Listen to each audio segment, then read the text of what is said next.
Good morning, dear students. Morning. Good morning, sir. Good morning, sir.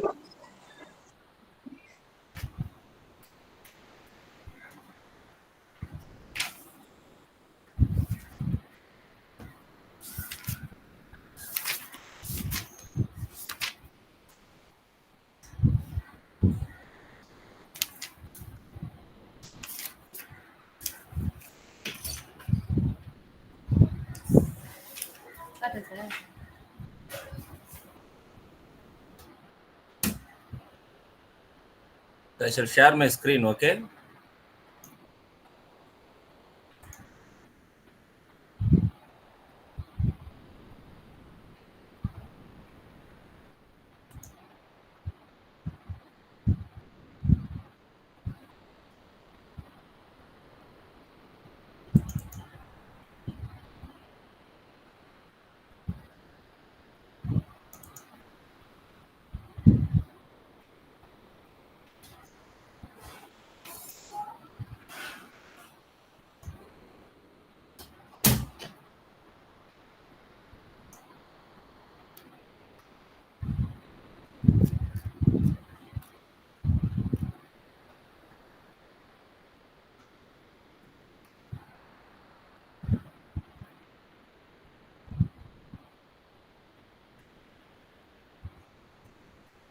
So we have to start from here. Am I correct? Lesson 3.3. Yes? Is my voice audible? Yes, sir. Screen visible? Yes, Yes, sir. Okay, good. Very good, very good. See, line and staff relationships. That's what we are going to study now. So, line and staff concepts denote the nature of authority and responsibility relationships among people working in organizations. The concepts have been present in management literature for many years. They still remain to be clouded with the conflict and confusion. Okay, see, there is always a problem. Okay, people they don't understand. Okay, actually, who is superior? Okay, who has to give direction? Okay, there is always a confusion everywhere. No, people will try to find the faults with the subordinates. People will try to make a problem with the subordinates. Why you did not inform me? Why you are informing only that particular person? There is always a confusion. Okay, so line and staff concepts. Kuhns and Welch have defined line and staff authority as follows. Line authority becomes apparent from the scalar principle as the relationship in which superior exercise direct supervision over a subordinate. An authority relationship in direct line or steps. Okay. So line authority, okay, one who is superior. Okay, he is the superior for his subordinates. The nature of staff relationship is advisory. Okay, so staff authority, he can give only his advisors. Okay, he cannot dictate people. The function of people in a pure staff capacity is to investigate, research, and give advice to line managers to whom they report. Okay, they can give their ideas, their opinions, suggestions. They can give their reports, but they cannot dictate. So that's what the staff relationship. So line authority you find as a chain of command, as a channel of communication, as a carrier of responsibility. Okay, the people who are in line authority, the superiors, so they have a chain of command. They have a direction. They can give direction to the subordinates. Then the subordinate, then the next superior, he can give or she can give directions to another group of people. So there is always a chain of command you can find in the line authority relationship, and it is a channel of communication. Okay, and it is a carrier of responsibility. So this is the way you get communication. Okay, this is where you get command. This is where you get informed. Okay, in this line you get informed. You are asked what to do. Okay, everything you get, all information, all direction commands you get from the line authority. And of course there is authority, of course, authority with responsibility. Okay, one who has power will or should be responsible. Okay, that's what the meaning is. Then staff authority. So advisory staff authority here, no, you cannot give direction. Staff from the staff representation, you can give advice. And compulsory staff consultation, of course, there is always a problem. Okay, from the line authority, people give directions. Okay, top level management. Okay, whatever ideas they have, they simply dictate, they simply say, but they do not know what is happening in the staff level. So that's why they need to consult with the staff authority. That's why compulsory staff consultation is important. And concurring authority, of course. Okay, though they may not dictate, but no, they are also responsible. They also have some power. They also have some authority. So why the conflict is happening between this line and the staff authority? Because line and staff relationship implies that both are complementary in nature. However, they both are no helpful for the organization. But however, there are frequent instances of conflict between line and staff in the organizations, resulting in friction. Okay, always a fight, always a confusion, always a misunderstanding. Okay, there the various factors leading to line staff conflict can be grouped into three categories: apprehensions of line managers, apprehensions of staff, and nature of line staff relationship. Okay, so these are the three different categories you can find conflict between this line and the staff authority. See, apprehension of line managers. So what do they do? Encroachment of line authority. See, they get all the power. Okay, they take their power. They take their power. The power of they take all the power of the staff authority. Okay, so slowly they take all the level. They dictate. Okay, they want to do. They want to say everything by themselves. They don't want to listen to the staff authority. That's why there is a problem. Line managers, they think they are the boss.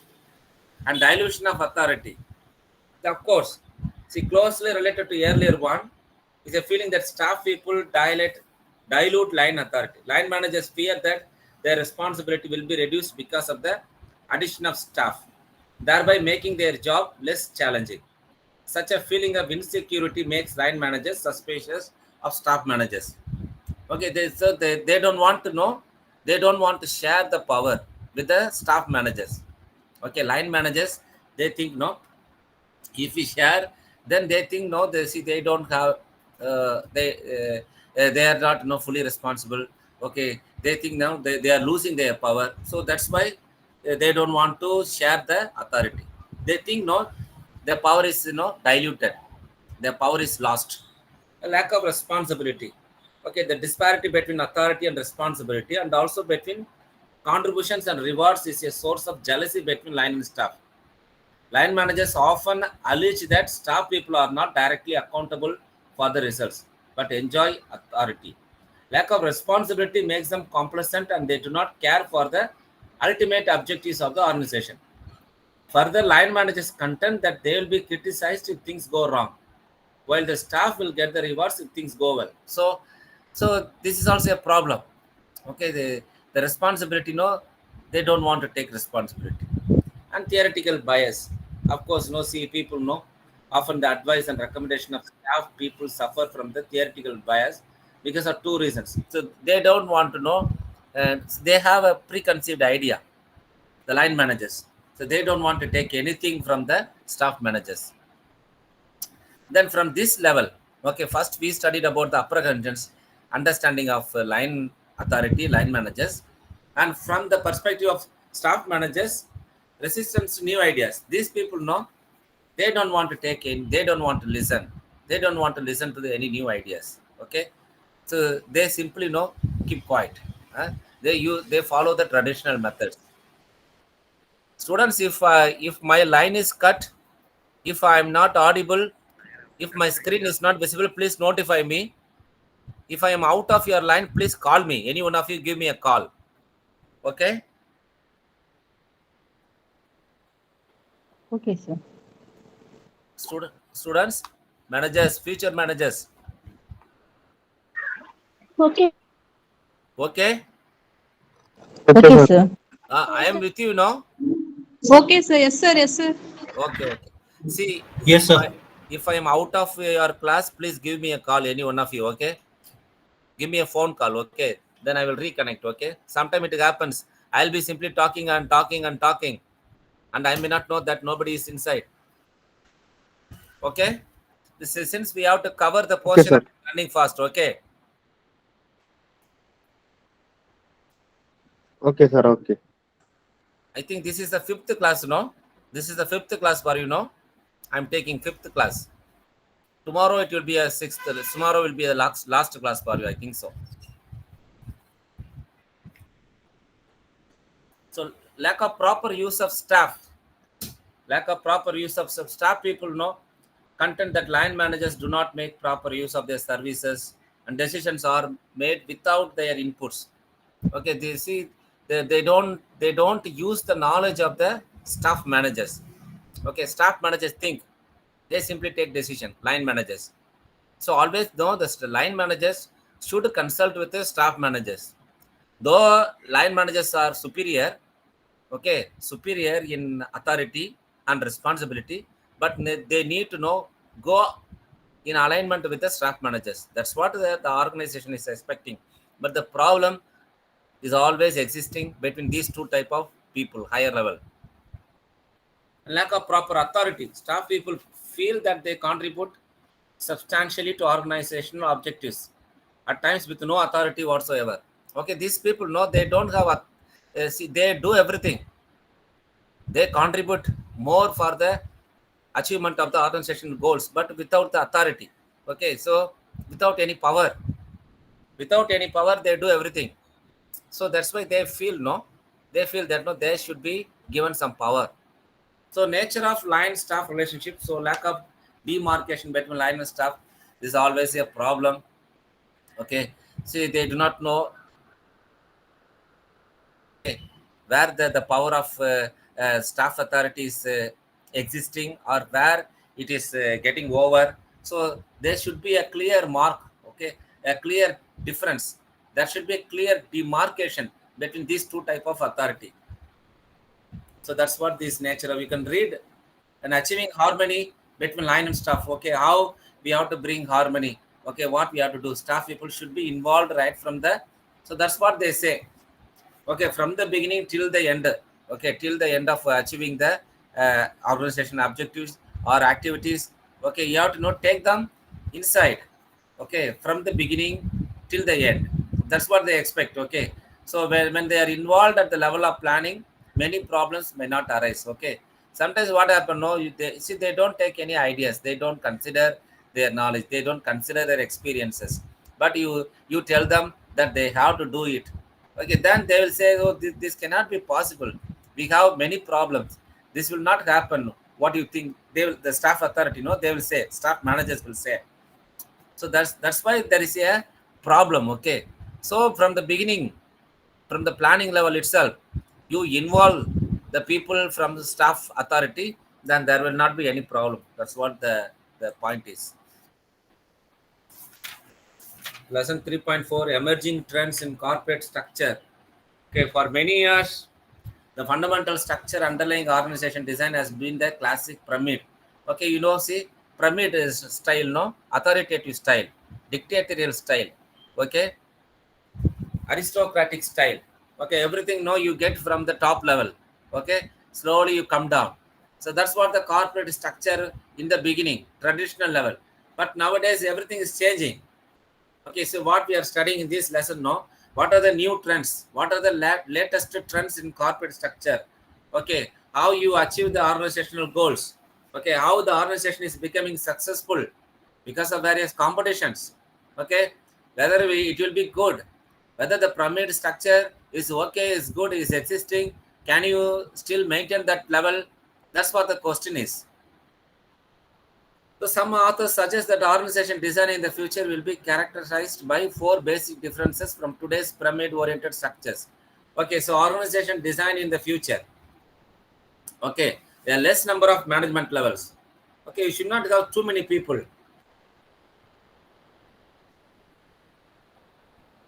Then adhocracy and porous departments. Okay, see, less number of management levels. You should not know so many levels. You take no time to take decision. The process If the process is slow, you cannot do anything. You take time. When you take too much time, you cannot do anything. So everything should be fast. So if you have too many levels, too many protocols, okay, you follow many procedures, then no, that organization will not go fast. Okay, will not no, be active. So that's why no, in the future, no, you cannot expect no many management levels. Then this one, advocacy and porous departments. See, as organizations get larger, they begin to stifle the ability of subunits to make decisions and respond automatically to change. One of the major reasons for the success of the corporate riders of the 1980s was the efficiencies to be gained by simply buying highly diversified companies and breaking them apart into their individual, separate businesses. The resulting freedom and flexibility often produced much more profitable businesses. Okay, so you need to have no freedom. You need to have flexibility. That's what the future organization is expecting. That's why no, you should not be too rigid. Then organizations of the future will accept advocacy. Advocacy, the federations of relatively autonomous units, each of which can operate entrepreneurially, and within each unit, the structure will be more fluid. Okay, porous means flexible. Okay, porous departments, flexible, more freedom, advocacy, more freedom. Okay, so you cannot know. So that's why no, I tell you no, you have to get opinions. You have to take decisions quickly. Okay, you have to take right decisions. You should not simply take time. You should not make everything pending. Okay, slow process. So that's what no, the future organization is expecting. And systems decoupled from structure. Okay, you break down the structure. Okay, don't follow the pyramid structure. That's why nowadays you have a team. Okay, team management. Okay, team concept. Okay, everywhere no team concept. You work as a team. Even a leader no, even a boss no, will be in a team, will be a member in a team. Okay, in which people will feel that everybody is equal, everybody is contributing. Okay, everybody is collaborating, everybody is the reason for success. So that's why these are the new trends in the corporate structure. Okay, so sharing rather than dividing of resources. So that's what new trends, strategy and organization design, informal organization and culture. Okay, everything is informal, no formal. And impact of technology. Okay, technology should come inside. You should have a proper strategy, proper plan, long-term plan. Okay, how to face the latest arrivals, the competitions. Okay, so many things are there. An impact of the environment on organizational design. This is another topic. Impact of environment on organizational design. Okay, see, nowadays no people speak about the environment. Okay, speak about the situation. Every time the environment is changing, people's mentality is changing, people's desires are changing. Okay, you cannot predict no. So that's why you have to environment variability. That's the first point. Okay, then stable environment. You cannot expect no same fixed environment. People will always buy hammam soap till the end. You should not expect what you have prepared. No, the method, the everything. You have to change now and then, people's desires, and you have to make a research. Okay, you have to find out is it useful, is it good for the people. Okay, and dynamic environment. So that's why I tell you. See, the everything is changing. Change is changeless. This world, every time. That's why you find, always an improvement, always the latest technology, always something new.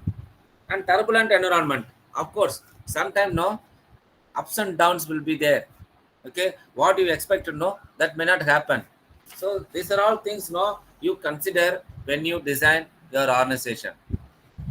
So mechanistic and a comparison, mechanistic versus organic structures. Okay, what do you mean by mechanic structure? Takes highly specialized, little regard paid to clarifying relationship between tasks and organization objectives. Organic tasks are more interdependent. emphasis on relevance of task and organization objectives. Okay, so this is a comparison. Mechanistic, that's a old type. Organic, you give importance. Okay, you give importance to the teamwork. You give importance to interaction.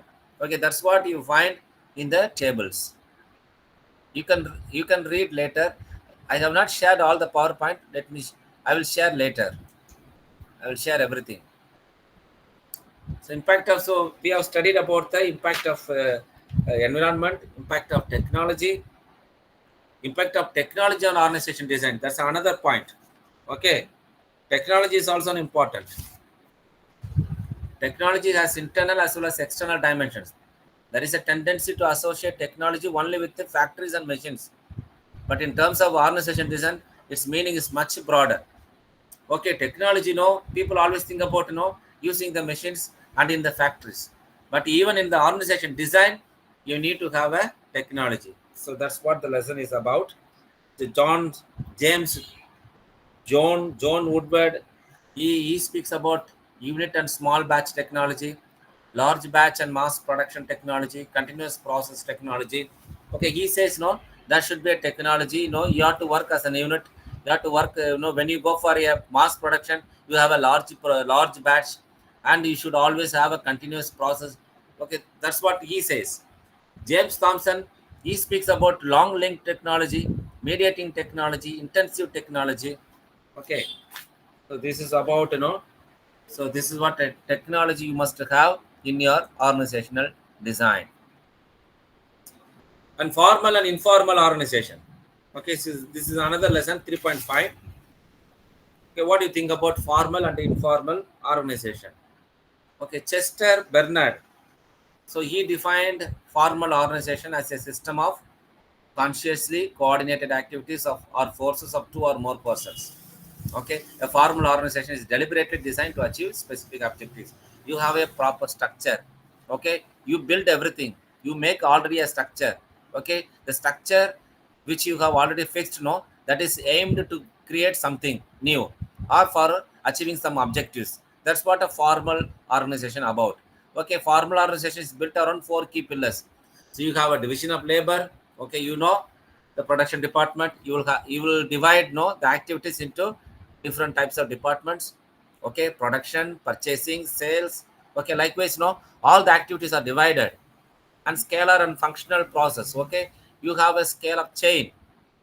Okay, who is the boss? Okay, who is the next authority? Okay, who is the next subordinate? Okay, what is his function? Everything you have already fixed. And structure, you have a hierarchical structure and span of control. Who is the boss for how many subordinates? Okay, who has to report? To whom you have to report? Everything you fix. These are all the four pillars you find in the formal organization. But in the informal organization, what happens? So informal organization refers to relationship between people in the organization based on personal attitudes, emotions, prejudices, likes, dislikes, etc. Okay, so they based on their likes, based on their interest, they will join as a group. Okay, they will join as a group and work together. Okay, so these relationships are not developed according to procedures and regulations laid down in the formal organization structure. Generally, large formal groups give rise to small informal or social groups. Okay, you have a large group, but naturally, they will join. They will have a small group. Okay, according to their interests, according to their attitudes, according to their likes and their dislikes. So, making better use of informal organization. So, what we have to do? The management should not look down upon the informal organization. Sometimes, it will not know because it has not raised according to the rules and regulations laid down by the organization. It automatically it forms by itself. Okay, so that's what the meaning is, as it arises spontaneously along with the formal organization and fills in some of the vital gaps in the formal organization. A manager can build favorable relations with informal leaders in several ways. He can consult the leaders and seek their advice on technical matters or human relation problems. He can request their assistance, cooperation, induct new members, and training them. Okay, so that's what the lesson is about. Okay, so always you should not underestimate the informal groups. Okay, you get their consultation, you get their knowledge, and make use of their resources, and you become a wonderful organization. Okay, now what is the difference between formal and informal organization? Okay, so you have some differences. Origin. The reason and circumstances of origin of both formal and informal organizations are totally different. Formal organizations are created by conscious managerial decisions that you know. Okay, but informal organizations arise naturally within the formal organization. Okay, this then purpose. What is the purpose? Say formal organizations, they are created for realizing certain well-defined objectives. Okay, it's already fixed. Okay, you have a well-defined objectives. You have to simply achieve the objectives. But in the informal organizations, there may be a conflict. They are created by organizational members for the social and psychological satisfaction. Okay, there may be a conflict between the goals of the formal organization, those of the informal group. Sometimes there is a problem. No, people know they will form an association, no, for their welfare of the employees. Okay, so there will be a conflict between these groups and another group, formal and informal group. And activities in case of formal organization are differentiated and integrated around the objectives of the enterprise. Okay, everything is fixed activities, but in the organization, informal organization, they arise no specific activities. They arise from time to time as a result of interaction and sentiments. Some problem happens, then they will join together and they will have some activity. Then structure. Okay, you have a pyramid structure. You have an hierarchical, shaped, and bureaucratic in structure, well-defined position, rigid de-alienation. Okay, everything is fixed. But in the informal organization, it looks like a complicated and common social network of interpersonal relationships you can find in the informal organization. It is a loosely structure, okay, with only unwritten norms of behavior. You don't have any proper structure there. Membership. Okay, see, in the formal organization, you belong to the particular organization. Okay, you have a superior, you have a department. Okay, you are part of a department, you are part of the organization. But in case of informal organization, one person can be a member of more than one group. Okay, he can be a member in also other groups. But in the formal structure, you should be a part of one particular organization. And orientation. In case of formal organization, values, goals, and tasks are dominantly economic and technical. They are concerned with the productivity, profitability. Okay, this is where you are oriented. Okay, you have to go for profitability, go for productivity, efficiency, survival, and growth. But in the case of informal organization, okay, this is psychosocial, setting around individual and group satisfaction. Okay, and norms of behavior, everything is defined by the organization. But in the case of informal organization, individual behavior and group behavior influence each other. Behavior is more natural and social. So this is the difference between formal and informal organization. Okay, this is about the third unit is over. You have a case study. Shall we go to the fourth unit, or you want to make a discussion with a case study? Shall we Sir, go? discussion of case studies, sir. Case study. Okay, very good, very good.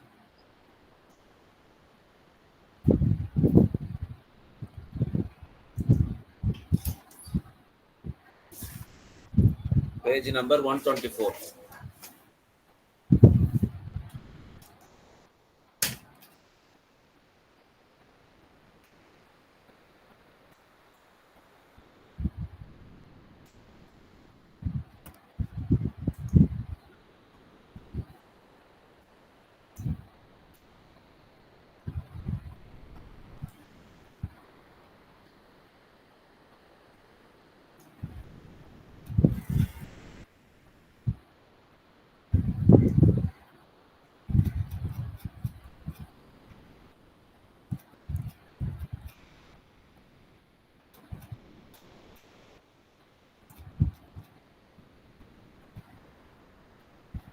Okay, case study. One of you can read the case study.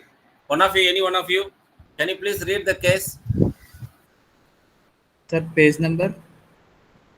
The page number is 124. Page number is 124. Srinivasa Raghavan. Srinivasa Raghavan. Little the louder. chairman of the Best Little louder, Food my dear. The Srinivasa Raghavan, the chairman of the Best Products Company, was tired being. What is this? Page The number only one in the 124, sir. Page number. page number 124, pa. Shall I read Rajshekar? You want to make it big? Yes, the Srinivasa Raghavan, the chairman of the Best Products Company. Another was one. tired of Another, being my dear, the voice is not enough. Voice is not audible. Anybody else? Is it okay, sir? Little more. Is it okay? Okay. Please go ahead. Mr. Srinivasa Raghavan, the chairman of the Best Food Product Company, was tired of being the only one in the company actually responsible for profits, while he had good vice president in charge of finance, sales, advertising, manufacturing, purchasing, and product research. He realized he could not hold any of them responsible for company profits as much as he would like to. He often found it difficult even to hold them responsible for the contribution of their various areas to company profits.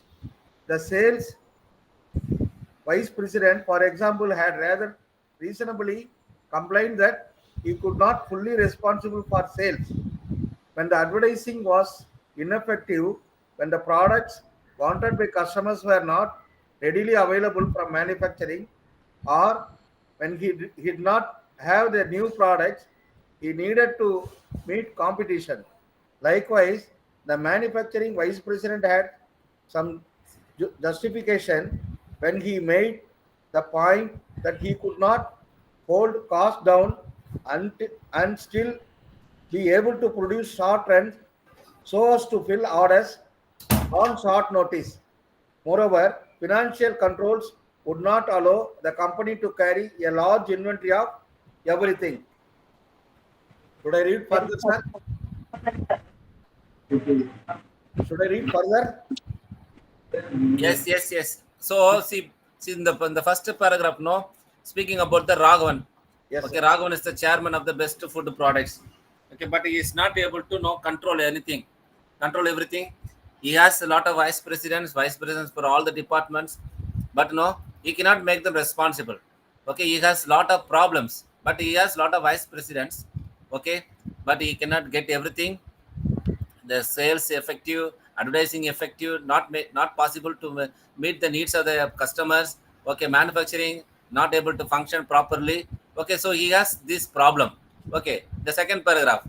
Mr. Raghavan had considered breaking the company down into 6 or 7 segments by setting product division with a manager over each with profit responsibility. But he found that this would not be feasible or economical since many of the company's branded food products were produced on the same factory equipment and use the same raw material, and a salesperson calling on a store or supermarket could for more economically handle a number of related products than one or a few. Okay, so he wanted to divide into 6 or 7 departments, make them responsible with the profit. But even then, he is not thinking that this cannot be possible, not feasible, because no same thing is found in the market, same type of sales, same type of products, same type of equipment. Everything is same. Okay, Consequently, Mr. Raghavan came to the conclusion that the best thing to do was set up a 6 product manager reporting to a product marketing manager. Each product manager would be given responsibility for one or few products and would oversee for each product all aspects of product research, manufacturing, advertising, and sale, thereby become the person responsible for the performance and profits relating to the products. So what is he doing now? He is now again dividing into product managers. So 6 products managers, then product marketing manager. Okay, so making them responsible for the research, responsible for the manufacturing, responsible for the advertising, responsible for the sales. Okay, by which he thinks that they are responsible for performance and for the profit. Okay, what is happening?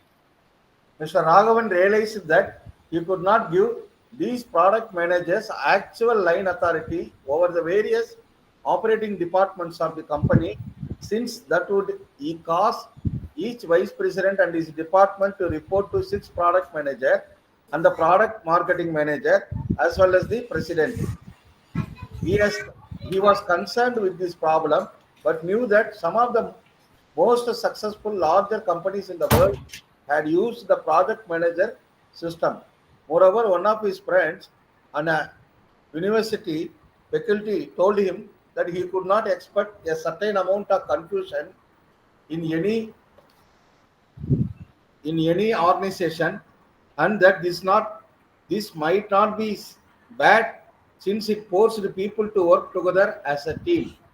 Mr. Raghavan resolves to put in the product manager system in his organization as outlined and hoped for the best, but he wondered how he could avoid the problem of confusion in reporting relationship. Okay, so he was making everything into no department level. So he wanted to give them responsibility. So he expected some changes. Okay, he expected some profits.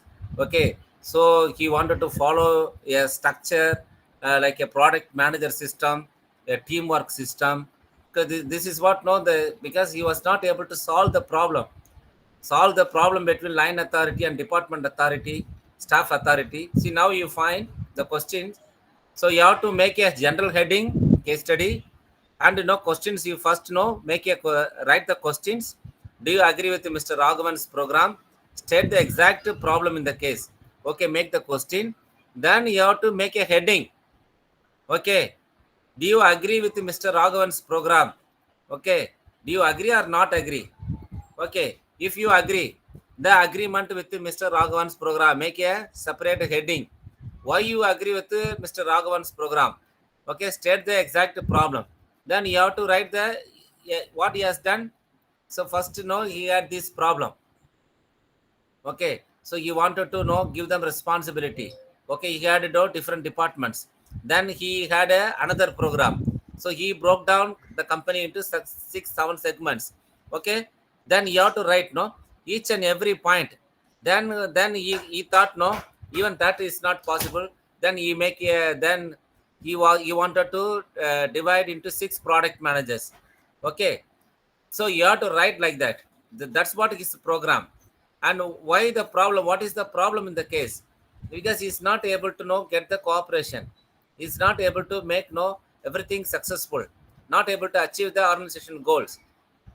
What would you do to avoid? What would you do to avoid any confusion in this organization? What is the confusion here? What is the confusion here? Nobody is given authority. Okay, without authority, you give responsibility. Okay, you want them that they are responsible, but you don't give them freedom. You don't give them power. You don't give them authority. You don't give them freedom to think, freedom to decide, freedom to discuss. That is the problem. Okay, the chairman he thinks that he is the cause of everything. Okay, he is the only one person responsible for the company.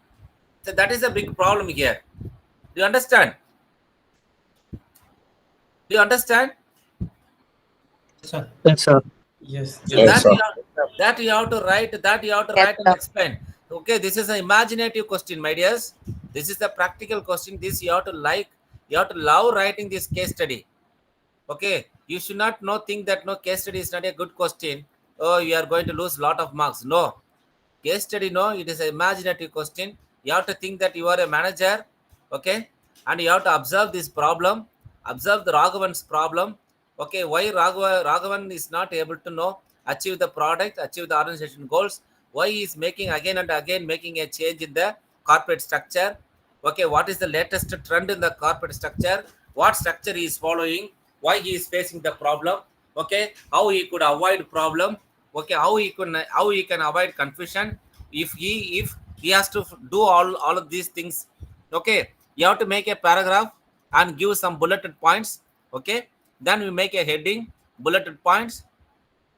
Okay, based on the time, based on the question, based on the case, you write. But you have to write neatly. The presentation is important.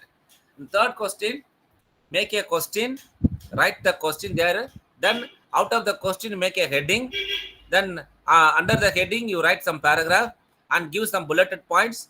Again, if you want to make any heading, make a subheading, make some bulleted points. Okay, this is how you have to write. The presentation is very important. Do you suggest any other organization model for this business? If so, present the organization chart of the same. Okay, so you must have a organization model. Okay, do you suggest? Okay, if you are suggesting, you have to write a flow chart. Okay, who is the president? Then who are all the vice presidents? Okay, vice presidents of what departments? Okay, under the department, who is the responsible? Okay, you think no on your own what an organization should be, how many people should be involved, who is the boss, who has to report. Okay, you make a flow chart on your own and give a explanation. Okay, to whom one should report. Okay, what is their responsibility, what is their authority. Okay, that and all you write. You understand? Shall we go to the fourth unit? Yes, sir. Good.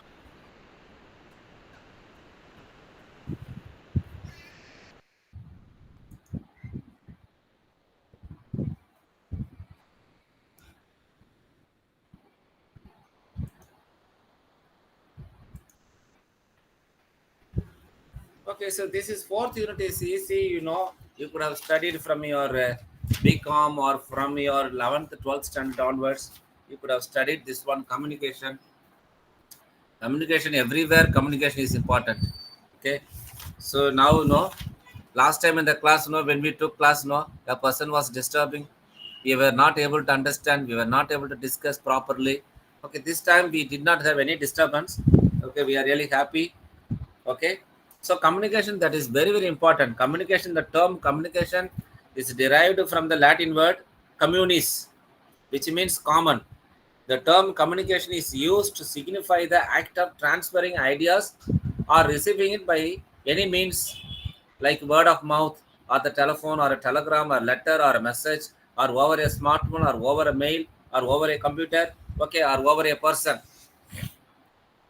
So that's what, communication. Okay, what are the characteristics of communication? Okay, communication definition you have. Communication is freely used by everyone. It is one of the most frequently discussed subjects in the field of organizational behavior, anywhere, everywhere. Without communication, nothing is possible, because a man is not an idle animal. Okay, man is not an island. Okay, man is an interpersonal person. Okay, one who has to communicate with another one. What are the characteristics of communication? The following are the characteristics. Communication is a two-way process. My God, it's a two-way process. This and all, you know it. Okay, the orders, instructions, directions, guidelines are directed or communicated downwards, while suggestions, complaints, grievances are communicated upwards. Okay, this is not only involves giving ideas, but also, so you give, also get. Okay, both are there. Okay, you give information, also get information. And no business organization can exist without communication. Okay, this is another characteristics. Okay, the communication process, this you know it already. Sender, receiver. Okay, how you send a message, create message, encode message. Okay, there will be a noise. Receiver, you will have a receiver, receive the encoded message, then decode the message, create feedback and give back the feedback, receive the feedback and decode the feedback. Okay, this is the communication process flow chart. Also, when the question is asked, you write this flow chart, and don't stop with the flow chart. Simply don't make a no artistic way of drawing the flow chart. Simply you write. Don't take scale and all. Okay, don't waste time. Some people know they stop with the flow chart and then they don't write anything. If you stop with only flow chart, you will get very, very few marks, 1 or 2 marks. You have to explain. Then communication process. What you will have communication process. The same thing, no, what you have found in the flow chart, no, that is explained here. Okay, you will have a communicator, no, as usual. There will be a communicator. There will be a person who is saying something. Then encoding. So you have to encode means putting the message into code. No, you cannot simply send the message. No, you have to encode the message. The communicator encodes information to be transmitted. It is done by translating it a series of symbols or gestures. So encoding is essential because information can be conveyed only through representations or symbols. Okay, that's what called encoding. Then third is a message. Message is the output of encoding process. Okay, so what is the output? What are you going to do? Okay, what are you doing? What are you sending? What is the output? That the message is the output. It is a physical form of encoded message. The message may be in any form, oral, written, or gesture. Then medium. You have to use some type of medium. Something you have to use. Through which something. Okay. You cannot simply, you need to have a cell phone. If you want to talk to a person, you need to have a cell phone. Now, if you want to attend the class, you need to have laptop, you need to have a smartphone, and you should have internet connection. Okay. You must have a medium. So I'm taking class through PowerPoint. Okay. You are able to see the PowerPoint. Okay. You are able to understand. So we need to have a medium. Then decoding. So decoding, what is meaning of decoding? Decoding refers to the finding of the meaning of something conveyed in a code. Okay, so everything is sent through code. Everything is sent through symbols, gestures. This is what being done in the through the computer, no. So we find something else on the keyboard. But when we make a writing, when we make a message, when you type a message, it goes to another message, the computer message, computer language, algorithm. Then computer, what does it do? It makes, it decodes, and it gives something new. Okay, for us, not usable, easy to read the message in the now in the screen. Okay, computer does. Decoding is done by the computer. Okay, then receiver. Okay, you are now receiving my message. Then feedback. That's why I'm always asking. Anything is coming. You are able to understand. You are able to listen to me. Is my voice audible? Is the screen visible? I'm asking the feedback. Based on the feedback, I am working on my communication. Okay, form, communication check. And if sometimes the noise will disturb. Last time in the class, no, noise was disturbing, no, because noise is a enemy of the feedback. So you should always remove the noise. Only then the communication will be smooth and free, and it will be easy. So importance of communication. Okay, this you know it. Okay, why communication is important? This question I need to ask you. I need to have an interaction, but since the time is running fast, we are running short of time. I am running fast. Okay, smooth running of the enterprise. If you want to make your enterprise successful, because there should not be any communication gap. Everywhere, the communication. Everywhere, the message should be interpreted. Message should be conveyed from the top level, from the top management till the bottom level management. The communication should be passed on. Only then the enterprise will be successful. Then quick decisions and implementation. Okay, because the decision, if you take time,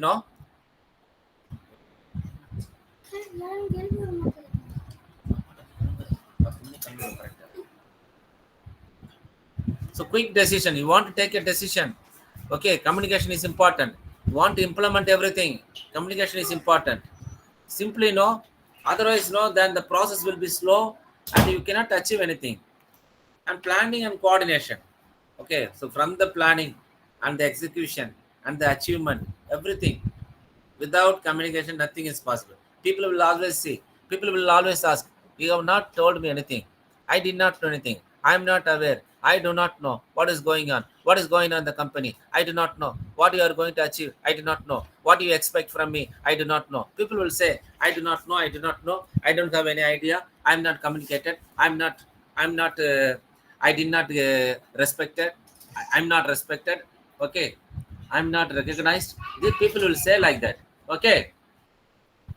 Then maximum productivity. If you want to get maximum productivity, maximum profit, communication is important. Moral building, democratic management.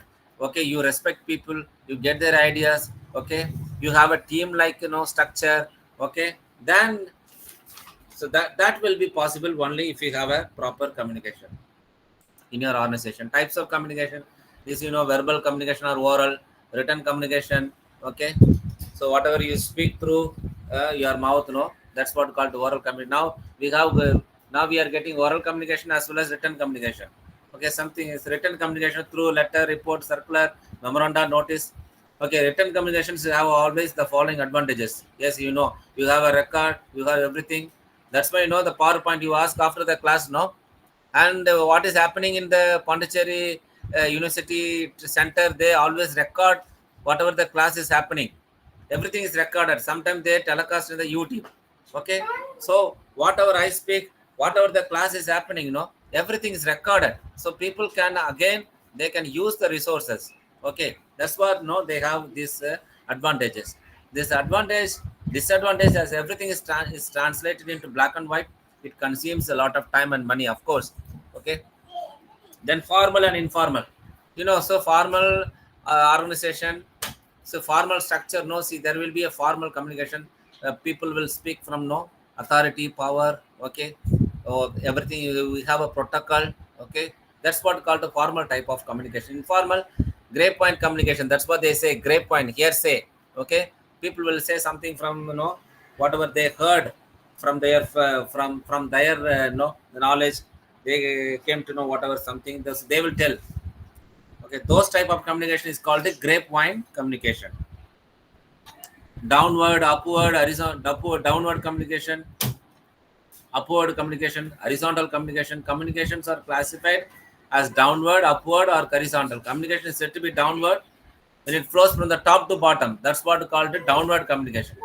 When you take communication from the bottom to top level, then that type of communication is called a upward or horizontal communication.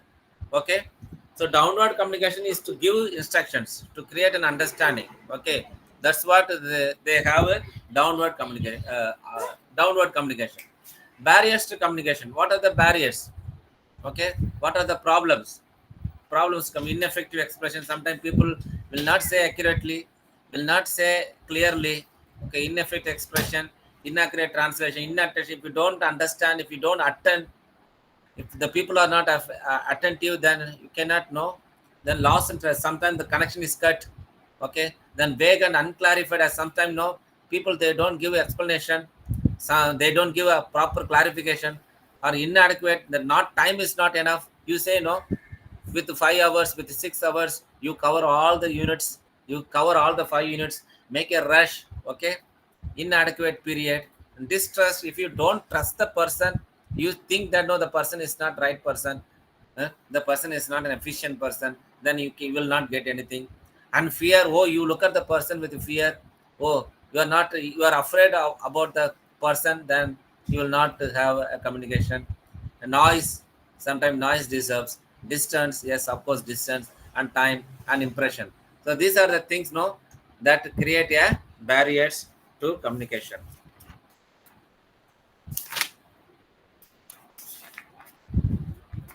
Then how can communication be more effective? This is another topic. Okay, how you can make the communication more effective.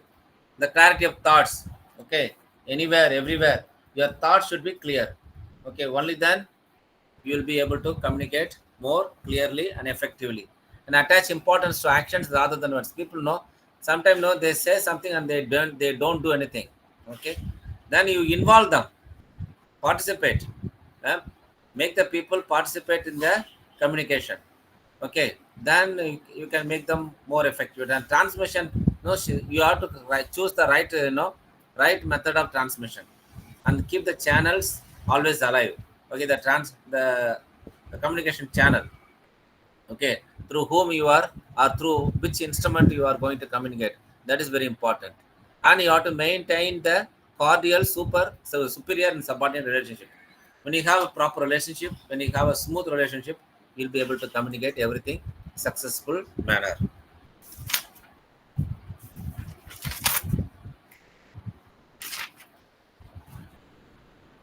We have a case study here in this lesson 4.2.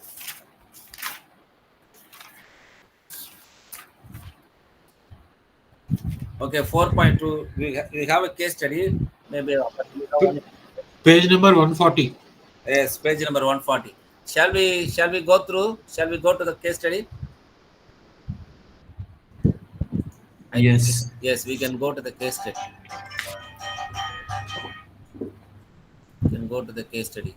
1 minute. Page number 140.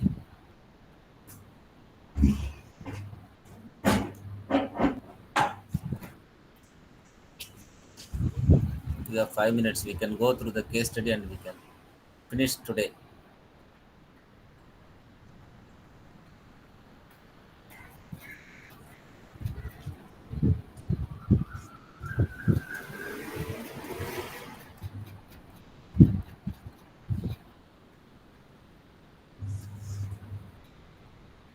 Okay. Can any one of you read the case study fastly? Should I read Yes. again? Yes. I'll read this time. Yes. Okay. Yes. The ABC Manufacturing Company is a metal working plant under the direction of a plant manager who is known as a strict disciplinarian. Okay. One day, a foreman noticed Bola, one of the workers, at the time clock punching out two cards, his own and the card of Natu, a fellow worker. Since it was the rule of the company that each man must push out of his own card, the foreman asked Bola to accompany him to the personal or director, who interpreted the incident as a direct violation of a rule and gave immediate notice to discharge to both workers. Okay. So see, they were coming now in the ABC company. The okay is a strict man. The plant manager is a very strict man. But the foreman one day noticed Bola is punching the two cards. Okay, because no, they have to enter into the company on time. No, okay, he has to punch only his card, but he is punching even also another one's card. Okay, so he is looking at that there is a violation, there is a problem is happening. Okay, he is misusing. Okay, what happened? The two workers. The two workers came to see the personal director on the following day. Natu claimed that inconvenience on the ground that he had not asked his card be punched and did not know at the time that is it was being punched. He had been offered a ride by a friend who had already punched out and who could not wait for him to go through the punch out procedure. Natu was worried about his wife who was ill at home and was anxious to reach home as quickly as possible. He planned to take his card to the foreman and the next morning for reinstatement, a provision sometimes exercised in such cases. Okay, so next time the next day they are meeting the personal director. Personal means the employees. Okay, he is in charge of the employees. Okay, he is telling no out of the innocence he did this because no his friend was no he helped him for a ride and he was no taking care of his wife. Wife was no she's sick at home. So I did it because no because of the situation. Okay, he's telling. Okay, that these These, circumstances. cir- these circumstances was verified by Bola. He claimed that he had punched the Natu's card at the same time he punched his own, not being conscious of any wrongdoing. Okay, so he's telling it is not no out of any will or a desire, but out of no innocence. Okay, he did not know that he is really doing a mistake. Okay, next paragraph. The personal director was inclined to believe the story of the two men, but did not feel he could reserve the action taken.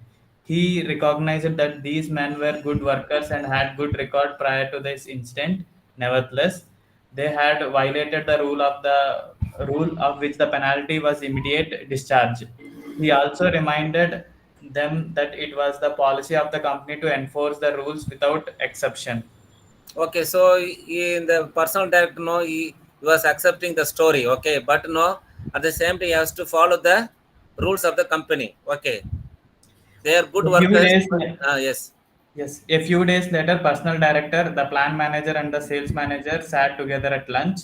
The sales manager reported that he was faced with the necessity of notifying one of their best customers that his order must be delayed because of his inability of one department to conform to schedule. The department in question was one of which from which the two workers had been discharged. Not only had it been impossible to replace these men to date, but Disgruntlement. disgruntlement over the incident had led to significant decline in the cooperation Okay, so these of the managers work. were discussing the problem happened in one department because these two people were they are sent out, they are removed from the company. So that's why the production is slow. Okay, the next paragraph. The personnel director and the sales manager took the position that the discharge of these two valuable men could have been avoided if there had been provision of considering the circumstances of the case. They pointed out that the incident was costly and to the company in the possible loss of a customer, in the dissatisfaction within the employee group, and in the Okay, they time say, and money. the company should have avoided these two, they should not have removed these two people. Okay, they are really values. Okay, costly to the company, loss to the customers. Okay, the plant manager. The plant manager could not agree with the point of view. We must have rules if we have efficiency, and the rules no good unless we enforce them. Furthermore, if we start considering all these variations in circumstances, we will find ourselves loaded down with everybody thinking he is an exception. He admitted that grievances we Were frequent but frequent. encountered the point that there could be little consequences if contract agreed to by the union was followed to the letter. Okay, super. So what is happening? The plant manager, other manager, they are telling he should not have done. Plant manager is not able to accept their opinions. So he says, no, rules are rules. Okay, we cannot change any rules. So the questions: place yourself in the position of the personal director in this situation. Which of the following courses of action would have been chosen in consideration of the information which was at the time of decision? Would you have discharged both men? Would you have discharged Bola only? Would you have discharged Nathu only? Would you have discharged neither of them?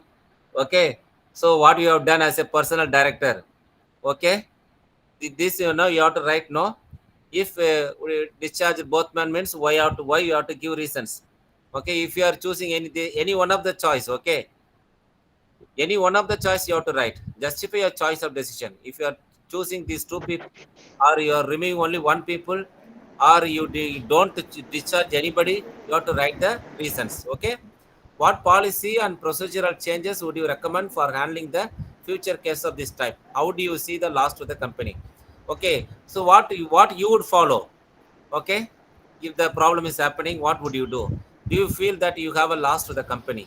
Okay, whether you will give some warning and you will send them for work, or you cut some salary, or you cut their wages. Okay, something, what sort of punishment you will give, and how do you recover the loss to the company? That you have to write. But always you have to write with the headings. Okay, make a paragraph, make a subheadings, make some bulleted points. Okay, give some points in bulleted points. Then the presentation will be nice and superb. Okay, that's all. So maybe the tomorrow I think you will have a last class. You will have the 5th unit and one lesson in the 4th unit. You'll be able to cover tomorrow. Okay, thank you. God bless you Sir, for please your share active your participation. presentation. Thank Sir, you, sir. Please I will share your presentation, yes, sir. yes, I will share in the group. No, Thank you, sir. Yes, sir. I'm in the group. No, you make a message in the group. I will share everything. Bye bye. Thank you, sir. Okay, sir. Thank you.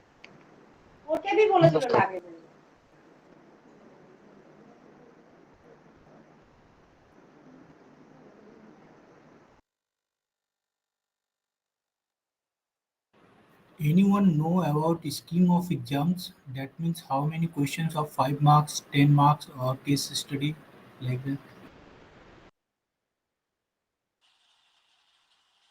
You can look into the prospectus, it has all the details. Can anyone say the exam date, exact timetable? It is as per the PDF shared in the group. Someone had shared it in the group, right? So Is that the confirmed one? There was having a that is something there was a which is confusion, right? published. So it is all about how we interpret that, right? So we all are from 2024 January batch, and these exam schedule is for that only. Yes, sir. In that, we need to know that whether we have 5 subjects or 7 subjects. It has been So if you see, scheduled. there are, yeah, so it is 5 because there are a couple of subjects which is merged Yeah, together. combined. Seen that. Yeah, it is combination, but the number of books that you have is more. Yes, So it sir. is two together. Yeah, I know that. in upcoming days they are given the two schedules. It's 5 subjects and 7 subjects. Which schedule as I for 2024 batch?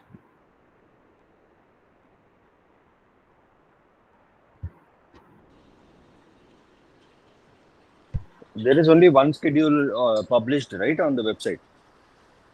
Two. No, the new video has been published. Two subject, For two it videos has are been there. published for One is starting from the 10th and the second one is from the 8th, right? So which will be the second level of us? Hello. Sir, there Sh- are many confusion surely it surrounding is us. two schedule So, published, but we are from January 24 batch. And January 24 batch came 5 subject. I think 5 No, subject only January 24 produced. batch 7. No, January sir, 24 can batch you have share 7 some subjects total. information about exams? Because 7 subject and 5 examination conducted. No, all 7 subjects are there, and also schedule is out. 5 examination conducted is scheduled.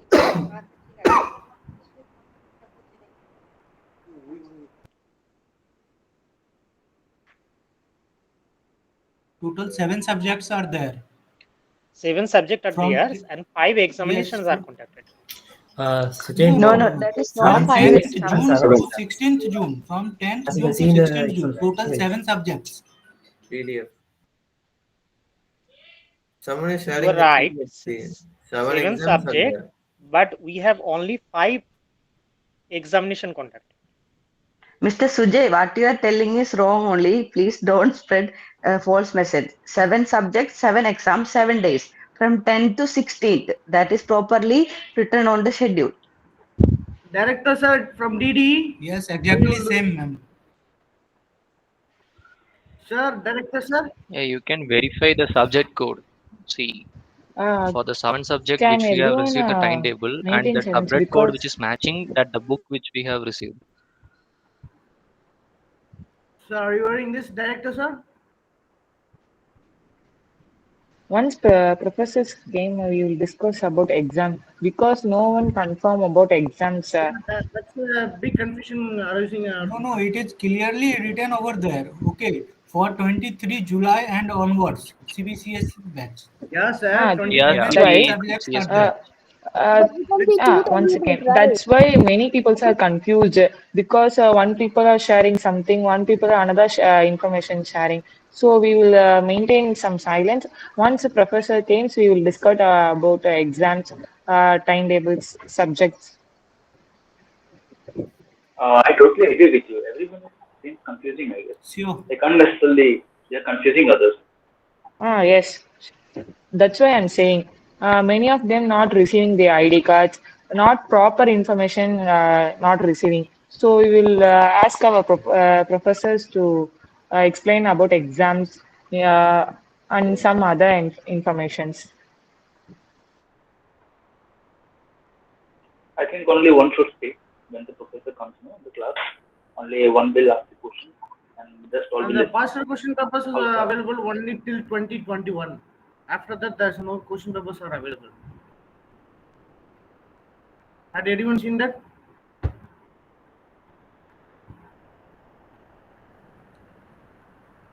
Sorry. Question paper, question bank available on website now. Yes, it is available. Well, till 2021 is available. Achha. It is available on the combinations of 5 subjects. Yes, 2 subjects are merged. you're right. If we want to know about the 2023 batches, if it is has in 7 subject means we need to know about the question papers, right? Yeah. What kind of questions has been asked if they asked in the separate basis of 7 subjects? That's the confusion around this criteria. And the final answer is we have to learn by our own. That's okay, bro. What? Yeah, as per previous examination, there will be 4 mark question, one 8 mark question, and 15 marks question. Out of 8 questions, you have to choose 5 questions for 4 mark, 5 questions for 8 marks. சாப்பிடு சாப்பிடு mummy சாப்பிடு Start. I'm almost out. I'm almost out. Guys, please check here.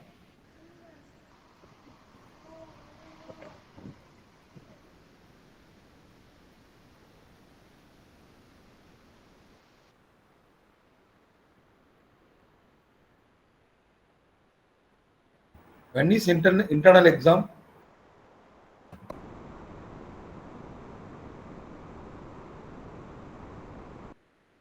After semester examinations.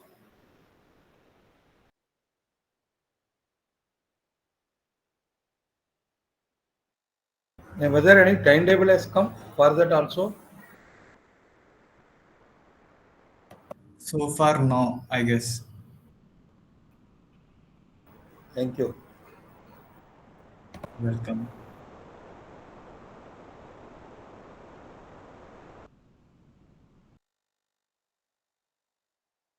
Someone is asking question paper model. Can I share one question paper here?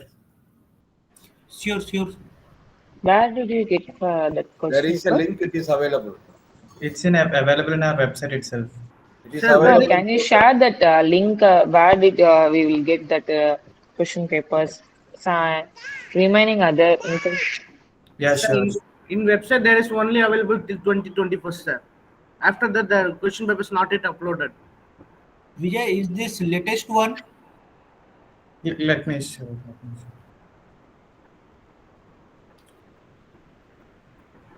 Sir, One second, please. Please hold on.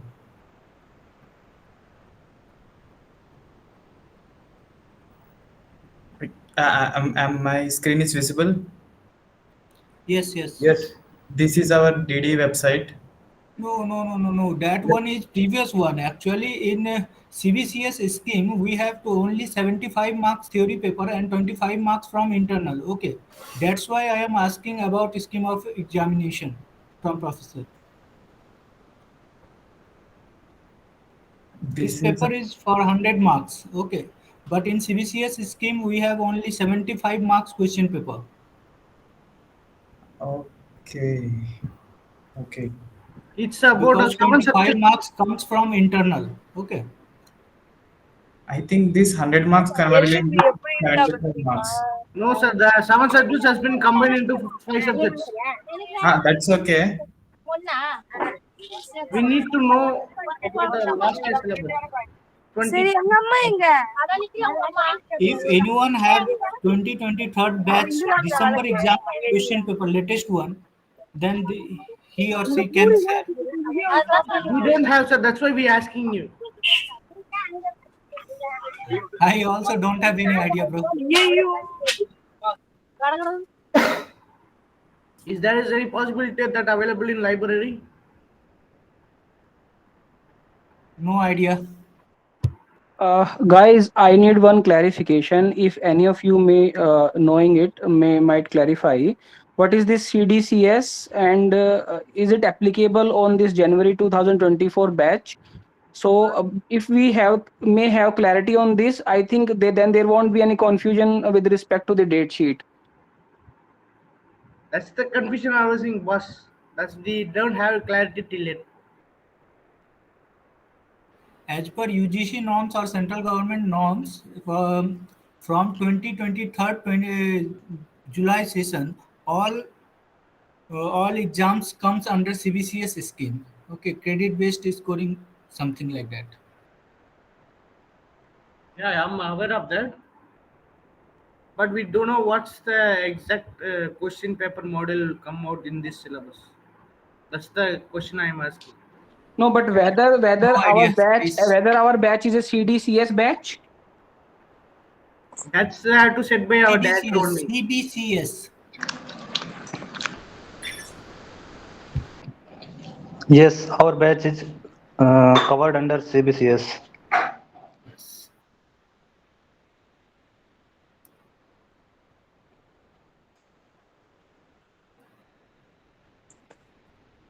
We have a director on this call, but he's not responding.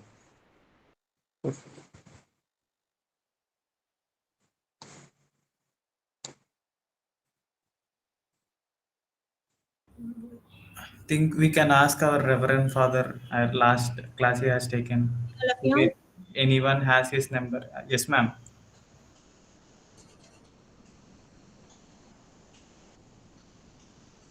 Ma'am, you can take the class.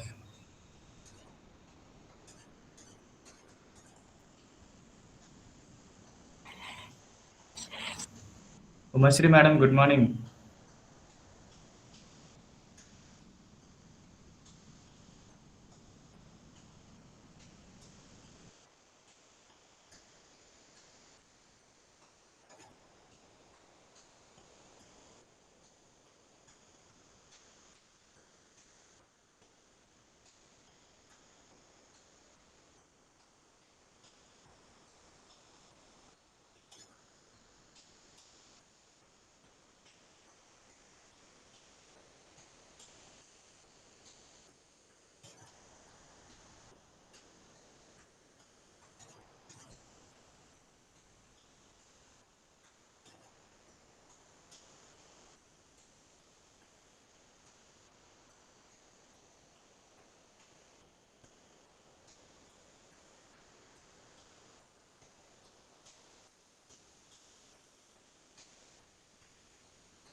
Good morning, all of you.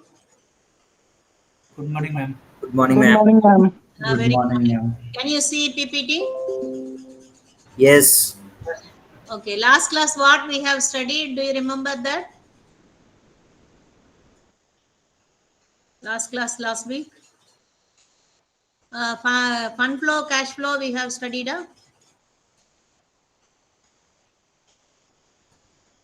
Ratio analysis, fund flow, cash flow.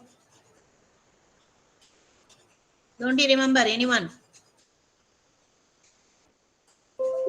Okay, let us Yes, ma'am. start. We have studied fund flow, cash flow. Okay, today let us see fourth unit, marginal costing and CVP analysis. Okay, what is marginal costing? Do you have any idea about that? What is marginal cost? In economics, you would have studied marginal cost. Marginal cost means what? As a layman, what is marginal cost? Margin.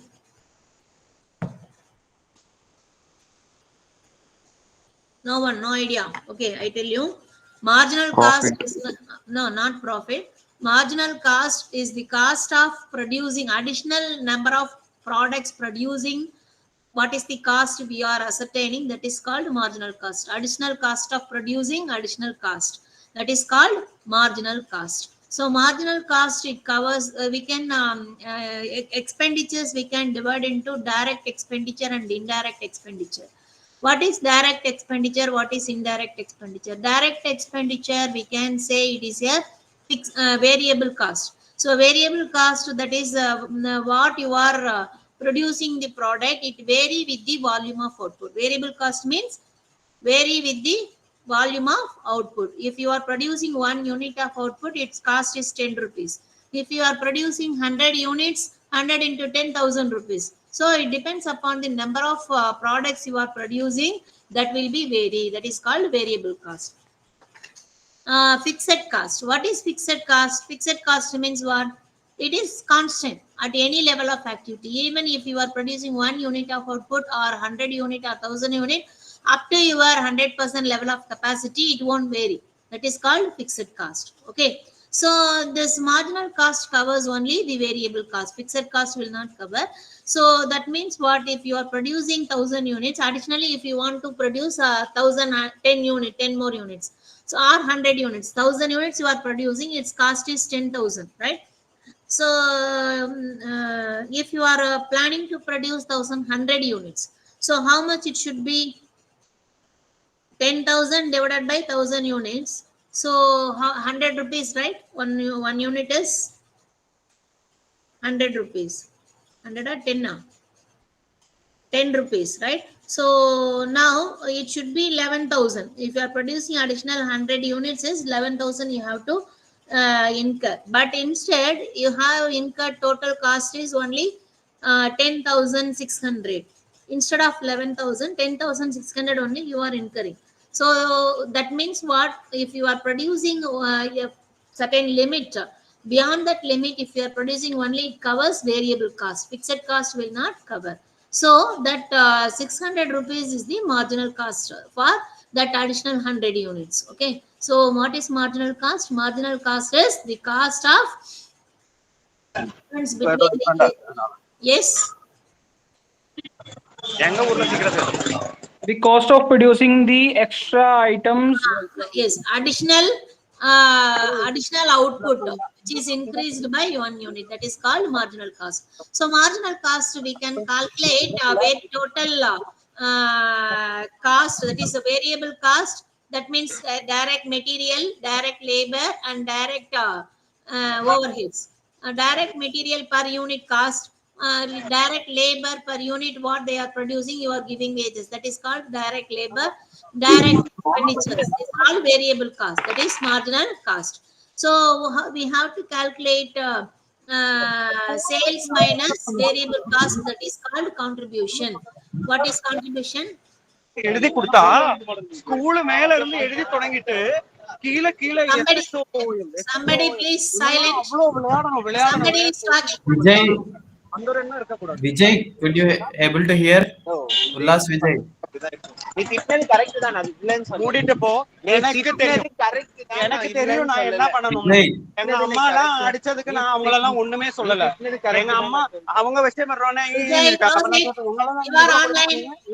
தான் இருக்க மாட்டாங்க அப்படி இப்படின்னு சொல்லுவேன் எங்க அம்மா. அதனால சுத்திட்டு அவனை எழுத வச்சு எழுத வச்சு அவனை ஸ்கூல் பேர் என்ன எழுதுது. அப்ப அவன் கரெக்டா எழுதிட்டான். அவன் போற வரையும் நான் அவனை எழுத வச்சுதான்.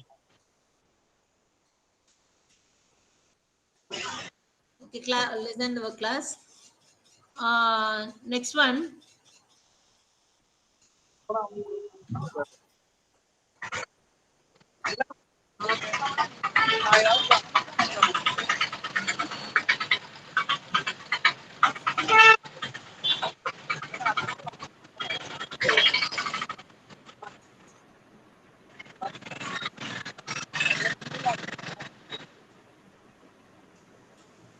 Okay.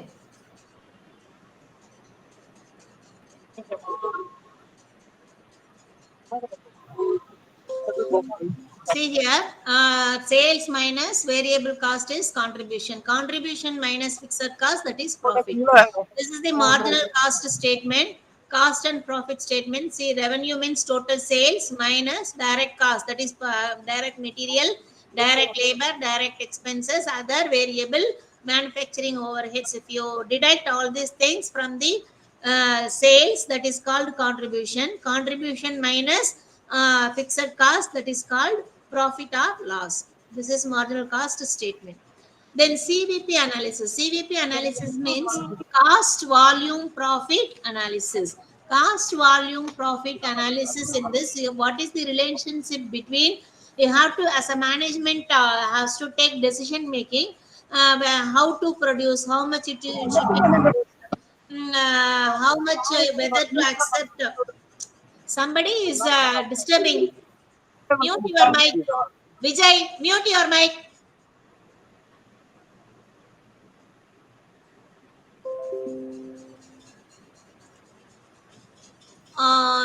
Then you have to take various decision making in the management point of view. What is the changes in selling price? So you have to see what is the profit cost relationship. So how to take decision making regarding that is how much product volume you have to produce, what should be the profit, then whether to accept export order or not, or sometimes you may incur loss, some units may incur loss. So you have to take decision making whether to continue to produce the product or shut down that unit. That decision you have to take. Then mix, sales mix. If you are producing more number of units, which product gives you maximum profit, that you can maximization of profit.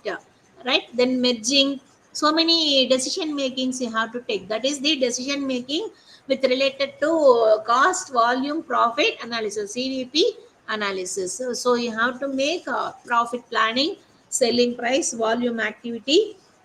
These are the decision making you have to take various activities, right? In that, what the impact of changes on profit will be on changes in selling price, changes in volume of sales, changes in variable cost, changes in fixed cost. And then marginal cost equation, that is sales minus variable cost, that is called contribution. Contribution is equal to fixed cost plus profit or loss. Okay. See, PV ratio, we have to calculate PV ratio. PV ratio means contribution divided by sales into 100. What is contribution? Contribution means sales minus variable cost is the contribution, right? So that is the PV ratio. Then you have to calculate break-even analysis. What is break-even analysis? Break-even means what?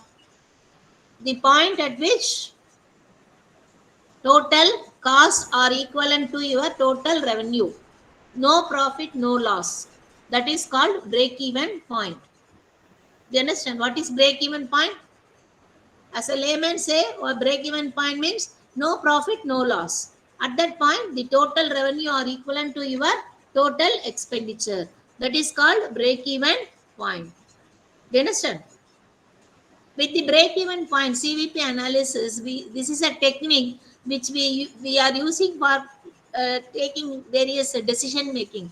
So what are the decision making you can take? That is based upon that whether how much sales volume we can raise in future, or based upon how much profit we can gain. So many decision making we can take based upon the break-even point. So what is the formula for break-even point? Fixed cost divided by contribution per unit. Fixed cost divided by contribution per unit, that is called break-even point. See this problem. Examination point of view, definitely 2-3 problems will be given from this chapter. One is they may ask you to calculate what is PV ratio, what is break-even point, what is profit. If you are producing 1000 units, what is the profit? If you are expecting 1000 rupees profit, what should be the sales? Like that, so many questions they may ask.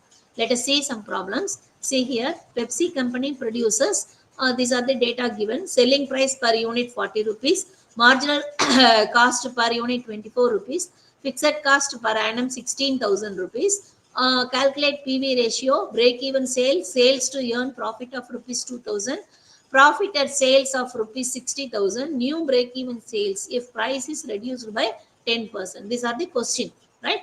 First we have to calculate PV ratio. What is PV ratio formula? Contribution divided by sales into 100. What is contribution? Sales minus variable cost is the contribution. So see here, selling price per unit is 40 rupees.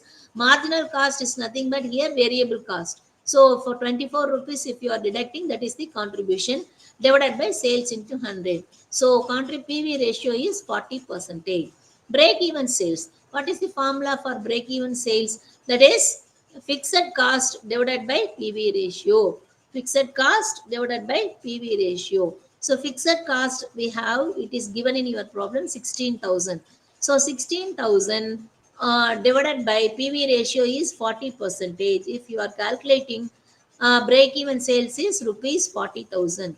So if it is in break even sales, if you want to calculate in number of units, so divided by selling price per unit. So 40,000 divided by selling price per unit is 40 rupees. If you divide it, that is number of units. You can get break even point in number of units, 1000 units. Okay. The next question, what they are asking, see here, PV ratio we have calculated, break even sales we have calculated, sales to earn a profit of rupees 2,000. If you are expected to earn a profit of rupees 2,000, what should be your sales? That is how you have to calculate fixed cost plus expected profit divided by PV ratio. The formula is fixed cost plus expected profit divided by PV ratio. Fixed cost is 16,000 plus expected profit is 2,000 divided by 40%. So 18,000 divided by 40% is how much?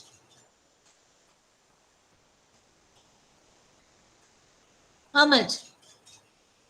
16,000 fixed cost plus expected profit 2,000 divided by 40%.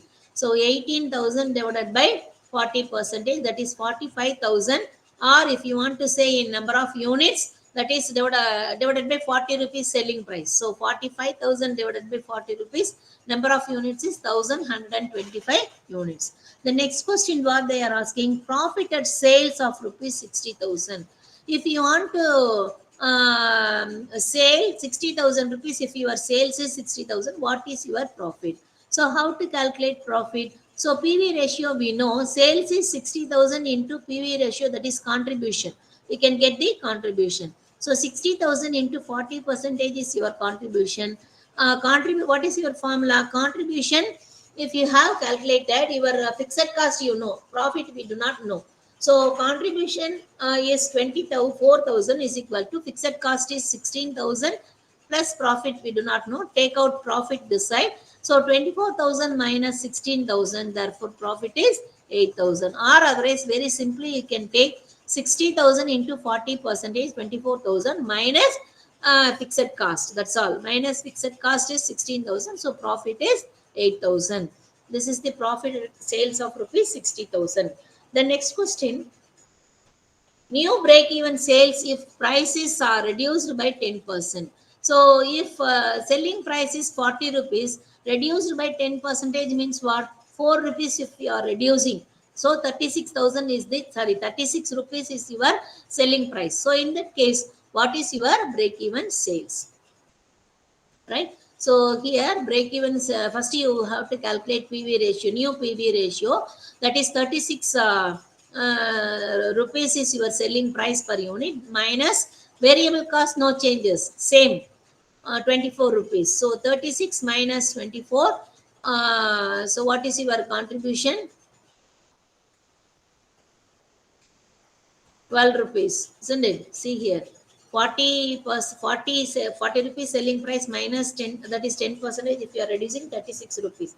36 minus 24 rupees marginal cost or variable cost. So contribution is 12 rupees. So 12 by 36 selling price, if you are calculating, PV ratio is 33.33% or 1/3. Okay, 33.33% or 1/3. This is the new PV ratio. So new break even point, how we have to calculate? Fixed cost divided by PV ratio, new PV ratio. So fixed cost is 16,000 divided by 1/3, right? 1/3 if you are calculating, or 33.33% or 1/3. If you are calculating, your new break even point is 48,000, right? So that is the question.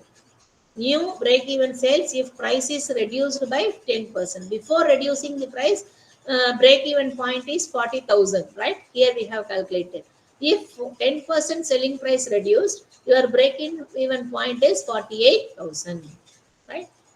Suppose if you want to reduce your selling price, how much sales you have to make to reach the no profit, no loss point? Okay. See this problem.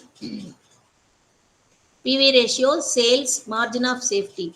Margin of safety is equal to actual sales minus break-even sales is called margin of safety. So actual sales, see here, first question you have to calculate PV ratio. Here, problem itself is given fixed cost 40,000, profit 20,000, break-even point is given 80,000. You are required to calculate PV ratio, sales and margin of safety. PV ratio, what is the formula? Contribution divided by sales into 100, isn't it? So, sorry, contribution, how we have to calculate? Sales minus variable cost. Sales minus variable cost, we do not know, right? So, is equal to fixed cost plus profit. Or we can take another formula for, because we have only fixed cost, profit and break-even point. So here fixed cost is given, PV profit is given, that is contribution, right? Sales minus variable cost is contribution, that is equivalent to your fixed cost plus profit. So fixed cost is 40,000, profit is 20,000. So 60,000 is the contribution, right?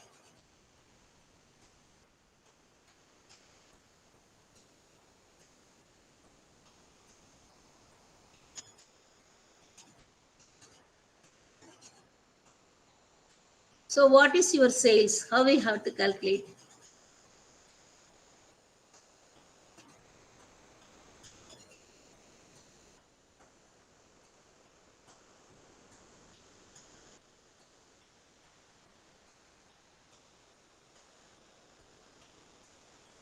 Break even sales is given. So break even sales, what is the formula?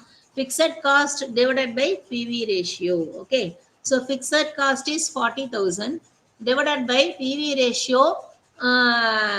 We do not know, but answer is given. Break even sales is 80,000. So PV ratio, if you are taking out, fixed cost is 40,000.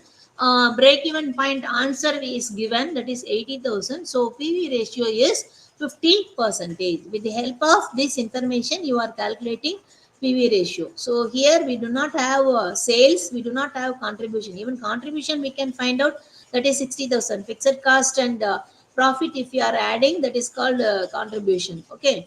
But sales is not given in your problem. Only break-even point is given.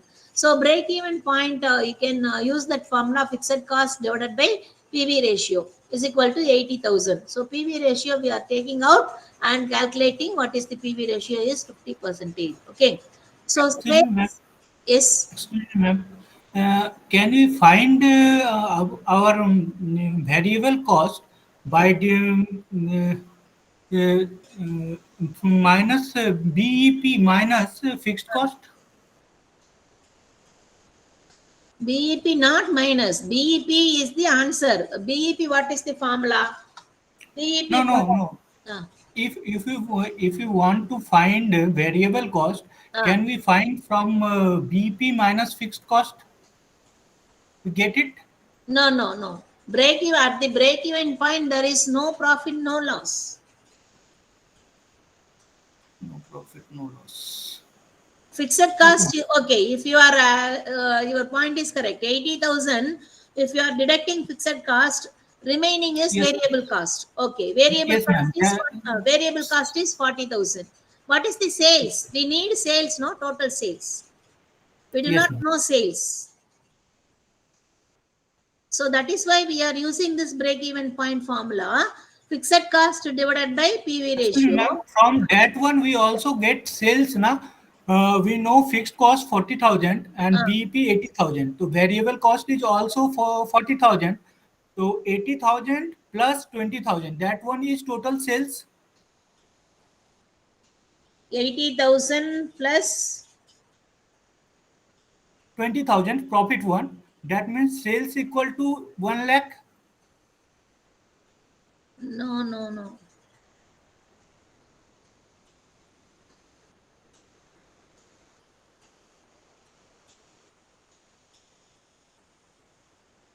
Current sales we do not know. Only break-even sales we know. Break-even sales we can find out. If we get fixed cost, variable cost, and profit, then from sales equal to fixed cost plus variable cost and profit. Okay, 80,000 break-even sales, 40,000 fixed cost. Okay, 40,000 variable cost plus profit. In that case, sales is 1 lakh. Correct. What you are saying is correct. But here PV contribution is 50%. Okay. Yes. If you are calculating with this break-even point, fixed cost divided by PV ratio, your contribution is 50%. That means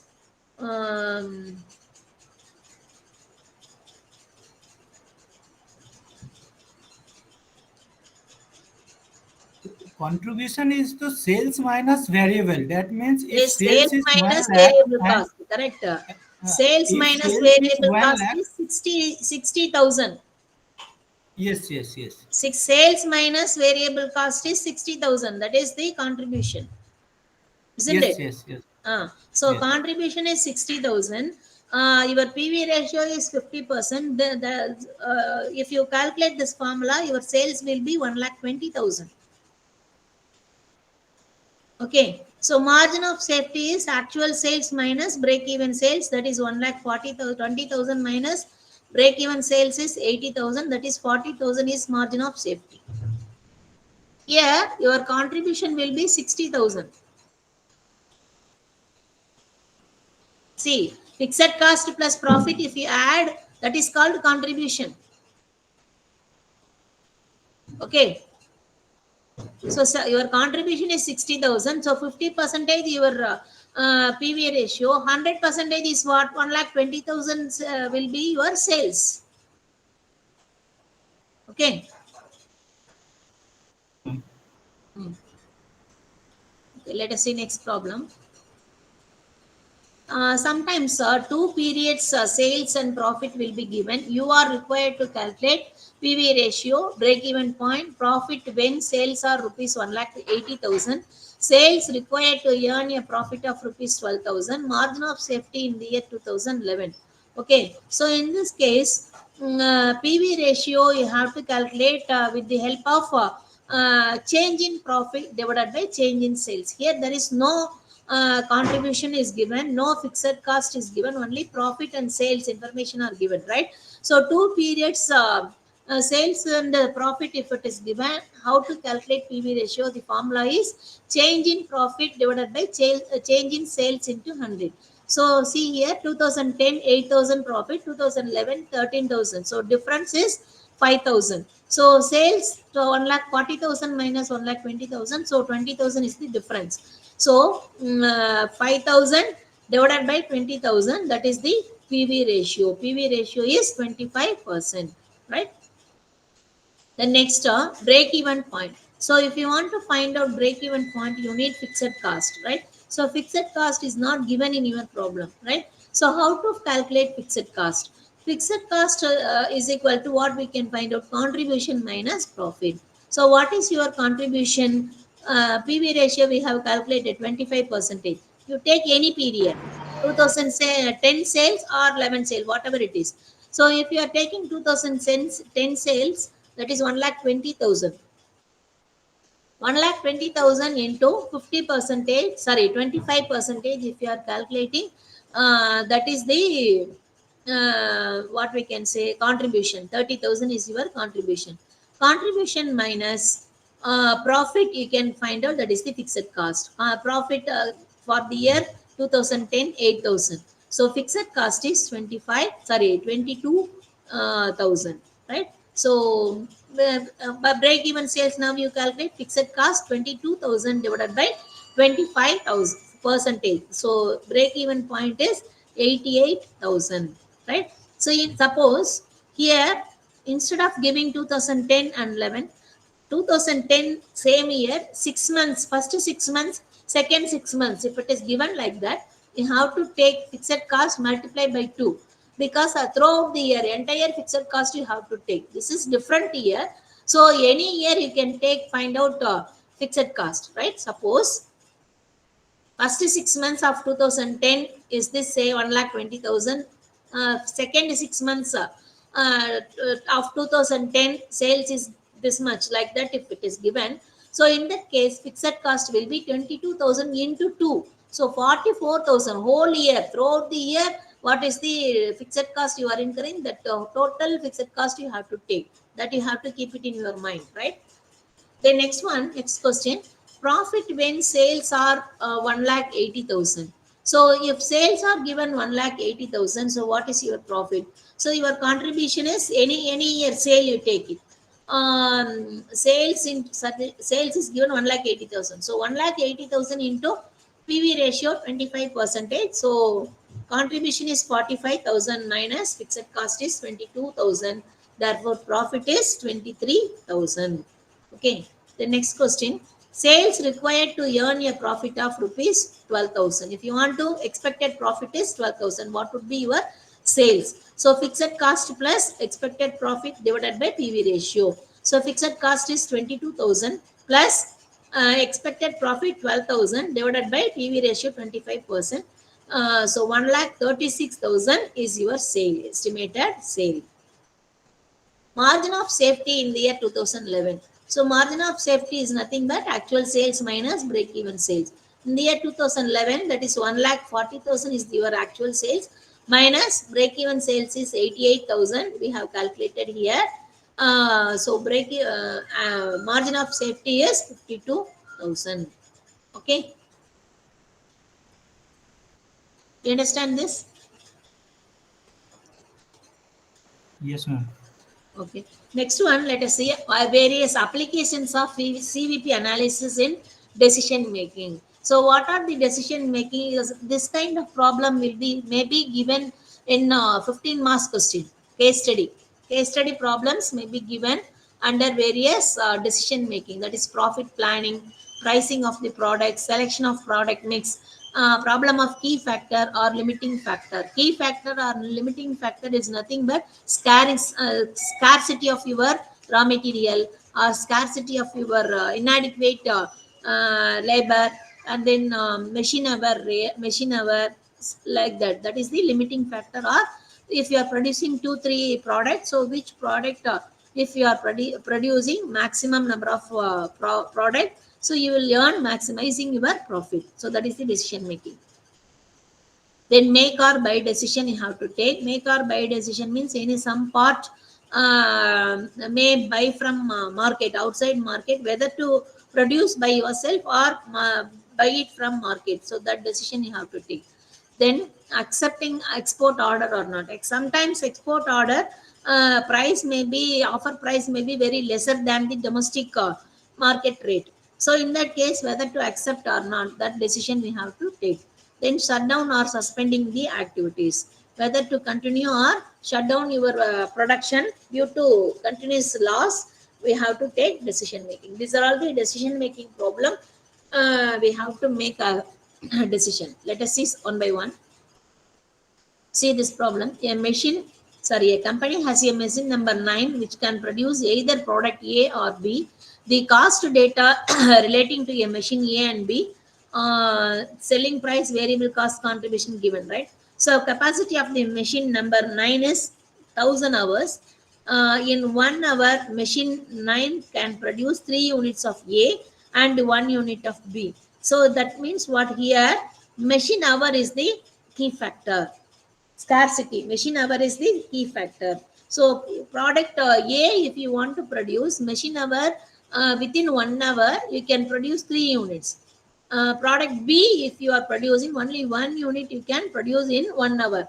So which the machine number 9 produce product A or product B, which gives you the maximum profitability? See here, you have to find out what is the key factor. Contribution per key factor you have to calculate. So first one, let us see what is the contribution. Product A 20 rupees, product B 30 rupees, variable cost 14 rupees, 18 rupees. So contribution per unit is given 6 rupees and 12 rupees. So we have to calculate what is the contribution on your key factor. Key factor, what is the limiting factor? 1000 hours, right? That is the 1000 hours is your key factor. So what is the 1 hour? You are producing 3 units. Here you are producing 1 unit. Okay. So 1000 hours, how many units you can produce? Product A, 1000 into 3 units. Into, that is your contribution is, total contribution 1000 units into 18 rupees, that is 18,000. 12 rupees contribution per unit, per hour. Sorry, if you are per unit is 6 rupees and 12 rupees. Now we have to calculate what is the contribution per hour. So per unit is 6 rupees. 3 unit you are producing. 6 into 3, 18 rupees. 12 into 1, 12 rupees. Your contribution per hour you have to calculate. So contribution for 1000 hour for product A is 18,000. Product B is 12,000. So which gives you maximum contribution? That you have to produce maximum profitability. So which product will you produce if machine hour is scarcity? Key factor, limiting factor. Machine hour is limiting factor. So which one you will produce? If you see contribution per unit, product B is greater, 12 rupees. But key factor you have to see. Key factor contribution per hour. If three units you can produce in case of product A per hour. Product B, only one unit you can produce. So contribution per hour you have to see, right? So 1000 units if you are producing, your contribution will be 18,000.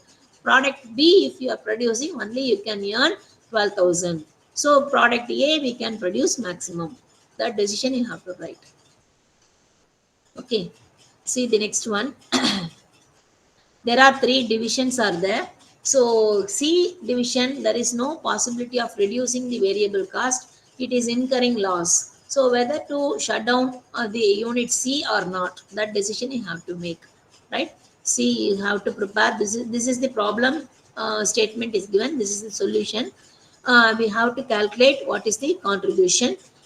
Sales minus marginal cost, that is direct material, labor, overheads. If you are deducting all these things, that is the contribution is A, B, C. Contribution itself is in minus value 19,600, not minus value. 84,000 minus marginal cost, so 19,600. Your fixed cost is 28,000, more than that. So unit C is 8,400 is loss, but your contribution is not in minus value, it is plus value only.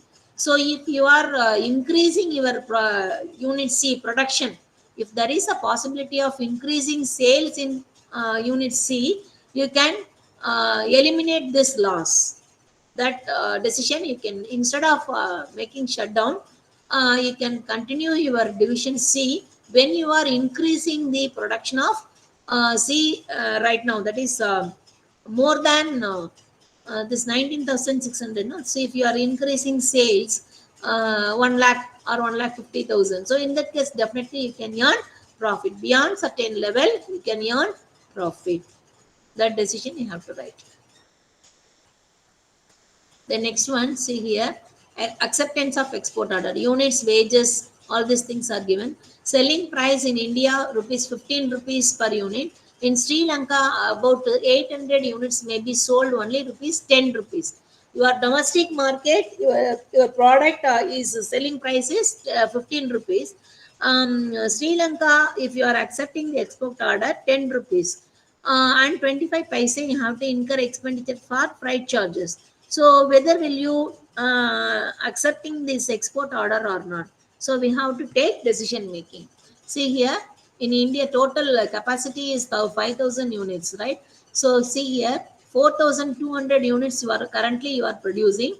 So 800 units is Sri Lanka product. A 70% level of capacity. See here, 70% of level of capacity is 4,200. But for 100% level of capacity is 5,000 units, right? So 800 units, that is based you unproducing capacity you are utilizing to produce to accepting the export order. So what is the cost incurred you have to calculate. So if you are 4,200, what is the sales minus variable expenditure? So that is called marginal cost, that is contribution. Contribution is 27,300. If you are accepting this one, your 1,000 rupees, total cost for 5,000 units is 28,300 is contribution, right? So less fixed cost, only you have to incur 4,200. 800 extra unit what you are producing, no need to incur fixed cost, will not be incurred, right? So your profitability is at present 20,300. If you are accepting the export order, 1,000 rupees additional profit you are earning. Even though if you are selling at 10 rupees, you are earning additional profit, right? So you can accept, your decision will be accepting the export order. And also other quantitative benefits also there. When you are accepting the export order, you are widening your marketing capacity international level. and also you can get some subsidy from the Indian government, and then you can get some tax exemption. So many benefits are there, and then you can import from import quota will also be increased. So many advantages are there, and also Indian currency, that is balance of payments position, will be better when you are accepting the export order. So because of this quantitative benefits, you can accept this. Not only these benefits, your profitability also, when you are accepting, your contribution is in plus value only, not in minus. So you can accept this export order. Like this, you have to write decision making. This kind of problem may be given in case study, 15 marks question. Okay. Again, this problem is key factor. Material is key factor, labor is key factor. Suppose if material is key factor, what is your decision making? Labor is key factor, what is your decision making? So you have to calculate contribution per unit of material, contribution per labor hour. Contribution first per unit you have calculate, that is, it is given material minus variable cost, that is selling price is 70/80. See here, 70/80 less variable cost. So contribution per unit is 31 rupees, 15 rupees.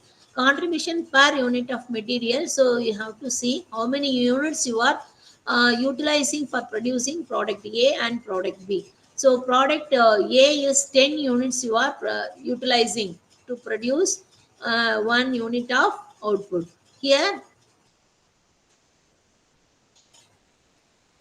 2 rupees, 25 rupees, 2 rupees 50 paise. That means 10 units. 45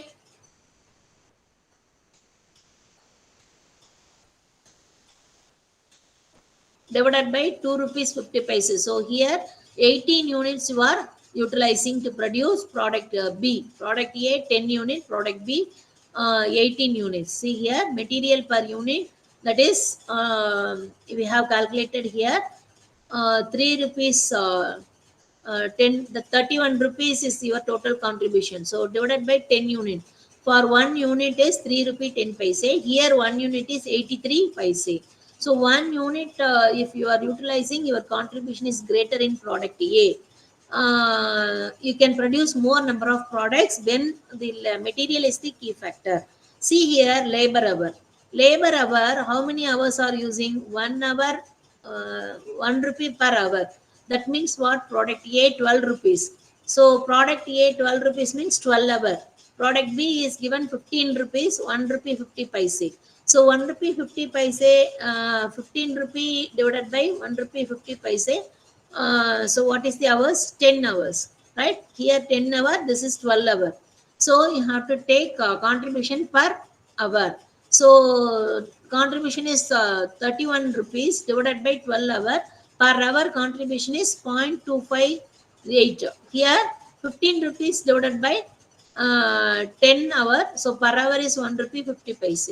If labor is the key factor, product B, production, if you are maximizing, your profitability will be maximum. So this kind of decision you have to write. Okay.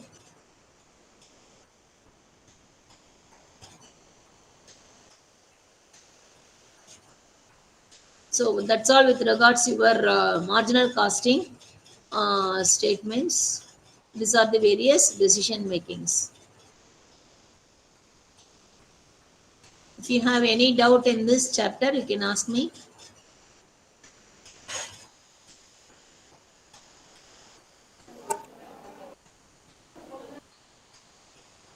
Excuse me, ma'am. Can you please explain scheme of exam?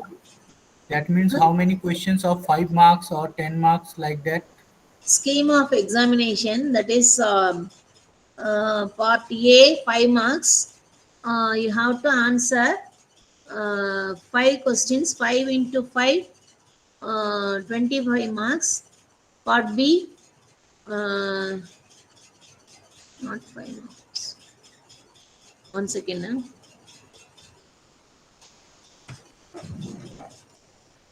Totally 75 marks. 25 marks is for your internal. 1 second.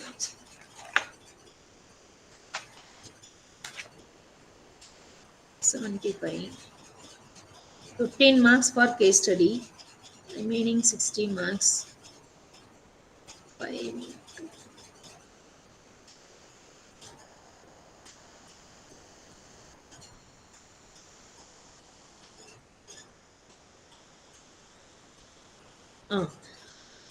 Case of part A, 4 marks. Part A, 4 marks, 5 questions you have to answer. 5 into 4, 20 marks. Part B, 5 questions you have to answer for 8 marks, 40 marks. Totally 60. 15 marks for case study. So totally 75 marks. 25 marks internal. Okay, thank you, ma'am. Madam, could you please repeat again? When will be the internal marks take place?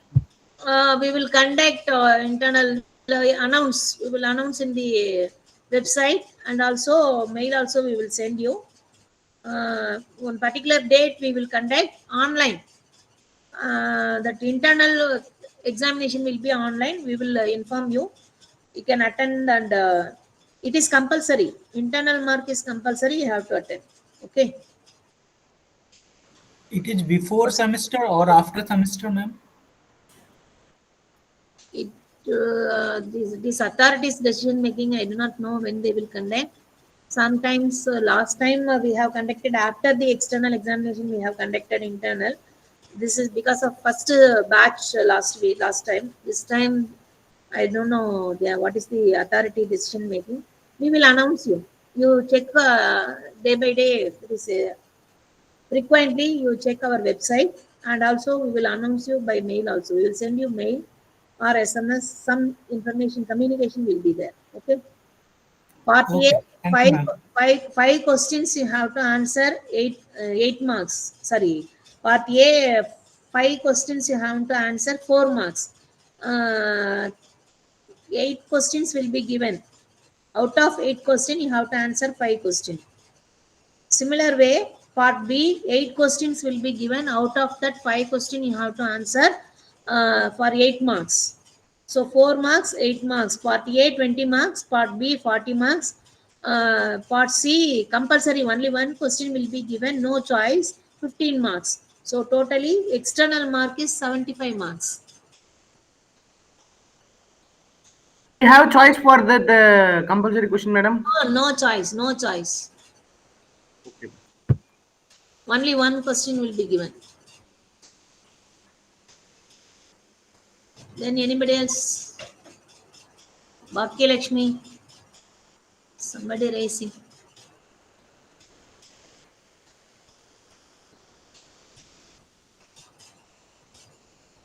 Ma'am, any suggestions for exam?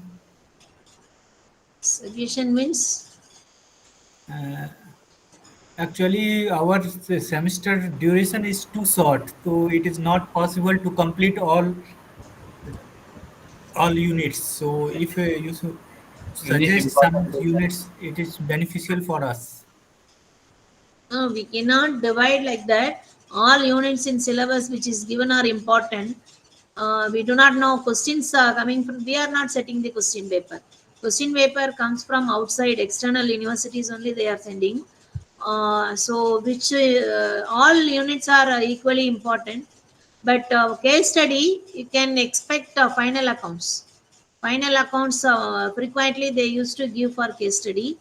Sometimes marginal costing, this decision making problem might be given. Sometimes cost sheet will be given. Sometimes fund flow or cash flow statement may be given. Like that, if you are making thorough about yourself, you practice many problems, then only you can do it. Okay. All my PPT it is already uploaded on our website. Pondicherry University students support services. In that you click MBA first semester PPT, we have uploaded. You can download and you can make use of it. And then you have to practice in addition to your internal this SLM. You can practice some more textbook, accounts textbooks. A lot of illustrations are there, because there are various adjustments will be there. Depends upon your adjustments, you have to do it, because if you are practicing more problem, then only within the time limit you can do. Otherwise, it will be very difficult. Those who are not studied accountancy earlier, so you need extra classes. This class is insufficient for you, I know. If you know anybody already studied BCom or MCom, you are nearby, or any teacher, you can go private tuition, or you learn from those who have already learned. You have to practice it. You have to spend more times for practicing the accountancy. Then only you can get clear. Theory, you cannot expect more. 2-3 questions will be given theory. So problems will be the dominant one. Why? Because 80% is problem, 20% theory according to our syllabus. So you should be very thorough about the problems as well as theory. Also, you can start concepts, accounting concepts, conventions. What is the limitations of ratio analysis? What is the advantages? What are the depreciation methods? So all these things they may ask you in theory, right? And you try to attend. If you exactly, if you have done your problem, you can score 100 marks. That means 10 marks question you can get 10 marks. Instead, if it is wrong, if you have made mistake anywhere else, you can get step mark. Instead of 10 mark, you can get it 6 marks, 5 marks, 7 marks, depends upon your adjustments, depends upon the evaluator. You can score. Okay. Ma'am, in this part Thank you, A ma'am. and part B, we have got internal choice. Yes, choice is there. No internal choice. That is, out of 8 questions will be given. Open choice. Out of 8, you can choose any 5. Okay, ma'am. Thank you. Okay. Okay, bye. I have another class now. Tomorrow only one more class we have. In that last unit, I will teach you, that is cost sheet and variance analysis. Okay, bye. Ma'am, one doubt, ma'am. Uh, Ma'am, when will be the internal exams will be held, ma'am? Exam? Internal exams. That not yet decided. Ma. Authorities once decided, it will be put on your website. Okay, ma'am. What about the end exam, ma'am? Like first semester exams? Because since we are working, they are asking the timetable to And apply leave priorly. external examination already announced in your website, no? June 8th But to yeah, ma'am. But there were a lot of confusions because everyone is getting confused. Which is ours? Which is ours? If possible, could any one of the faculties can share in official group, ma'am? no, we have no WhatsApp group right now. Okay. Okay. Whatever information you want, you can go through our website only. Yeah, ma'am. There's two timetable arrows. One is a combination of 5 subjects. One is 7 subjects, which is ours. Yours is 7 subject. Okay. The applicable for after 2023 candidate. So previously we have five papers. Okay, Yeah. that is applicable for old student. They may have arrear, so for them they will write 100 marks. They will not have internal paper. Okay, so for you it is 75, 7 papers. Okay. Ma'am, can you share the question paper of 2023's sample question papers? I don't have right now. If I will get it, I will share you. Okay. Is that is available in library, madam? Library, it is not available. It is an examination wing. It is available. If we possess the Ponchal University, we can access through it, no, ma'am. Huh?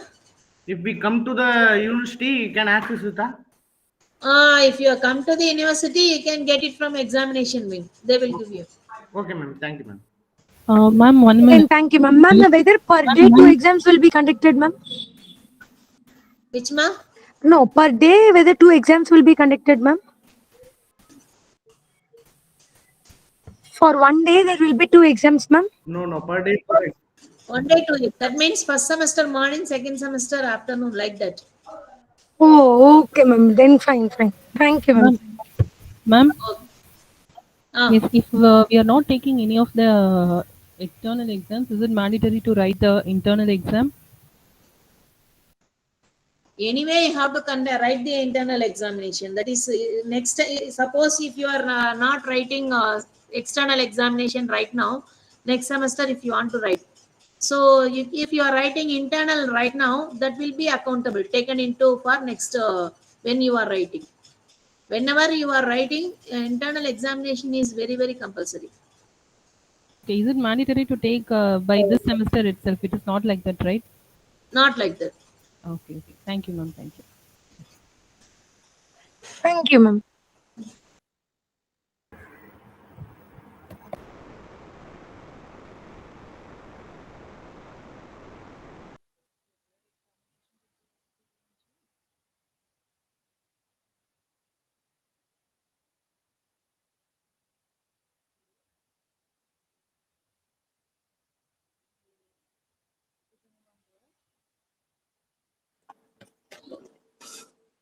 So good morning, all of you.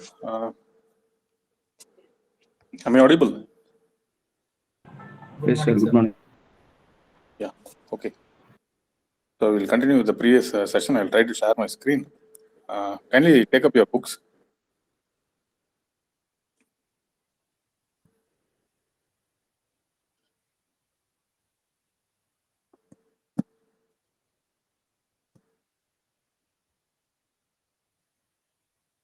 Yeah.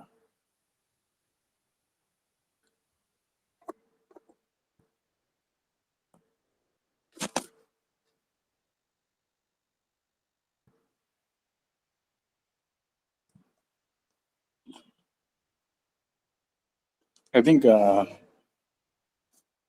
it's page number 159. Last class we were discussing about correlation and regression, if I'm not wrong. Today we'll be discussing about ANOVA. Okay. Yes, sir. Audible, sir. Yeah. Okay.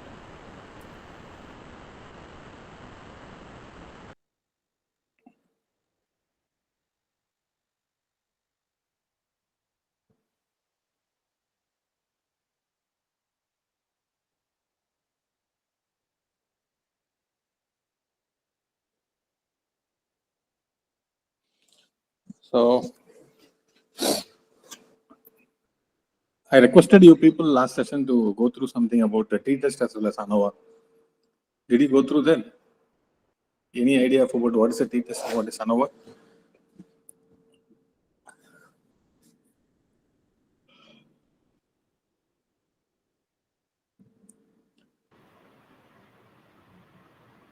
So at least we'll put it very simple.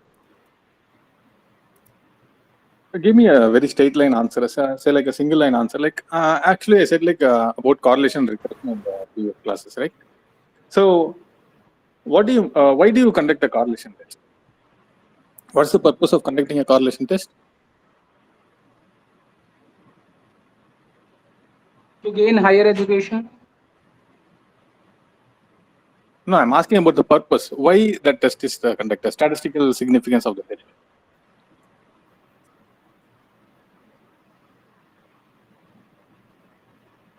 To find relationship between data, sir. Very good. In the case of regression,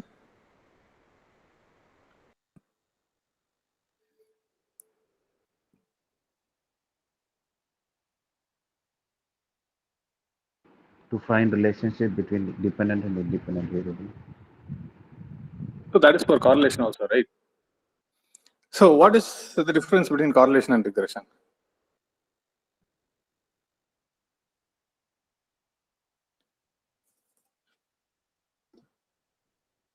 Any idea? No. If there is I said like correlation, we can I think correlation is a relationship between two dependent variables which are dependent on one independent variable. Okay. Any other answer? So correlation is a relationship between the two variables, sir. Regression is a sense of a relation between x and y two variables also. Strength and relations. Strength of relations. Okay. Any other answers?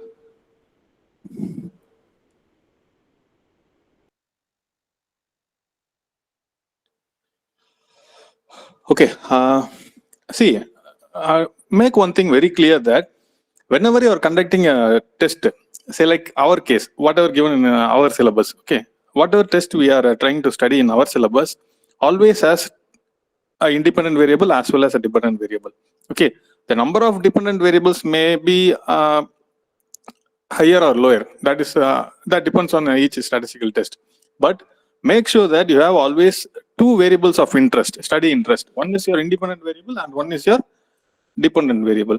So in the case of correlation, you are trying to study whether there is a relationship between x and y. If it is yes or no, whether there is a positive relationship or a negative relationship. Okay, that's the case of correlation. Whether in the and then we just try to relate them in the terms of positive correlation and negative correlation. That's all, or no correlation. That's it. In the case of regression, we try to express them in the form of equation of a straight line. Okay, so regression always expresses the strength of relationship between these two variables. Say like make very clear that only if there is a correlation you can move on to regression. Only if there is a relationship between x and y, you can move on to study a relationship of regression between x and y. Okay, first there must be a relationship, then you have to focus on the strength of relationship. Okay, so this is basic of correlation and regression, which we studied in the last class. So now coming to the next part, I said you people to read something about t-test as well as ANOVA. I hope people might have tried, or people might have tried to understand, but found it very difficult, or found not comfortable with reading this stuff. I could understand that because getting into the statistics directly, that to into the tests directly is a bit a complicated process. But still, with the basic idea of about what I give you, you try to relate how these tests are being conducted. Okay, so let's assume this ANOVA as well as t-test always has independent as well as dependent variables. Okay, so I hope all of you know what is independent variable and what is a dependent variable. I hope you are all clear with that, no? There is no confusion with that. Can I proceed with that? Should I say that once again? So you know what is independent variable, right?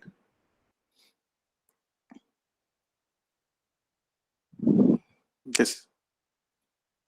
Why so silent?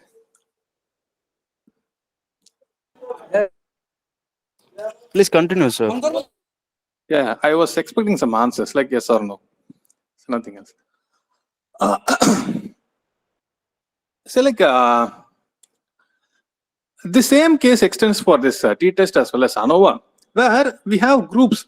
Okay, so in the groups we try to find the mean differences among the groups. Say for example, if there is only two groups, okay, I have a independent variable, I have a dependent variable. The independent variable has only two groups, and the dependent variable has to be measured out of those two groups. The mean differences has to be measured. Say like let's take an example. We have two sets of people here, say like gender of people, male and female.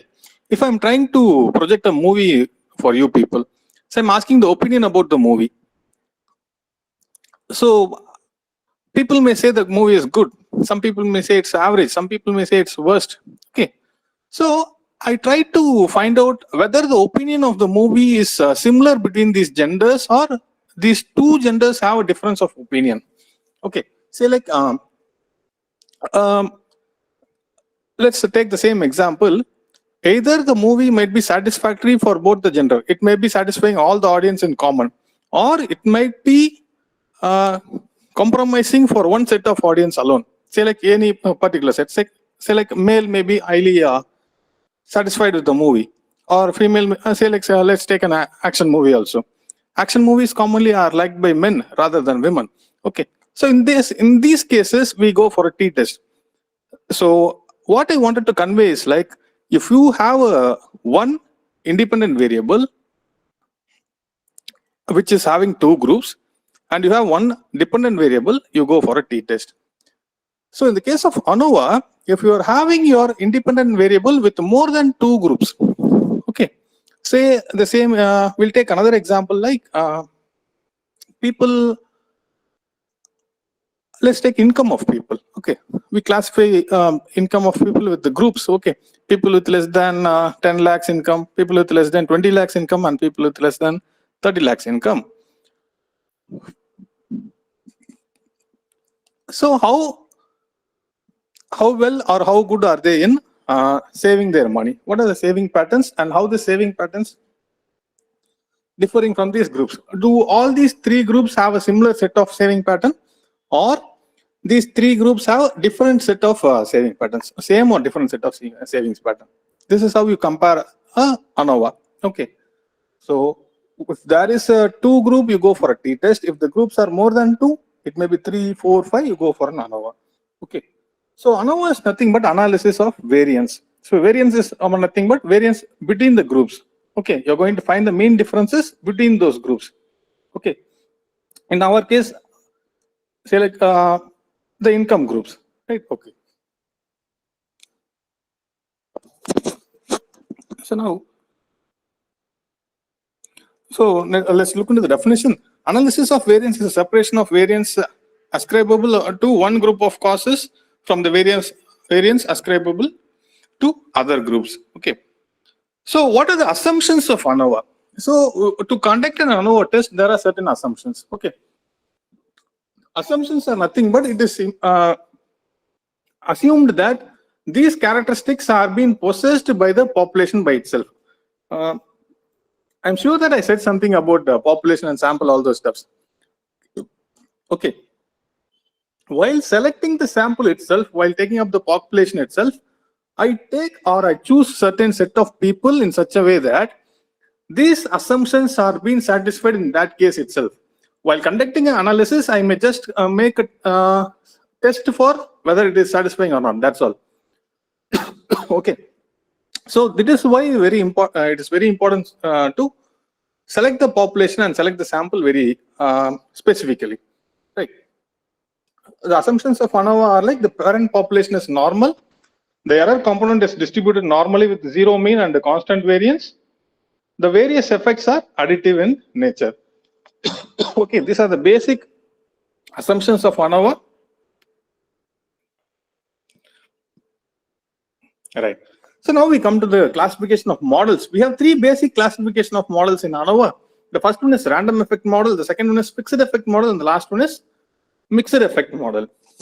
So the random effect model is nothing but a model in which each of the factors has random effect, including error effect, is called as random effect model or simply a random model. Okay. So you have two basic factors here. Okay. Factors as well as error terms. In both the cases, if you have effects, you call them as a random effect model. In the case of fixed effect model, a model in which each of the factors has fixed effects, but only the error effect is random. It is called as fixed effect model or simply fixed model.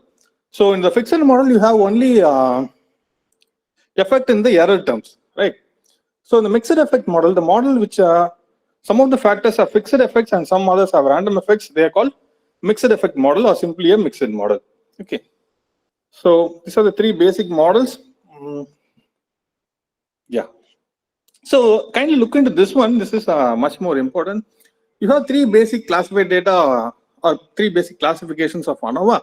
We call them as one-way classified data, two-way classified data, and M-way classified data. So forget about the last one. The last one is very rarely used or not oftenly used. The two basic types of ANOVA used for calculations or statistics is always a one-way classified data and two-way classified data. So we call them as one-way ANOVA and two-way ANOVA in common. Okay.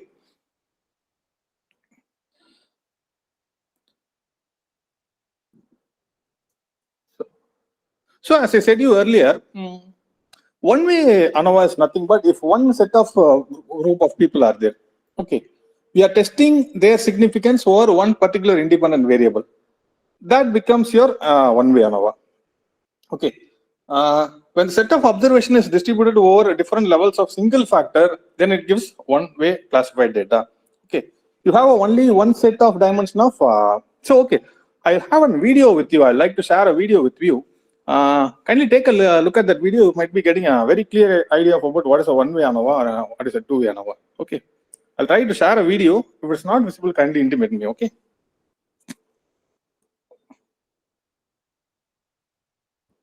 If we look at the most common types of analysis of Is it visible? No, sir. No, sir. Black screen, sir. No, sir, it's not visible. No, Yes, sir. black screen, sir. Variance, we distinguish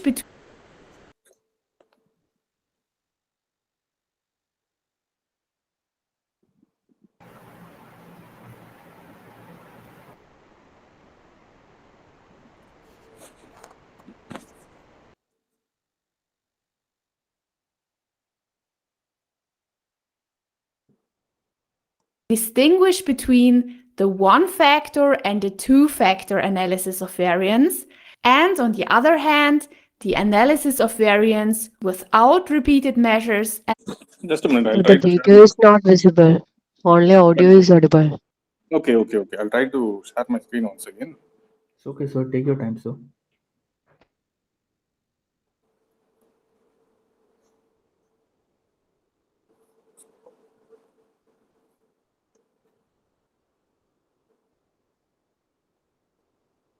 Is it no? Is it okay now?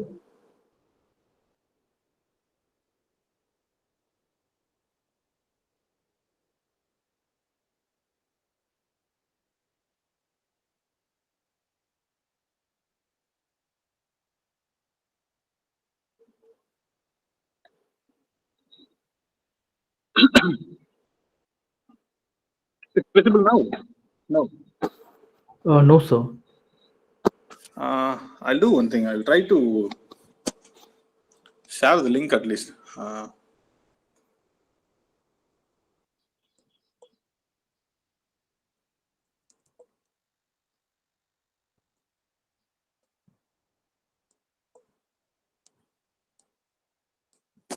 So kindly look into your chat box. You have a link over there. I just given a link over there.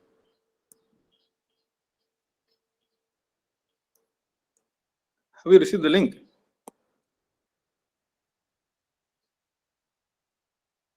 Yes, sir.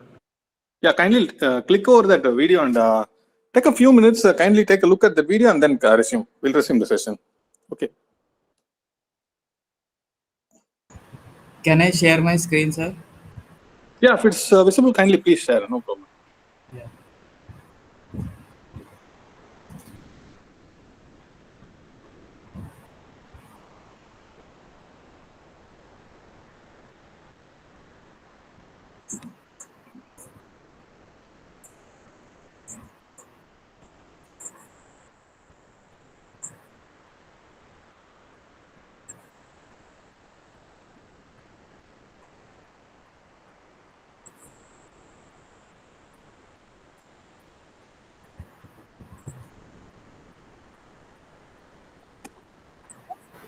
Yeah, I don't think you'll be able to share the audio as well. Audio is not playing here from my system. Okay. Are others able to hear? No problem. We'll do one thing. I've shared the link. No, you just click the link and watch the video for just some few minutes. I think it's a very short video. Just watch the video and then come back. We'll discuss about the video. Okay, sir.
I think you completed the video, right?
So finish.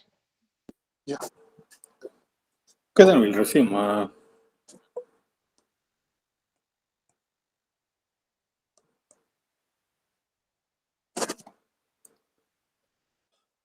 Now, I suppose you get an clear idea about what is a one-way classification and what is a two-way classification, right?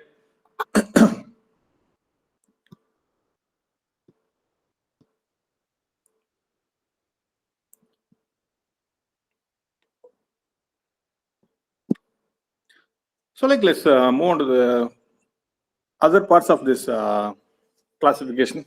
So, like, one-way classification of data is for a single group. Am I right? Okay. Yes. Say, for example, if I am trying to study the results of students of a class of a particular subject, okay, so I'm just measuring the output with the teaching parameters. Okay, that becomes your one-way ANOVA. So if I'm putting all together so many factors that influence the study of a student, say like his or her family background, his or her mental what is relativeness. Okay, so there are so many other factors also that influence the study of a person or a listening capability or understanding of a person. Okay, so that becomes your two-way ANOVA. I'm saying it in very simple terms, right? So when you're trying to represent these two notions, we have certain equations for them. Okay, one-way ANOVA classified data, y denotes jth observation corresponding to the ith level of factor a, and y sub ij the corresponding random variable. Okay, define the linear model for sample data obtained from the experiment by the equation. We get an equation like y sub ij is equal to mu of mu plus a plus a sub I plus e I sub ij of I is equal to 1 comma 2 comma up to k, and j is equal to 1 comma 2 up to n. Okay, Sir, so we have certain sorry to interrupt. representations Will for you them. share your screen? Yes.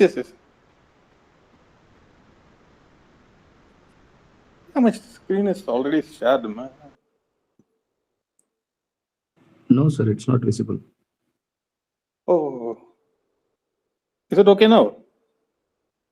Yes, sir. Okay. Yes, sir, it's visible now. Yeah. So, so we'll do one thing. You forget about this equations and all this. Okay. So like they're all explanations of how this ANOVA is being derived. So we'll just move on to the table directly. Okay, ANOVA table for one-way classified data. You have something a table in page number 167. Okay. Kindly take page number 167. You have this table. Okay, where you have your ANOVA table for one-way classified data. It has headings like source of variation, degrees of freedom, sum of squares, mean squares, variance ratio. Okay.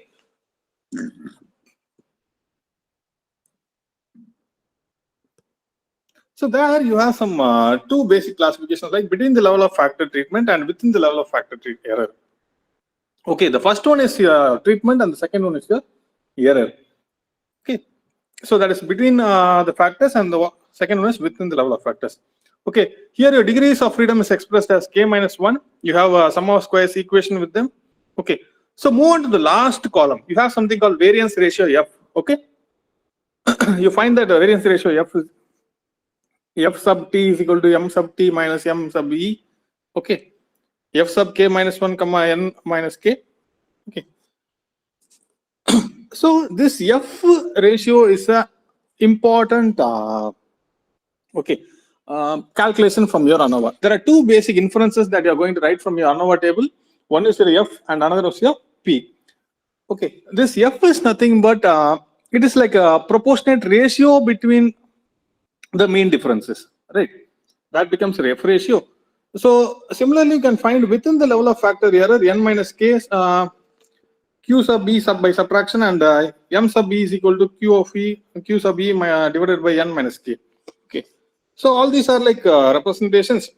So the main thing what you have to note here is, so as the table heading tells you the story, degrees of freedom, you know what is degrees of freedom, right?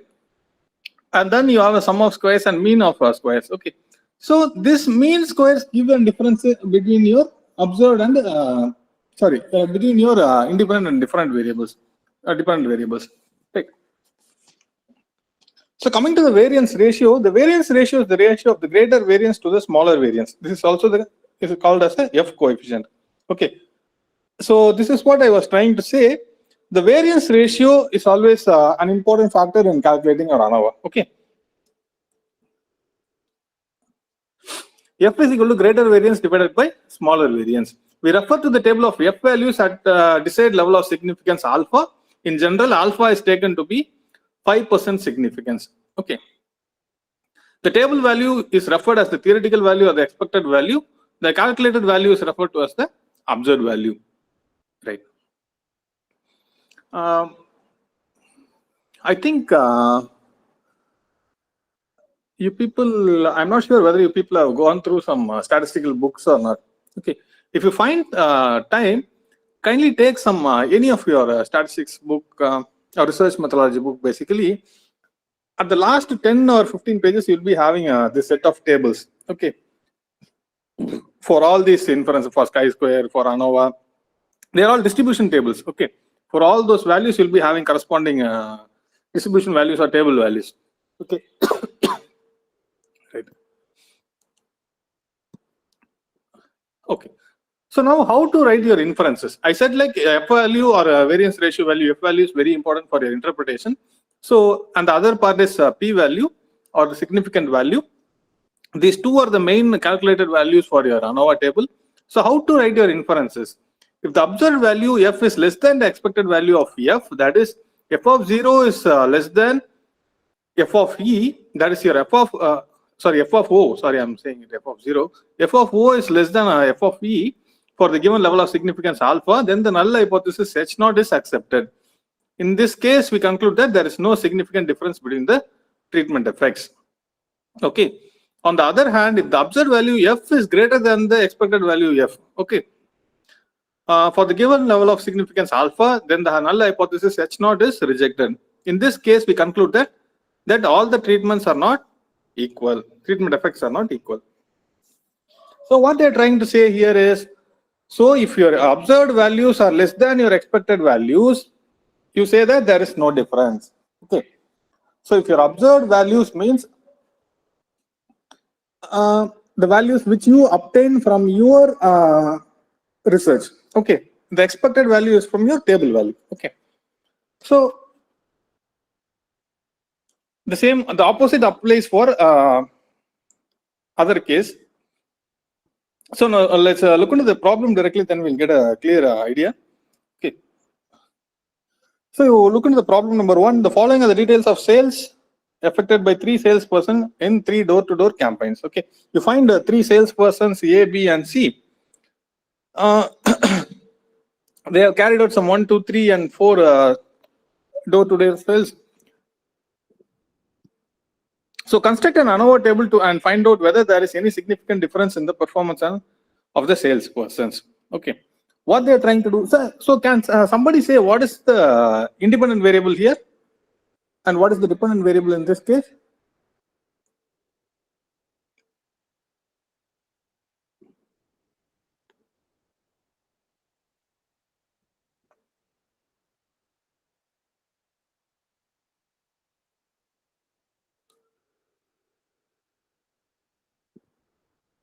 So I'm speaking of the problem in page number 168.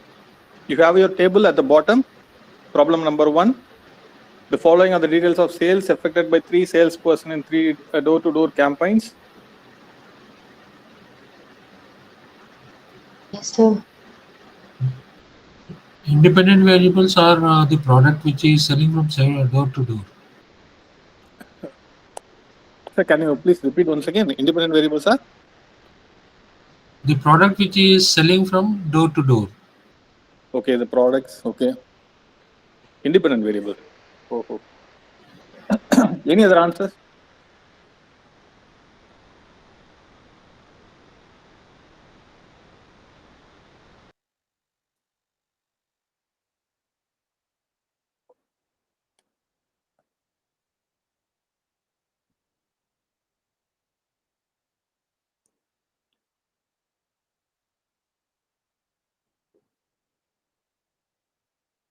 Any other?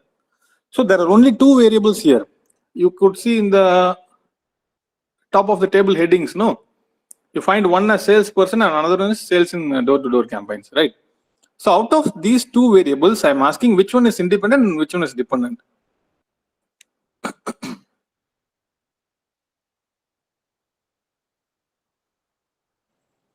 Salesperson is independent, sir.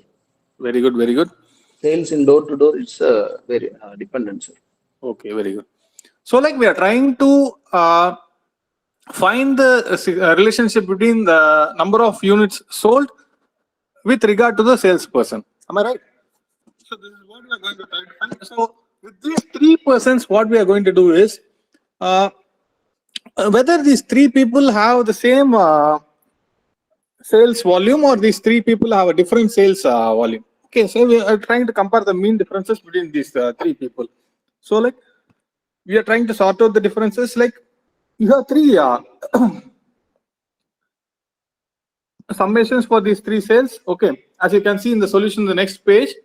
Okay, construct an ANOVA table and find out whether there is any significant difference in performance of the salesperson.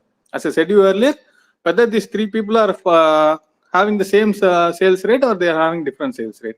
For that, what they do is like this method is called a direct method. They try to summarize or sum up all these sales of the 3 people salespersons. Okay, the first one says that summation of A is equal to 8 plus 9 plus 5 plus 10, which is of all the sales volumes of the first person, and the second is the same. B is equal to 7 plus 6 plus 6 plus 9, that is 28, and C is equal to 6 plus 6 plus 7 plus 5, which is 24. Okay.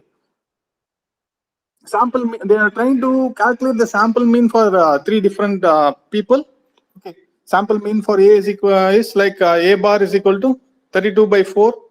Okay, the number of sales conducted. Okay, as you can see here, it is the total sales divided by the number of sales conducted. Okay. So that is the number of door-to-door campaigns conducted. So like it's 8, 7, and 6 respectively. So the total number of sample items is equal to total number of items for A plus total number of items plus B for B plus total number of items for C. So your total becomes 12, which is 4 plus 4 plus 4, the number of sales conducted by A, B, and C respectively. Okay, so the next part is your mean for all your samples, that is X bar. X bar is the total of 3 sales by total number of sample items, that becomes 84 by 12, which is 7. I hope you are understanding. This is all very simple, I think, just addition and subtraction. Okay, so the next part is like they are trying to find the sum of squares for the deviation. Okay, so like first they tried to find mean of all samples. Then they try to find out the sum of squares. Okay, for 8, 9, 5, and 10 for A, B, and C respectively. For the first table, you can see for A, sum of squares of deviations for A, what they do there. Okay, and again for B correspondingly and C correspondingly, right? So once they are done with their sum of squares, they try to apply into the formula. Okay, where varieties is equal to summation of A minus A bar whole square plus the summation of B minus B bar whole square plus summation of C minus C bar whole square. That's your 14 plus 6 plus 2. I hope you can see the values here at the bottom of the table. Okay, A minus A bar whole square column, the last value 14. Okay, similarly in the second column 6, as well as the last column 2. That is what is mentioned here as 14 plus 6 plus 2, which becomes 22. Okay. The next part is sum of squares of deviation for total variance, where you have your salesperson with 4 different door-to-door sales campaigns. Okay. You have your sales minus X again, and sales minus X square. Okay. Sorry, sales minus X square, which is 7 basically here and 7 square. So now coming to the ANOVA table. Say this ANOVA table gives your values of degrees of freedom as well as your sum of squares of deviation and variance. Okay.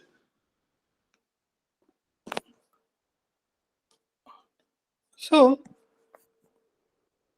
here you have a variance value as between the values as 4 and within the values as 2.4.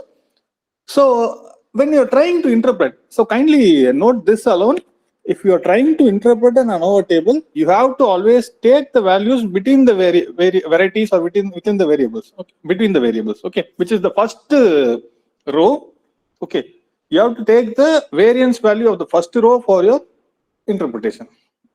Right now, you calculate the F value using the table values. F is equal to greater variance divided by smaller variance. That is 4 divided by 2.44. Okay, which is 4 divided by 2.44 between and within varieties values. I'm speaking about the variance values which is present in the last column. Okay, which gives you 1.6393. The degrees of greater variance becomes 2 degrees of freedom. Smaller variance is 9. Okay, so I hope all of you know what is level of significance. I have explained in the previous classes itself. Okay. It is something related to the errors or number of mistakes that could be committed. So here in this case, the level of significance is 5%. The table value of F is equal to 4.26. Okay. So as I said to you, your statistics book will be carrying out the table value. If you are trying to look into the statistical book, if you are trying to look into the table value given in the statistical book, you will be having F values. In that F value, the table value is observed as 4.26, whereas our calculated value is 1.6393. Okay, we have 2 values. So now we come to a conclusion or inference. As I said you earlier, from these values, can somebody say which value is higher, the tabulated value or the calculated value?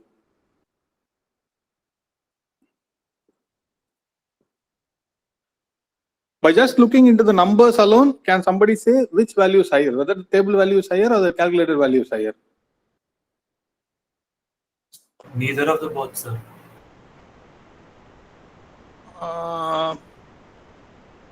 Can you have a second thought? Your calculated value is 1.6393. Your table value is 4.26. I'm asking which one is higher. Table value is higher. Table value. Obviously, the table value is higher.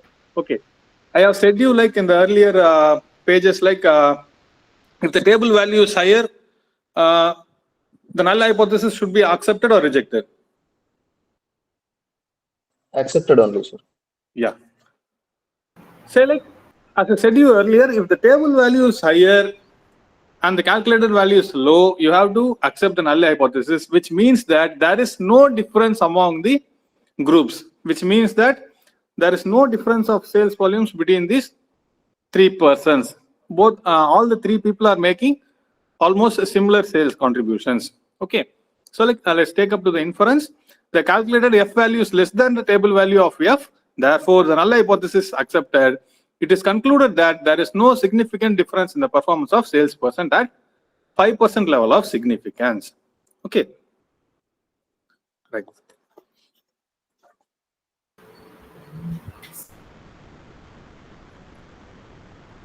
Sir, the table value of f where we got that? This calculated, we calculated that is 1.3. Table value where we got that? If you take up your statistic book, in your statistics book, you have a last 5 or 6 pages which is dedicated to these tables. You have your chi-square table, ANOVA table, F-test table, T-test table, all the tables you find there. From there, we take up this reference value. Okay, you have your degrees of freedom there, you have your significant level there. By taking up these two values, you can find the table value. Okay. Sir, also another doubt. In this subject, how many marks will be contributed for sums and how many will theory cover, sir? That I cannot be very sure, ma'am. That depends on the person who is setting up the question paper. So most probably you'll be having a very minimal number of problems. If you have the problems also, you'll be having an either or choice of theory. So don't worry about the problems. So what is the pattern of examination? Okay. Pattern of examination in sense, what pattern, sir? Yes, basically it is part A, 75 marks, how many 5 marks? How many? Oh, in that case, okay.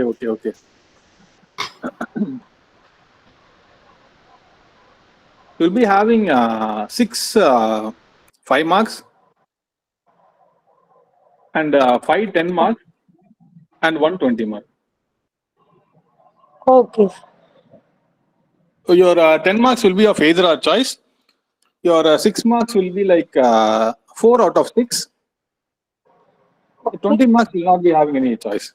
You'll be having only one question. Okay, sir. That's 100 marks, right? So they were telling that we would be having internals as well. No. Your exams will be conducted for 100 marks. They'll be converting this 100 marks to 75 or 80 based on your internal marks. That doesn't matter. Okay, sir. Like whether there is any specifications or how many pages 5 marks need to be there and how many pages 10 marks need to be there. So that might be for any theoretical subject. Our subject doesn't demand any pages. If you write with your answers, even in 2 pages, it's fine. No problem. Okay. Thank you, sir. Sir, in this 10 marks question, is there any internal choice? Yeah, there'll be either or choice. That's what I'm trying to say. I was repeating that. If they are asking a problem in A, they'll be asking a theory in B. Say for question number 10, let's take an example. Question number 10 will be having 2 questions like A and B. It's an either or choice. If A has a problem, B will be having a theory. No problem. Okay. So don't worry about the problem. So the statistical tables would be provided? Yeah, I think they'll be permitting to take. If you're having, you can carry it. They'll not be. I am not sure whether they are giving it now.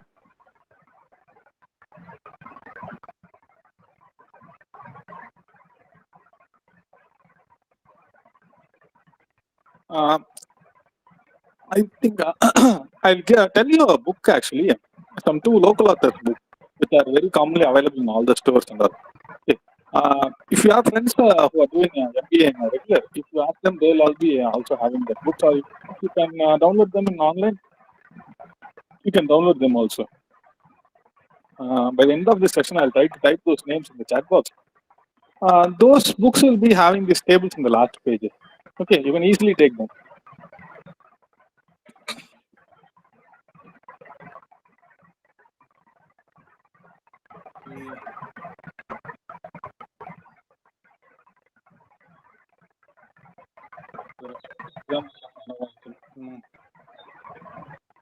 So I'll just give a hint about this other topic called partial and multiple correlation. Okay. Partial correlation is nothing but if you have so many variables and only one variable is associated with your independent variable, say you have say some 4 or 5 dependent variables, and you have one independent variable. Any one of your dependent variables is related to your independent variable, we call it as partial correlation. I think somebody has to mute themselves. I think, no? Right. Okay.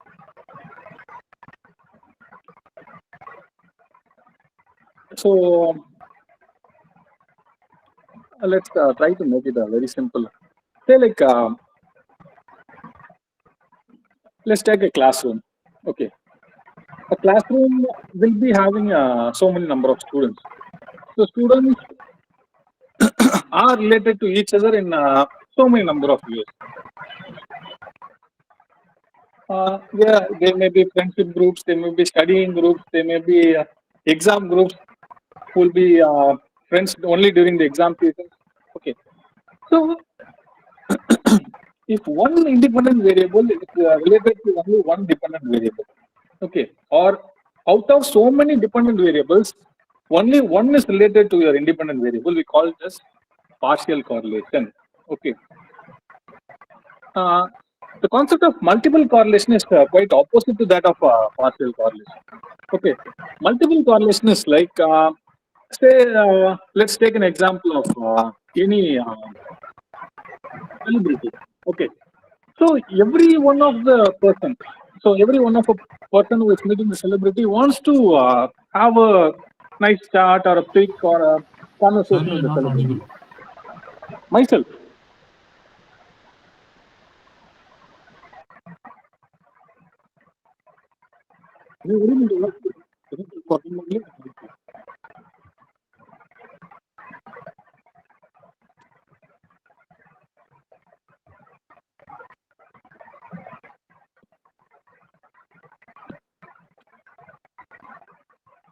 Very clear, Telesi. Audible.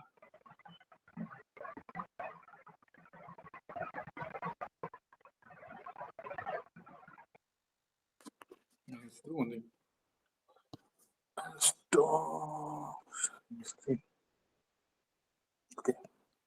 I think now it's better, no? Since I was sharing, it was a bit complicated. Okay.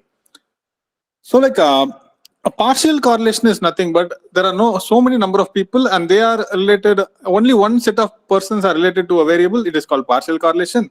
And if so many number of variables or dependent variables are related to only one independent variable. So as I said, in the case of a celebrity, okay, if a crowd finds a celebrity, what does that do? Everybody approaches that celebrity, everybody wants to take a snap with that celebrity. Okay, so that is the case of multiple correlation. That is an example of multiple correlation. If there are so many number of dependent variables and they are all related to the independent variable, say like assume them as arrows. Okay, if all the arrows are directed towards one single variable, it becomes your multiple relationship. When when only one arrow is related to the other variable, it is called as partial correlation. Okay, so I'll discuss about this partial and multiple regression and correlation in the next class in a very short manner. We need not extend this sessions, book sessions for a long time. Next class I'll be trying to bring some PPTs and we'll discuss some theories also. It might be useful for your exam point of view, I suppose. Okay. So you mentioned about a book with the tables. So can you tell the name of the book? I'll type them. Yeah, I'm doing that.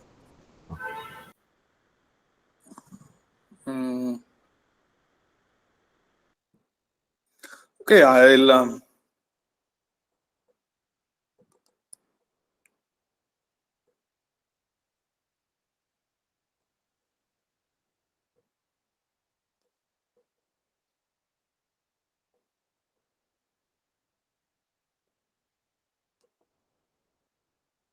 I've given one book and I'll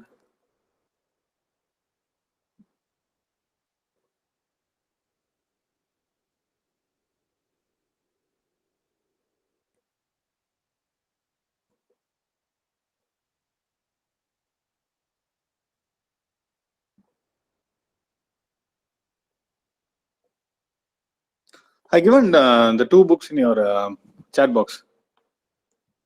Could you find them? Yes, sir. Yes, sir. Yeah, one is by Dr. Pannisalam and one is by C.R. Kothari. These two are local Indian author books. So you find them everywhere. Okay, it is not difficult to find them. You can find them everywhere. If your friends are having, or you can download them online also. These books have the table values. Okay. Right.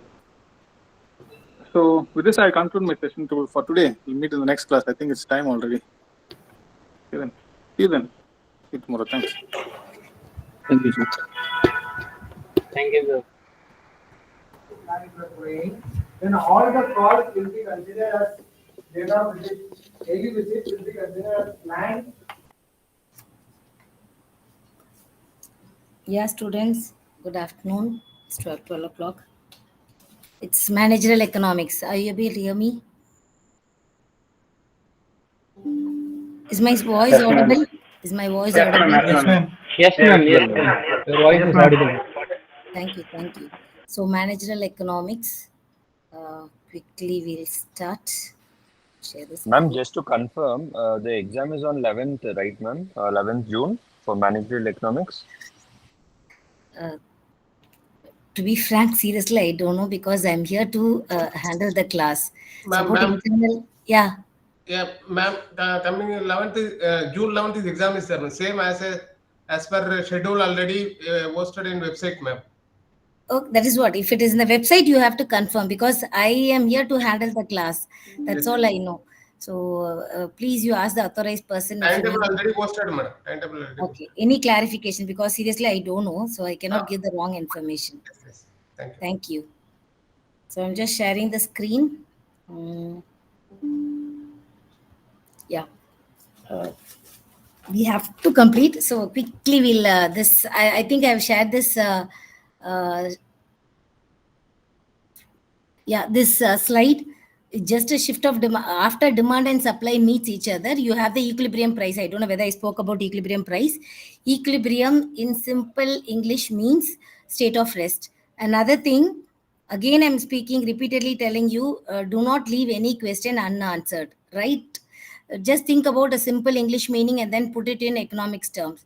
If you leave it, it's 0 marks. If you attend something, you'll be getting at least 1 or 2 marks. So try to attend all the questions with graph. Economics, don't think that it's very difficult and all. It's simple. You are always surrounded with economics. That's all I'll tell you. So it's easy. You put yourself in that situation and give an answer. Don't worry about the about the exam. So have a look at the PPT which has been shared and then you'll get a better idea. Your textbook is also very good. Everything is given very neatly and nicely. So that is, and the questions are given at the back of each lessons. So have a look at it and you'll be getting an idea. The previous question paper, as you said, since it's in the website, you can think about the case studies also from there. Okay, so this is a shift in demand and supply. There are more, I think 10 cases will be there. Here, very few cases are there. Demand being fixed, supply can shift left or right. Demand being supply being fixed, demand can move up or down. Same way, demand and supply both can move left or right. What happens to the equilibrium price? This might be asked. So this is, you can think about the situation. When you draw, automatically you will get it. It is very simple. The thing is you have to draw and see. Shifting the demand and supply. After demand and supply meets each other and you're getting an equilibrium price. Okay, so previous slide I'll show you. This is a demand and supply meeting and I said to you, and this point is E. Is it visible? Is the screen visible? And 3 will be equilibrium price and 30 will be equilibrium demand and supply. Is the screen visible? Yes, ma'am. Okay, thank you. And then we started with production analysis. Very quickly, we'll have a recap again. Production, we said nothing but transforming input into output. And then different types of, factors of production, you know, land, labor, capital, and entrepreneur. And then how it is measured, total productivity, average productivity, and marginal productivity. So I think I gave you an example for this also. If you work it out, I'll write the set over here. where can I find a place? So I'll try to write it over here. Take down the table, and when you draw the exact points, you will get a graph like this. So in the textbook, one second, just go through the textbook. Yeah, textbook, the TP is given over here is little big. If you're able to memorize the numbers, well and good. And here I thought I'll be using simple numbers so that if you are able to get it, first input will be 0, 1, 2, 3, 4, and 5. Something I did. 1 sec. And then after TP, you have this is input, and then output will be TP. TP will be, I think last class I gave 0, 5, 15, 20, 22, 22, and 18. Okay. And then you know the formula, how TP is calculated. TP is equal to AP into Q. And AP is given as TP by the input. And then what is MP? MP is given as TP at N minus TP at N minus 1. So from the beginning, we are speaking marginal, marginal, marginal. It's very important. Marginal, you get from the beginning, marginal utility you saw, marginal productivity, marginal cost you'll be having, marginal profit you'll be having, then marginal output, marginal profit. So marginal means an addition made to the total. So what happens when you produce one extra unit of output? Okay, what is the cost evolved over there? That is marginal. When you speak about marginal cost, here marginal productivity is what happens to the output when you add extra 1 unit of input. I think I'm clear. Okay, what happens to the output when you add 1 unit of input to it? So that is marginal. So marginal is given as TP at N minus TP at N minus 1. N I said current, and N minus 1 is previous unit. If 2 is the current unit, 1 is the previous unit. 3 is the current unit, 2 is the previous unit. If this is the current class, previous class is N minus 1. Clear? I think it's clear. If any doubt, kindly let me know. And then we spoke about TP, AP, and MP. That is what is over here. And then what is it? MP and AP. Once it is done, you try to calculate AP and MP over here for this table. It will give same thing which is given in your textbook also. And then we have time. Time is said short run and long run is there. Short run in the sense where one factor is fixed. And long run, all factors are variable. Okay, long run, all factors are variable. Short run, one factor is fixed. One sec. And then we have, what is it? We have time period only we are speaking about. Short run, one factor is fixed, and long run, all factors are variable. Then you know what is the definition of productivity, production. You're transforming input into output. That's all. That is productivity. And then you calculate AP, MP, TP with a given formula and try to draw the graph based on it. Your graph will be more or less like this. And next important is you have to compare. 3 cases will be here. Have this table in front of you. It will be easy for you. So first table will be what happens if AP increases. Can you see the graph? Can you see the graph here? Can you move the graph? Yes. Kindly let me know, because if the okay. Yes, ma'am. Yes. The internet is poor. I don't know if you in the other side I cannot see anything. I can see only my slide. So kindly respond so that I'll know that I'm with you. Thank you. You can see your slide, ma'am, clearly. Okay. So 3 cases. Case 1, 2, 3. See again, this law of variable proportion will be an important question for anyone.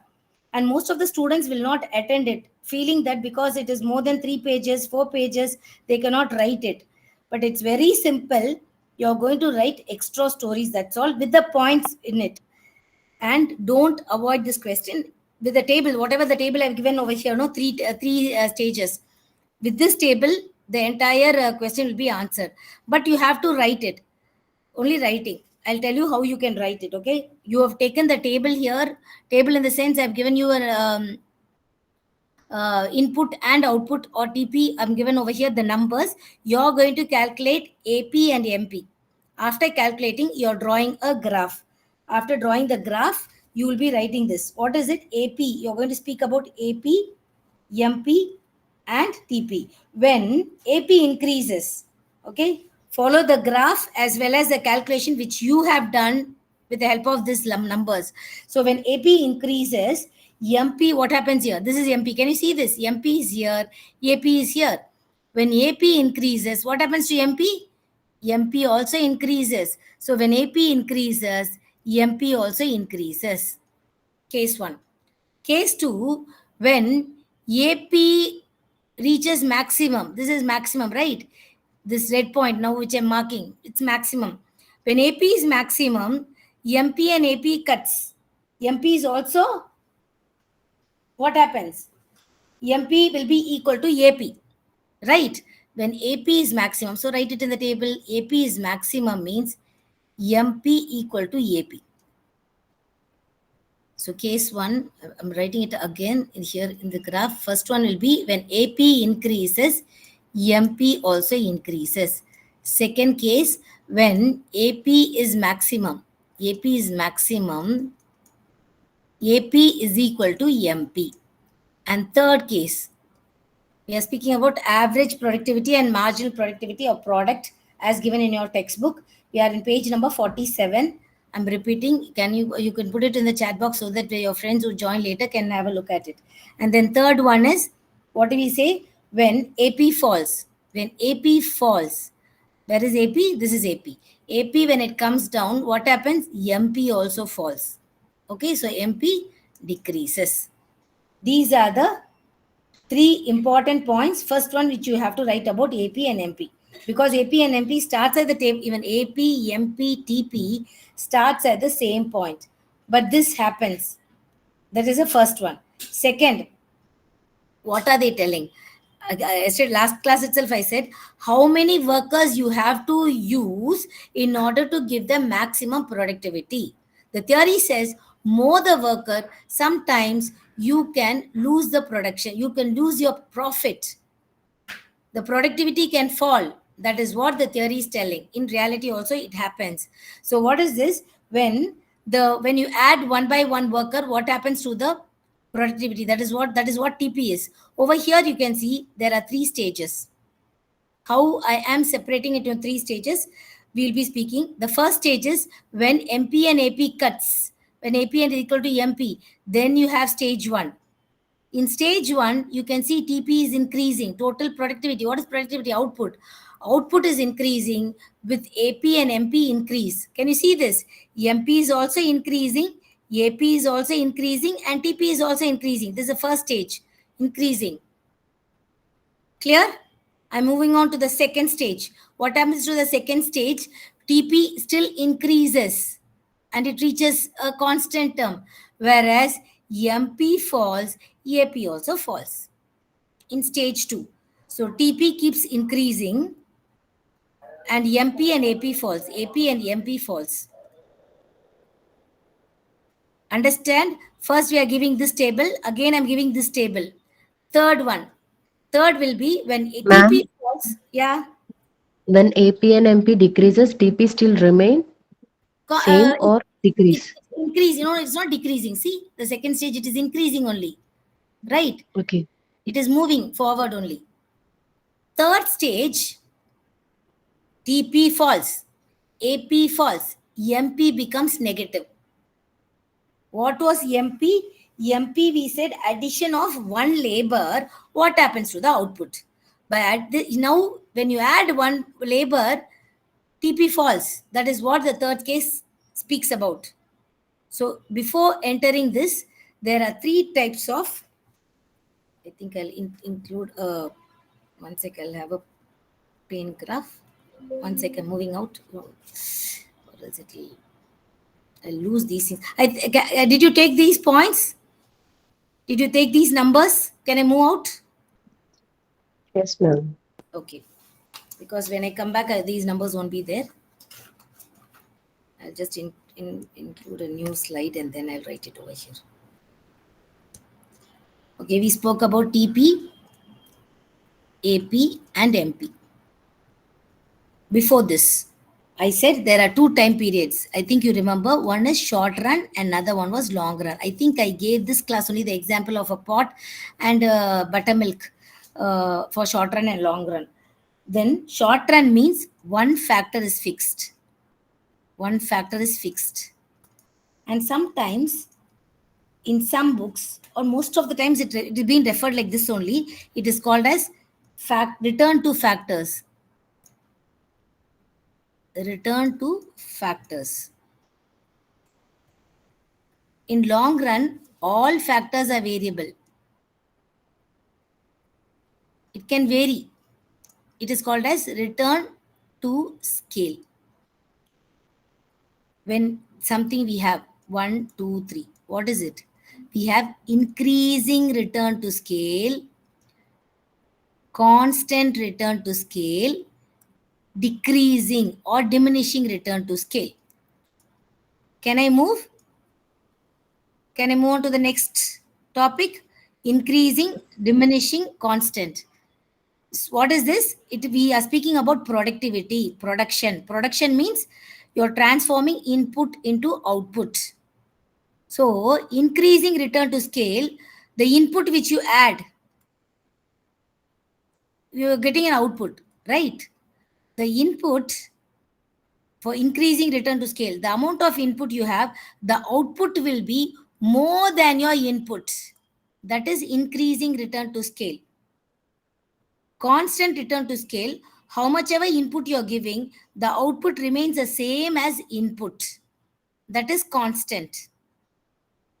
And decreasing or diminishing return to scale, the amount of input you're adding, the output will be less than the amount of input you added. Is it clear? Is this clear? Yes, ma'am. They speak about productivity. When a question on productivity comes, all these can be written. You can write it in a simple English. You needn't use sophisticated language and all.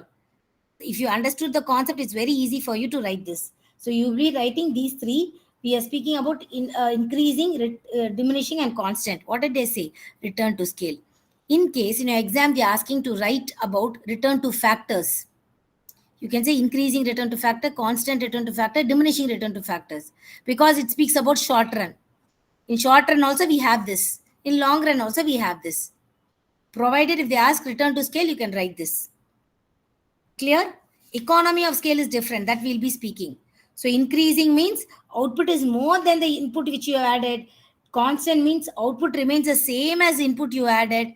And diminishing or decreasing return to scale means output is less than the amount of input you added. Okay, so this is what we are coming back to this slide again. So in the first case, that is what we are seeing. What happens? The input is increasing. For the first stage, when you add the input, the output is also increasing. Second stage also, you have a case where the output can increase. And the third stage, both are negative. So a firm cannot operate in third stage. That's ruled out because it becomes negative. First stage, why they say the theory is telling the firm cannot operate in the first stage because it has more opportunity to increase its output. Listen, can you see this? It should not stop here because it is having an opportunity to increase the output, whereby he can increase his profit. Because his production means what? Increasing output, increasing sales, increasing profit. Producer. So a firm or a producer can, or the firm should stop in stage 2. That is what the theory is telling. Okay. So when AP and MP starts from the same point, you know MP increases, AP also increases, but MP is greater than AP. That is one point. Second point, MP increases, AP increases, and MP is greater than AP in this case. That is what now we saw. Second will be when AP increases. Again, MP is greater than AP. Okay, but because here AP is less than MP, here AP is greater than MP, and then a point when a marginal productivity and average both are maximum, both are cutting each other, both are equal, is in this point. When AP is maximum, both are cutting each other. So these 6 points, if you write, this answer is done. And in addition to it, you should write the definition of AP, MP, TP. Short run, long run, all these things. And then sometimes, not sometimes, most of the times you can see, write a note on production function. You know what is a production function? I said easily you can write about Cobb-Douglas production function. I think I'm having it here. Okay. Can you see this slide? Cobb-Douglas production function. Last week we saw, so Cobb-Douglas production function, you know, Q is equal to A power alpha or L power, K power alpha, L power beta is given over here. So in the notation can change in different books, but the implication is the same. And here, when alpha plus beta is equal to 1, it's constant return to scale. That is what we saw. Now we saw, no, I'm now trying to club it over here. Alpha plus beta is less than 1, diminishing return to scale. Alpha plus beta greater than 1, increasing return to scale. And final conclusion, Cobb-Douglas production function assumes constant return to scale. I don't think this point is there in the textbook, but in many of the textbooks it's there.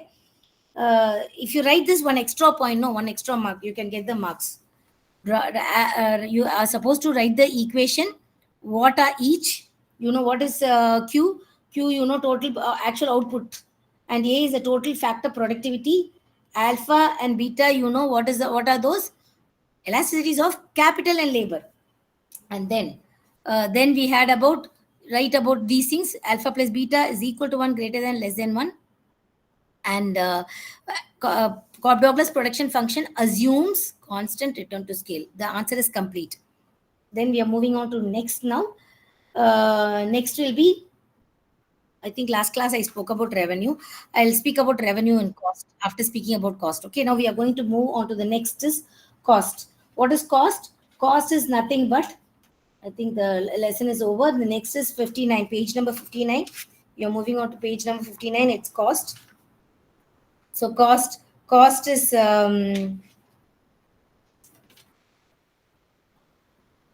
sometimes they are asking the difference between law of returns and law of returns to scale. Law of returns in 12th standard textbook you can find this, or returns to scale. Sometimes they might ask.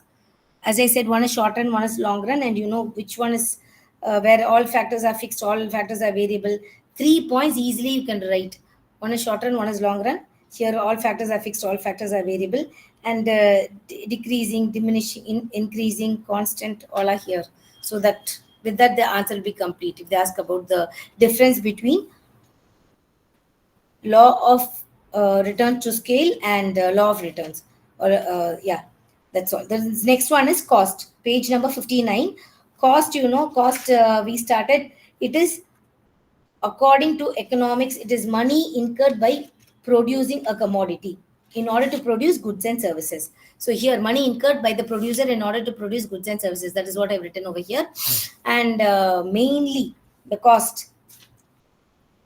In last class, I think I spoke about productivity. When I started about productivity, I said to you about this. There is something called as fixed product and variable product. Fixed means the resource, fixed resource and variable resources. The resource which is fixed, it does not vary with the output. And I think I gave you an example of roti maker. So how much ever thing, the resource, that whatever the thing maker is a fixed. And when I have to add more atta, means that is variable. So that varies with the output. In cost also we have the same thing. I'll use a slide again. In cost also we have the same thing. Fixed cost, variable cost. The cost which is fixed, it does not change with the output. Quickly, I'll give an example. Assuming someone of you are planning to start a tuition center. If you're going to start a tuition center, you need to see a place. You need to give rent for the place. You need to do some alteration. You need to buy table, chair, whiteboard, chalk, marker pen, or you're going to spend on the rent, electricity. All these are fixed. The cost which is fixed, it does not change with the output. And then we have something called as variable cost. Cost which changes with the output produced. That is variable cost. Very simply, cost which is fixed cost. Cost which varies is variable cost. Many students write like that. Technically this is right, but you need to add with the output. That will be better answer. So cost which does not change with the output is fixed cost. Cost which changes with the output is variable cost. And then you have something called as total cost. I'll give an example. What did I say? Cost which is fixed cost. 10, 10, 10, 10. 4 fixed cost I'm having. And what did I say? Cost which varies is a variable cost. So variable cost I can have around, what to say? Yes, 10. First one will be 0. Because until and otherwise the students come, I won't be getting the income. Right? So first month it will be 0. So first 1, 2, 3, 4, 5 I'm writing. First month it's 0. From second month I get something. So I can give 10, 17, 25. This is enough. Okay. Can you see the table? It's fixed cost, variable cost. Then we have total cost. Total cost is nothing but fixed cost plus variable cost. Clear? Clear about total cost? Total cost is nothing but fixed cost plus variable cost. That is total cost. And what is total cost here? 10 plus 0, 10 plus 10, 10 plus 17, 10 plus 25. Okay? So what is it? 10, 20, 27, 35. Are you following me? I'm moving on. Yes, ma'am. Then you have marginal cost. Again, a cost is coming here. What is marginal cost? The cost which is used or the cost which is incurred by producing one extra unit of output. The final one extra unit or any one extra unit of output. I'll give you I think a sum is also I saw. So if possible, I'll share that sum with you. The mail so that you can you will be getting a better reading or better understanding with marginal concepts. So what is marginal cost? 10 minus 0 will be 10. 20 minus 10 is 10. 27 minus 20 is 7. 35 minus 27? 8. Very good. 8. Someone answered. Can you Okay. please repeat the marginal cost definition again? Marginal cost, the cost which is actually incurred by producing one extra unit of output. By one extra, how much cost you're using? See, here itself I'll tell you. What did we say? For first unit and 0th unit, you're using rupees 10. For second unit and first unit, I use rupees 10. For third unit and second unit, to produce third unit and to produce second unit, I'm using how much? 7 rupees. The cost which is there. For producing fourth unit and third unit, 8. Is it clear? MC is nothing but TC at n minus TC at n minus 1.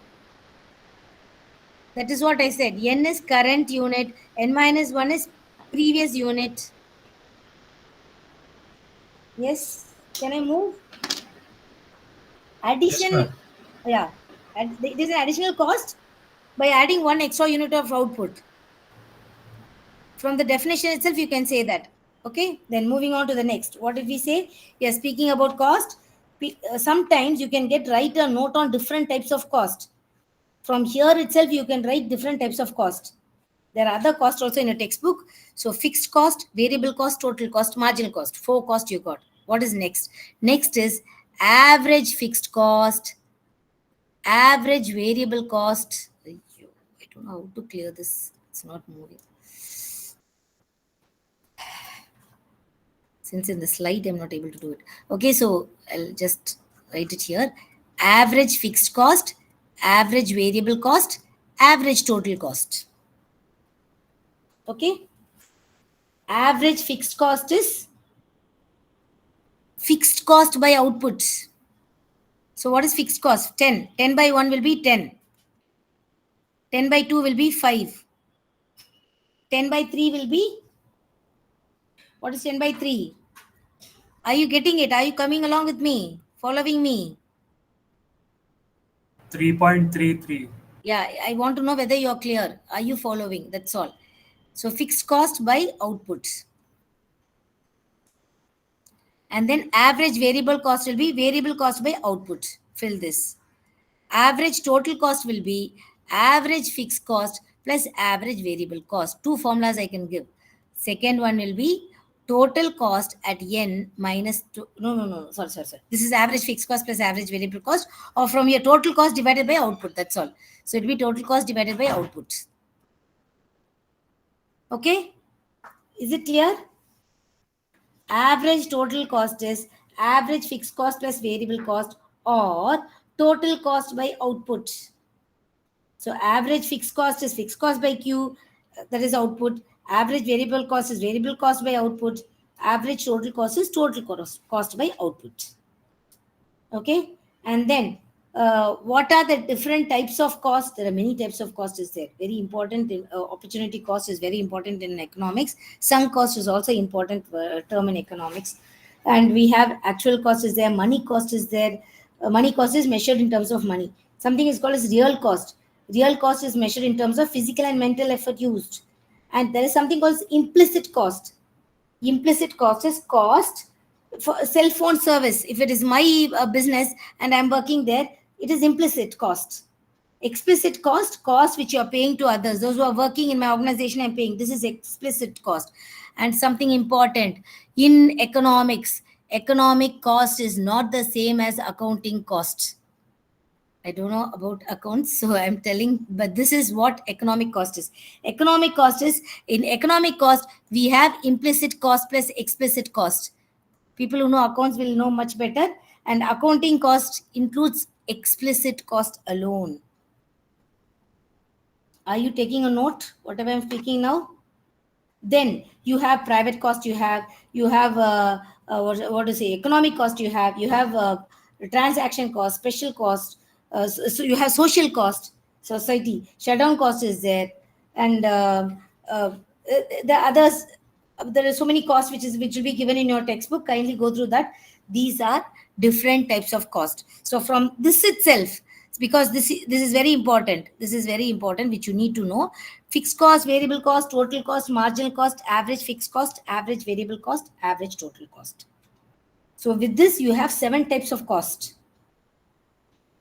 And cost, this table is there in front of you. I'm giving this table. Try to work out all the cost here. It will be easy. The numbers, wait one second, I'll check in your textbook. Yeah, in your textbook, they have given all 4-digit numbers. If you're able to have this, you can make it into 2-digit also. It's okay, fine. But you have to draw a table. You have to have a numbers in it. Then you have to draw a graph with it. Oh, graph, I forgot. Okay, graph. Now we are drawing graph.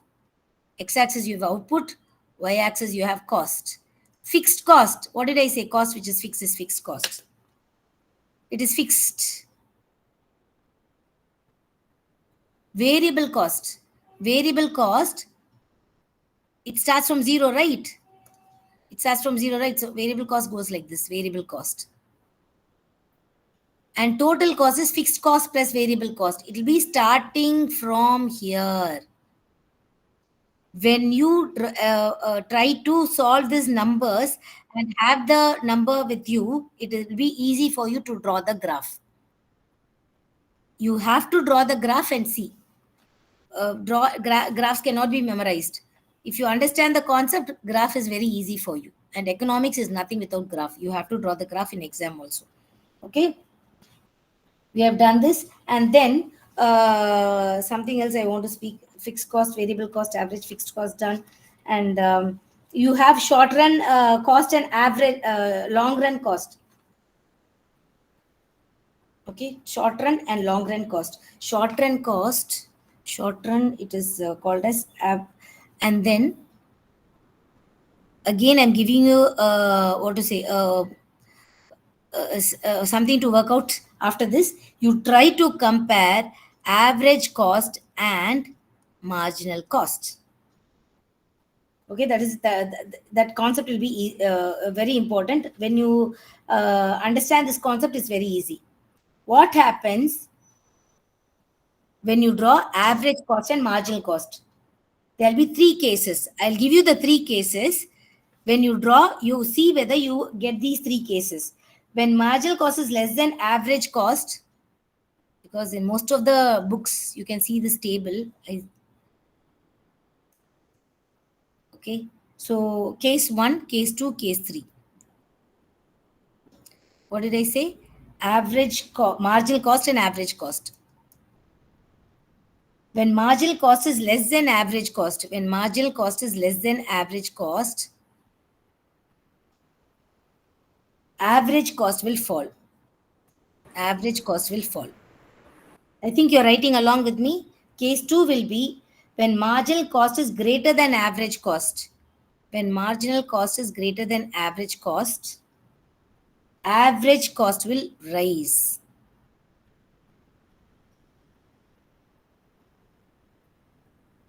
And the third point is marginal cost will be cutting average cost at minimum. Thus, the minimum point of AC, right? AC, MC will be equal to AC. You write all these 3 points, we'll see in the graph now. Okay, so this is MC. I think you can see this. This is marginal cost curve, and this is average cost curve. Average total cost only we called as average cost. So this is average cost, and this is marginal cost. What was the first case? When MC is less than AC. When MC is below AC, right? When MC is less than AC, what happens? Average cost also falls, right? When it's below. When MC is below AC, MC is less than AC, average cost falls. When MC is greater than AC, see MC is rising, MC is greater than AC. What happens? Average cost is also increasing. So AC will increase in case 2. And you know, this is a rule to speak about producer's equilibrium. So marginal cost should cut average cost from below. Marginal cost should cut average. When we go to markets, after this we'll see about this. So marginal cost should cut average cost from below. And the minimum point of AC and MC will be equal. So this point, when AC is equal to MC. This is a minimum point, right?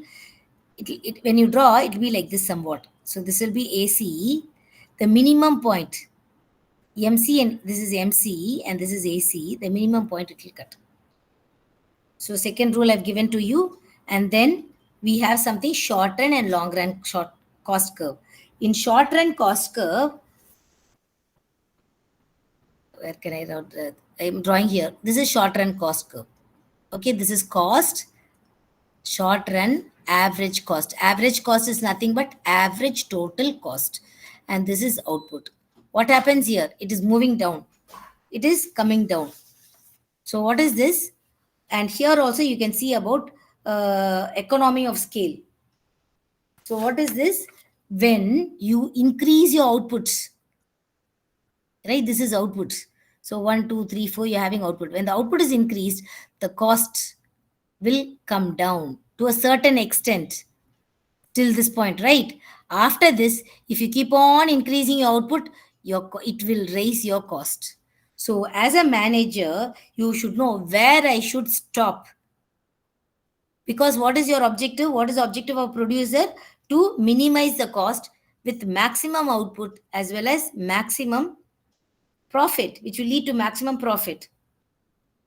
So this is producer. Actually, so what is it? He produces the output at this point. And this point is called as economy of scale. This is called as an economy of scale, where it is actually cost advantage. This the cost advantage experienced by the firm. This we call as economy of scale. Again, I'm repeating, economies of scale is nothing but economies means advantage. So it's a cost advantage experienced by the firm when it increases its outputs. And to the other side, this is called as diseconomy of scale. Because you move, you get more output, the cost is also increasing. It is not good for a producer. Okay? So that is what it is. And yeah, we spoke about this accounting profit and different types of cost. I'm having the terms over here. Okay, all the terminologies are here. Kindly check this. And economy of cost is here. And this only we said short run average cost. So cost is like this average cost curve, and I'm having it here itself, marginal cost and average cost. So whatever the table which I said, it is here in front of you. If you want, I'll write it again. What did we say? When marginal cost is less than average cost, what happens? Average cost falls. When marginal cost is greater than average cost, it increases. Average cost increases. Okay. And then we said when both are cut at a point. This is the minimum point where AC and MC is cutting, and it is the level of output which has to be fixed. We will be seeing about this in the in the market next unit. Okay, and then yeah, I will just check your textbook also. We spoke about yes, long run and short run cost curve. I said right. So this is short run cost curve. I'm having it here in this slide. Short run cost curve, already I do it over here. This is short run cost curve. And many short run cost curve together forms a long run cost curve. It's like this. So only you have a boat shaped curve. This is short run, we call it as a plan curve. Long run is called as a planning curve. Many short run curves form a long run cost curve. Okay, that's all. So this is short run and long run curve. It's done. And moving on to the next, this economy of scale also we spoke. We said about the disadvantages is nothing but the disadvantage. When what happens, which arises to the firm when you increase the production after a certain extent, and factors causing to the diseconomy of scale is there. And one more which I saw in other syllabus, there is something called as cost elasticity. Since we are speaking about cost, there is something called as cost forecasting also. What is cost forecasting? You already know what is forecasting, the theory of forecasting. The theory of forecasting is the same for anything. When you plug in demand, it becomes demand forecasting. When you plug in cost, it is cost forecasting. When it is sales, it's sales forecasting. So write a few notes about cost and the story about forecasting, and then plug these two. That's all. It becomes cost forecasting. And there is something called as cost elasticity. All these, when we speak about cost, it comes, but in the textbook, it's not there. So anyway, I thought, okay, I'll speak about this cost elasticity. It is also known as cost output elasticity. Okay, it is the percentage change in cost with respect to, you know that, no, right? You know elasticity. So it is cost elasticity. Elasticity of cost is equal to percentage change in cost with respect to percentage change in output. Are you taking a note of this? We are speaking about cost elasticity. Percentage change in cost with respect to percentage change in output. Okay. Okay. I'm moving on to the next unit. Oh, wait, I'll check your textbook. Break-even point. Break-even. I think I'll speak about revenue and then move on to break-even. Then quickly you will know about what is it. Last class we started with revenue. You know what was revenue. I don't know whether I'm having a slide here with revenue. Okay, it's okay. I'll just have a slide.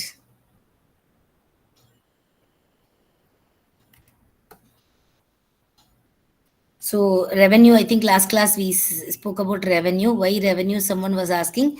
When we speak about profit, we need to know about revenue. And then when we will be speaking about market also, so then revenue is very important. You know what was revenue? The concept of revenue, we said revenue refers to the total amount of money that a firm receives from by selling a product, by the sales of output. Amount of money which a firm receives by sales of its output. That's all. Then here we have something called as total revenue, average revenue, marginal revenue. Same. Okay, total revenue refers to the total amount of money that the firm receives by selling its product. Total revenue is the, what is it? I'm repeating again, is the total revenue is the amount of money, total amount of money that the firm receives from the sales of its products. So it is given by P into Q. Average revenue per unit. Can you please tell one more total revenue? It refers to the total amount of money that the firm receives from the sales of its products. Okay? Okay, ma'am. And then you have what is it? Average revenue. See, okay, total revenue, I'll make things clear. Assuming I'm giving the price to be 1,000. Okay, price is 1,000. Suppose a firm sells 1,000 unit of a product. Quantity is 1,000. Ma'am, your screen is not visible. Screen is not visible? No, it's visible. No, ma'am, it's not visible. Kindly let me know whether the screen is No, visible or ma'am, not. the presentation is not visible. No, ma'am, it's not visible for us. It's not visible, ma'am. For It's none of you, it's visible, visible. ma'am. For some of us, I guess. How? The slides which are moving now?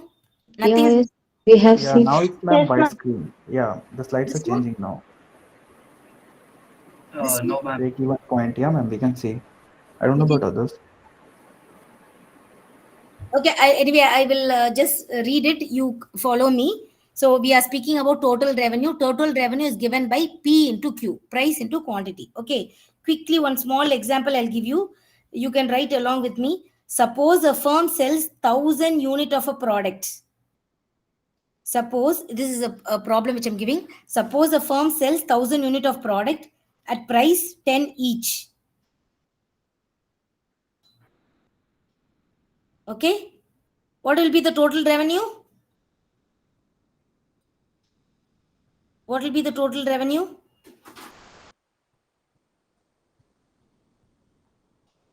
I said P into Q. What is P and what is Q? 1 lakh. 1 lakh. 1 lakh. 1,000 into 10. 10,000. 10,000. Yes, total revenue is 10,000. Okay, because I said it is selling 1,000 units of a product, so Q will be 1,000. For them who can see the screen, Q is 1,000 rupees and P will be 1,000 units. 1,000 units and P will be rupees 10. So 10 into 1,000 will be 10,000. Second point. First we spoke about average total. We spoke about total revenue. It is P into Q. Second is average revenue. The definition is revenue per unit output. Average revenue is revenue per unit output. Okay. Third, marginal revenue. What is marginal revenue? The revenue which you get by selling one additional extra unit of output. Everything is for utility also we said the same, but you have to plug the word called utility there. For revenue you have to plug the word called revenue there. For cost there. So marginal revenue is nothing but, what is it?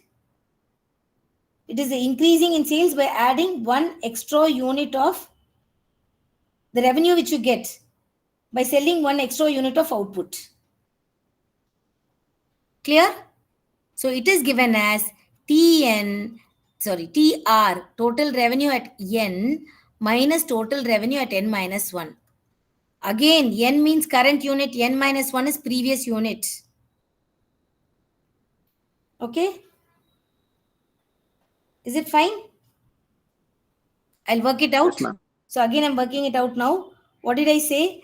Average revenue is equal to TR by Q, right? You can work along with me. AR is equal to TR by Q as per the equation. But what is TR?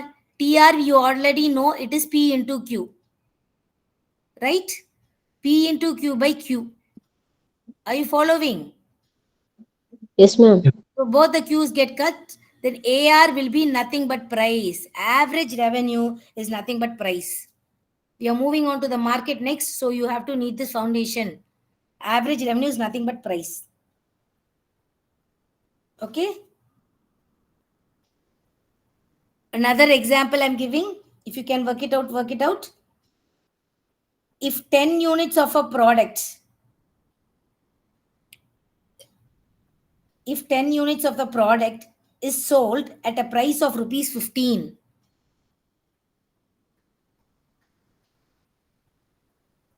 tenth unit, if the 10th unit of the product is sold as a price of rupees 15 and 11th unit of the product is sold at a price of rupees 14,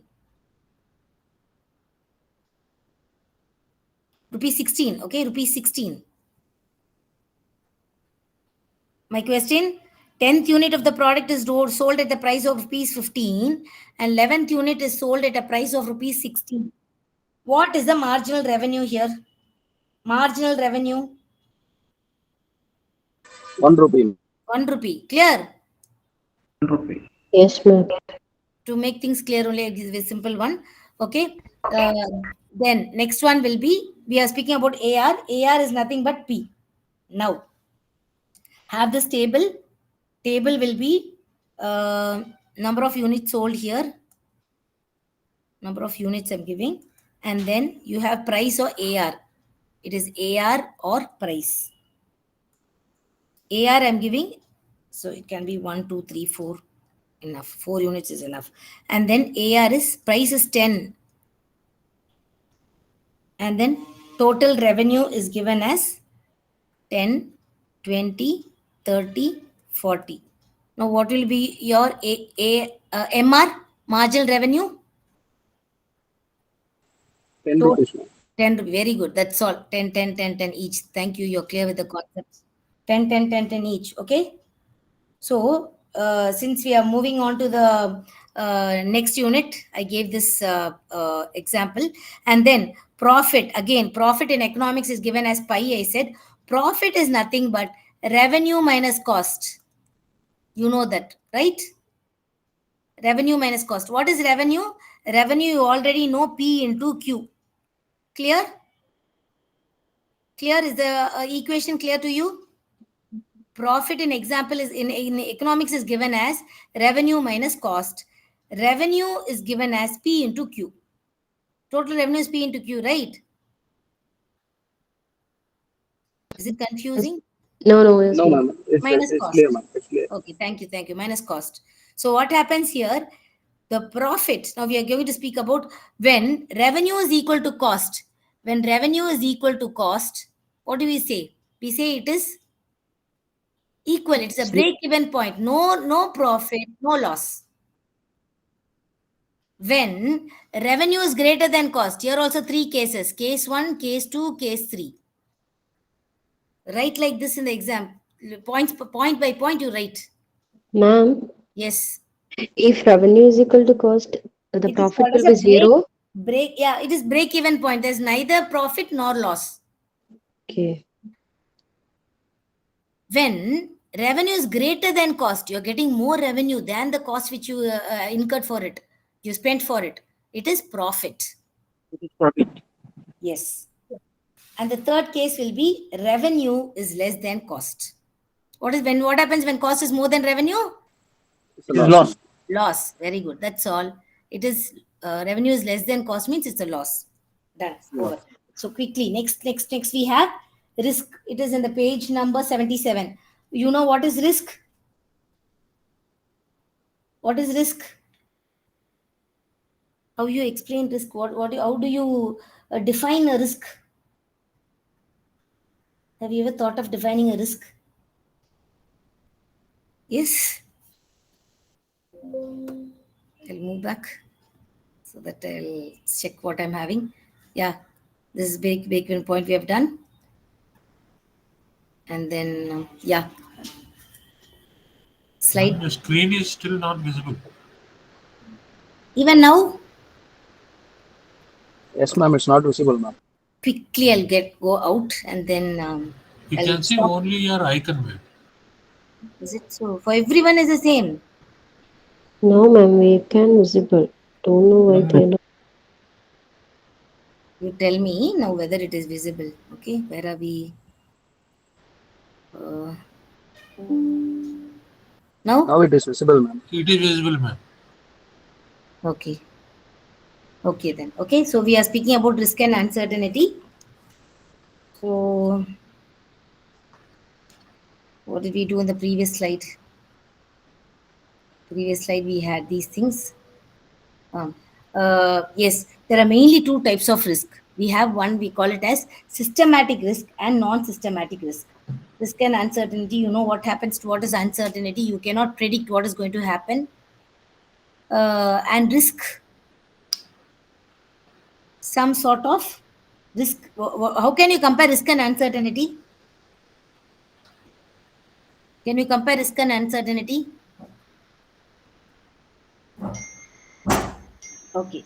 Think this risk and uncertainty. There's a very nice term. So try to compare risk and uncertainty. What is risk? What is uncertainty? Okay. And then you have many types of risk here. You can have a business risk, market risk, inflation, environmental risk, society risk is there, government policy risk is there, currency risk, exchange rate risk will be there, political risk will be there. So many shipping risk is there, air cargo risk, so many risk is there, around 150 also you can say. So there are different types of risk. If they ask, you can write different types of risk, and then you have mainly there are two types of risk. One is systematic risk, and another one is unsystematic risk. Systematic risk is something which is happening which cannot be controlled by anyone. What to say? Like a pandemic situation, we are not able to control it. It is systematic risk. And unsystematic risk, it can be controlled, but it is uncontrollable in the organization. What happens if suddenly in a particular organization, the laborers go on a strike? So that type of risk. So it is fixed for only one organization, or only a particular industry. Sometimes IT industry, something big is happening only in IT industry. So that risk is only for IT industry. It is not for the other industries. But whereas systematic risk is for the entire unit, for everything, for everyone. Each one of us will be undergoing the risk about this. And three mainly important, I'll finish with this, three main important risk uh, which you need to know is there is someone called as risk lover. A note which they ask about risk. Is a screen visible? Risk lover. Yes, ma'am, visible. Okay, it is nothing but what is this? It is you love to take risk. He's a person who takes a bike with the high speed he's driving. He's not worried about it. He's a person who loves to take risk. He's a risk lover. And the second one is a risk averse. AVERSE. Averse. Who's a risk averse? He's worried to get out of the house itself. When I get out of the house, something will happen to me. So I'll always stay at home. So he is a risk averse. And the third person will be a risk neutral.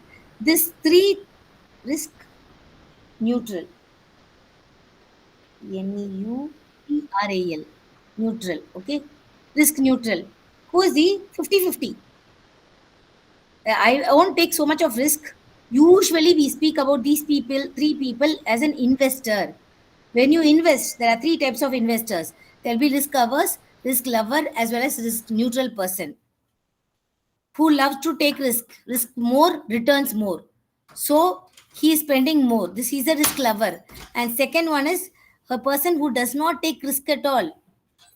No, I don't want to spend so much. It's better to put it in government bond so that or bank, I'll be getting a certain amount of return. That is enough for me. I don't want to spend so much.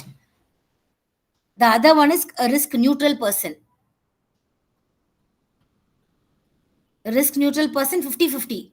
I'll spend only so much, not more than that. So here the output also depends upon these type of risk. So you have a graph. The graph in the x-axis you have the output, and the y-axis you have the investor or the, what to say, how much risk he is taking. So risk and return we say here. As risk increases, return also increases. Who is this? Who is this? As risk increases, return also increases. Who is this person? Okay. Risk lover. What happens? It's increasing. We'll see. Okay. And a person who's like this, low risk or high risk, high return. Who is this? Who is this? And Ma'am, the second one is risk lover. this one is risk lover. Okay. Yes, He likes to take more risk. And then the third one is, who is this? He is a risk 50%. He is a risk neutral. I take so much of risk, I get so much of return. Okay, here more risk, more return. Screen is visible. More risk, more return. Yes, ma'am. Higher the risk, higher will be return. Here he is 50-50. He is a risk neutral. This is risk averse. And this is 50-50. He is risk neutral. Okay, it is in page number 80. Yeah, and then you have why risk and uncertainty is there. And quickly, I'll give 5 minutes. I'll give you one important concept about market. Market is what is market? Any market you can think. It is a flower market, fish market, or the market where you go regularly. That market. So what is it? Market is a place where large numbers of buyers and sellers meet to exchange goods and services. Simple, easy. It is a standard definition. Market, definitely you'll be getting a question in market. So what is market? Market is a place where large number of buyers and sellers come together to exchange goods and services. Market, there are mainly two types of market. It is quite interesting. You wouldn't have thought. A market where a person who has the same price, who will never compromise with the price, he will be in the one type of market will be the person who has the same price. He will never compromise in the price.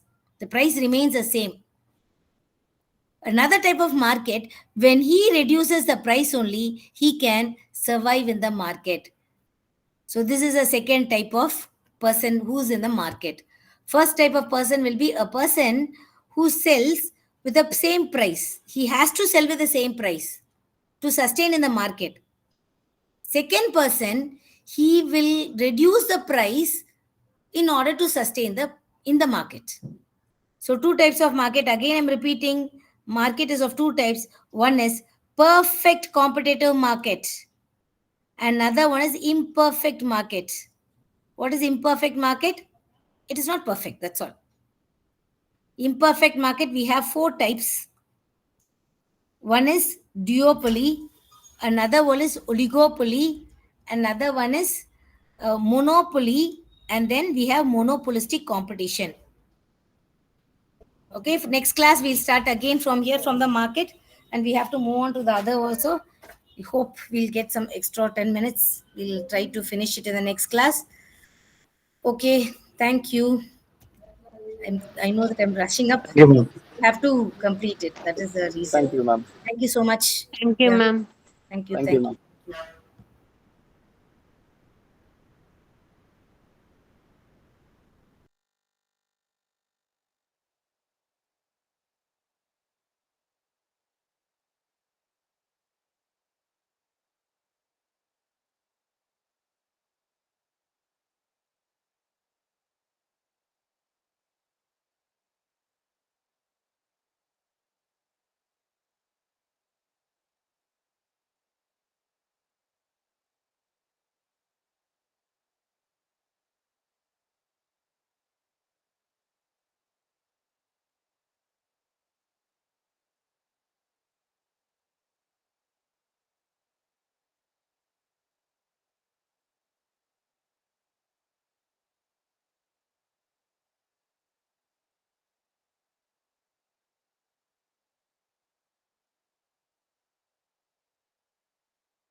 Day by day difficulty level is going on.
Good afternoon.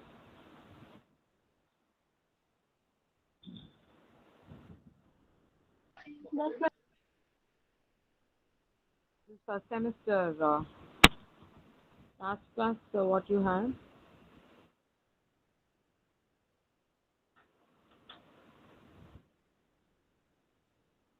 Economics. Good afternoon, ma'am. Good afternoon. How is this session? The organizational behavior.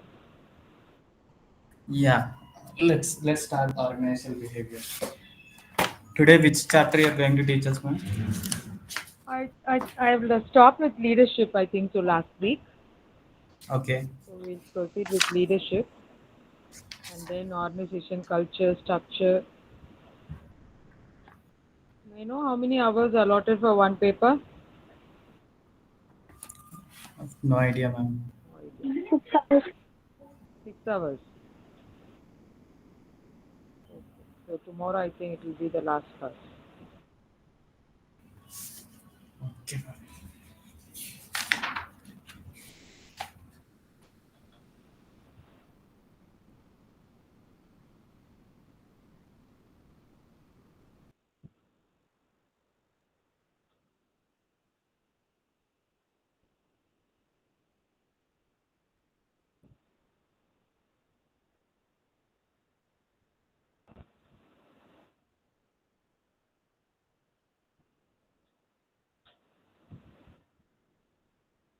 Okay, leadership.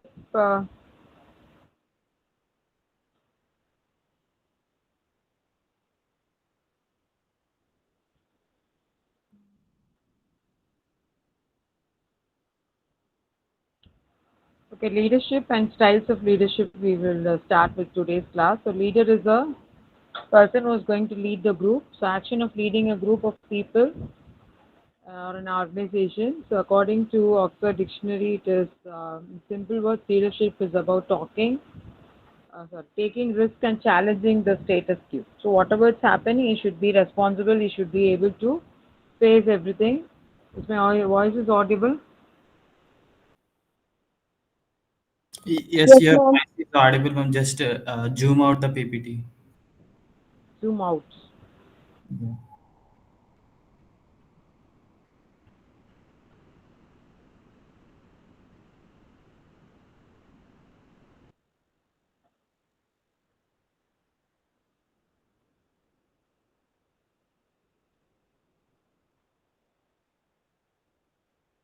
This is okay now. You can zoom It's in fine. your. It's fine. Okay. Yes, yes. So leadership is about taking risk. So he will be responsible for everything that is happening in the organization. And what are the types of leadership styles? We have main three types: autocratic, democratic, and laissez-faire. And the other style is charismatic and servant leader. So who's an autocratic leader is a person who take decision all by himself. So he will not interact with others, or he will not get suggestions from others. So he will be taking all the decisions. Power will be only in one person's hand. And I think last class, same person is disturbing. Please mute your audio if anyone is not muted. So the autocratic will be taking all the power in one hand, and he will not be giving options to the others. Democratic is he will be asking suggestions in the process of decision making. And finally, decision making authority will be only one person, and that's why it's also called as participative leader. Then third one is laissez-faire or delegative leader. Laissez-faire is he will allow the persons to take decision, and whatever the activities is happening, a leader will be responsible for all the decisions taken by the group, and still he allows the freedom. Greater freedom will be given, and responsibility will be given or shared among the persons. But contingent authority should be part of the group in which you are going to take decisions for the coming future. The next one is charismatic leader, a leader who is going to lead. He is energetic, he is eager, and he is also making others to be participative, who is well skilled. So these are the qualities what a charismatic leader should have. He should be appealing, and he should be well coordinated and approachable by everyone. So he will not be strict. He will be friendly with all the other participants of a particular group, so that the decision can be made by the choices of everyone who is there in the group. The next one is highest priority. The servant leader. Servant leader is a person who encourages, supports, enables people to fulfill their potential and abilities. So he is a person who is going to be encouraging others. That is not always possible. So encouragement should come from the leader. Leader should encourage the other group members so that they will feel a part of your decision making process. So that should also be happening in every part of the organization. So all the types of leaders will be they will be present in the organization. But what kind of leader you are going to be, that should be decided. So for which activity, which kind of leader is required. So all those things should be decided by the higher level of the organization. So that is this picture that is given by Hitler. So this question: what kind of leadership is exercised by Hitler? Is it autocratic or democratic? It's automatic. It's autocratic. So he was autocratic leader. And what about Luther King? What leadership style he has exercised? It's a democratic leader. Yes. So many types of leaders we have seen in our life, and we are seeing at present, and we will see in the future. So we all will categorize all those persons coming under which leadership style. So organization should also follow all these leadership styles when they are exercising. That is when they want to exercise control over the subordinates or the members, or the activity should be under the control of the organization supervisor. So all those things should be as per the plan what they have made. It should be carried out in the same way what it is planned by the organization. So these are the various styles of leadership you should know under organizational behavior. The next one we will move on to organization structure, organization culture, all those things. Any doubt in this?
Vijay, can you please mute your audio?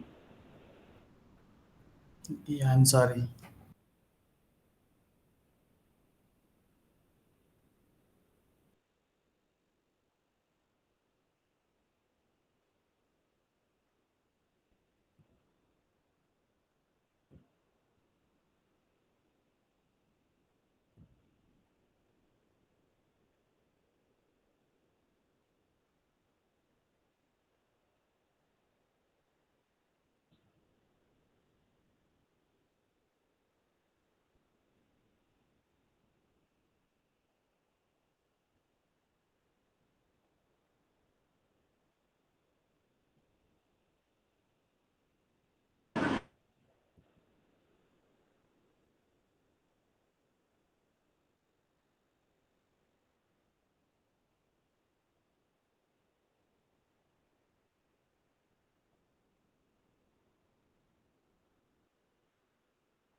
Next, we will see about organizational culture.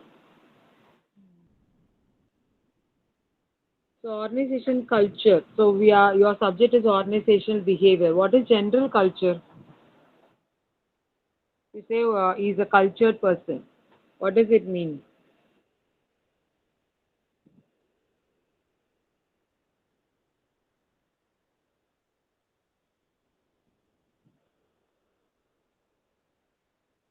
What is the meaning of cultured person?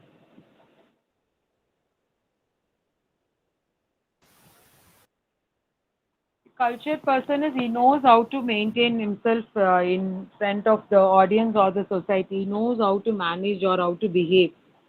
So, what kind of influences organizational culture? Culture comes from where? Is all the person's culture is the same? From society to tradition. Culture comes And the from work culture in the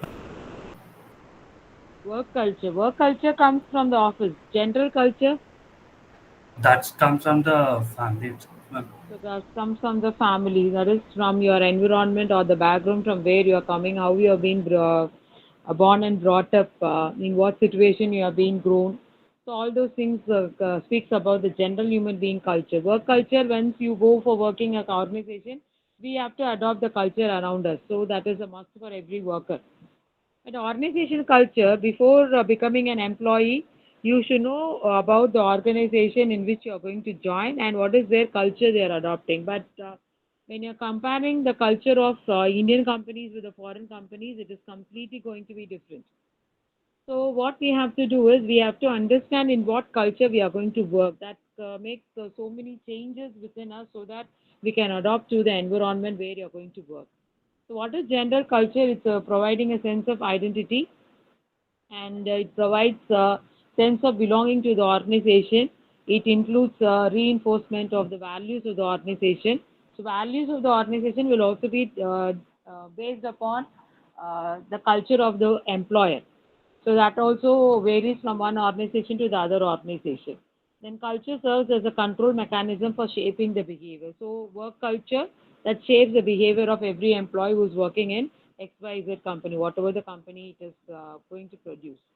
So culture influence on organizational behavior in the way in this picture shows. So basically your economic and technical setting, political and legal setting, ethic and background, religion will have an influence on social culture, that is your customs in which you have been born and brought up, and the language you are using in your communication. So that will have an influence on organization culture. So organization culture, when you say, you will be including personal values, attitudes, assumptions, expectations. The personal values based upon the personality. So types of personalities, all those things we have discussed in the previous units. Attitude of the people will also be changed. So different types of attitudes will be projected based upon the egos, what they are having, and what is the environment is going to give it to the organization employees. So that will be the second point, assumptions. So in what assumptions you are going to work in the organization, and what is your expectation? Your expectation can be to earn more, or to provide service, or to work in this particular organization. The expectation of every individual will be changing from one to the other, and all these things will have organizational behavior. So organizational culture will have much influence on the organizational culture will have much influence on the organizational behavior. So that's why we always try to get well cultured employee for working in the organization. So social and cultural environment, society plays a very important role in deciding the culture. So society will be a combination of belief, custom, behavior, so all those things which will be influencing your organizational culture. So what are the culture shaping factors?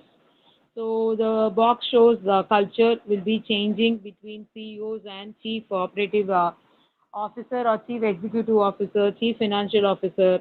So base the culture on the business drives of the new company. So what is the culture of the new company should be known to every new employee. So what is the old culture in which they have been working. So you have to understand generally about the company in which you can adopt to the culture in which you are going to work. That is what we have to learn under the culture, which is going to influence your organizational behavior. So that will also show the performance and job satisfaction in a much satisfactory way, so that you can achieve your organizational goals because of achieving individual goals. So strong organizational culture will be because of social control, social that is improve your sense of making. So social glue and social control. So these three things will have an influence on your society with your organizational culture, is in what way you are attached, in what way you are going to make changes with the idea of having improvement. And all these things, cultural differences or cultural activities will make us to have control of social objectives, so that we can attach to the environment in which you are living. So what are the factors which will affect social and cultural environment? The elements which will make a changes in organizational culture is it is a basic thing which everyone, that is being the genetic code of organization, has significance on all perspectives. Culture supplements rational management. So we want the management which is going to have sustainability, and culture communicates about the people, how they are valuing, what are the symbols they know, physical setting of their family, all those things will be deciding in what culture they are going to work. And culture facilitates induction and socialization. Induction is giving training for the employees who's going to join, and it also promotes code of conduct and customer focus. So code of conduct is your discipline, your behavior will also be determining your activities of your organization, and in what way you're going to focus the customer. If there is no customer, there is no organization. So we have to give importance to your customers first. So for whom you are producing products or creating services, only the customers. So the customer should be given more importance by the organization. That also comes from the culture in which you are going to do the business. Then culture contributes to organizational diversity. So the organizational diversity, organization will be of various types. So in which type of organization you are going to work, according to that, culture should also be differentiated. So diversity of culture should also be understood by the employees before start working in a new organization. So in more effective way, what are the various things of cultures we have to know is passive and defensive cultures. The passive cultures will be members are defensive in their actions, that is approval, conventional, dependent and avoidance. So these things will be less effective. So less effective is passive and defensive. More effective will be in the center. It can be changeable, it can be adaptable, it can be changing from one phase to the other phase. But constructive culture is more effective. Members are helpful in their interactions is in achieving self-actualization, then humanistic, encouraging, and affiliative. So construct culture will be always relating to the individual's adaptation to the environment in which you are working. So that will have more effect on whatever the things you want to achieve. Then aggressive and defensive will be less effective. That is oppositional. You can oppose it. You can create your power and you can exercise your power so that it will not be friendly manner and competitive. More and more competitions will make us to have less influence and perfectionist.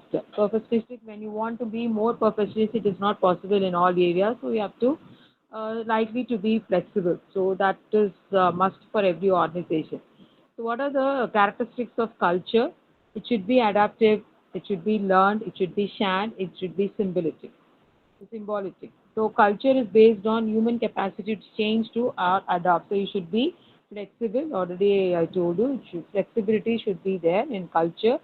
So culture can be inherited. The culture is not inherited or biologically based, but it is acquired by learning. So sometimes you can learn certain cultures. So for example, if I shift from India to foreign country, so I can learn the culture in which we are working there, and I can be adaptive so that I can become one of the members as the other members how they are working. I can also work in the same way.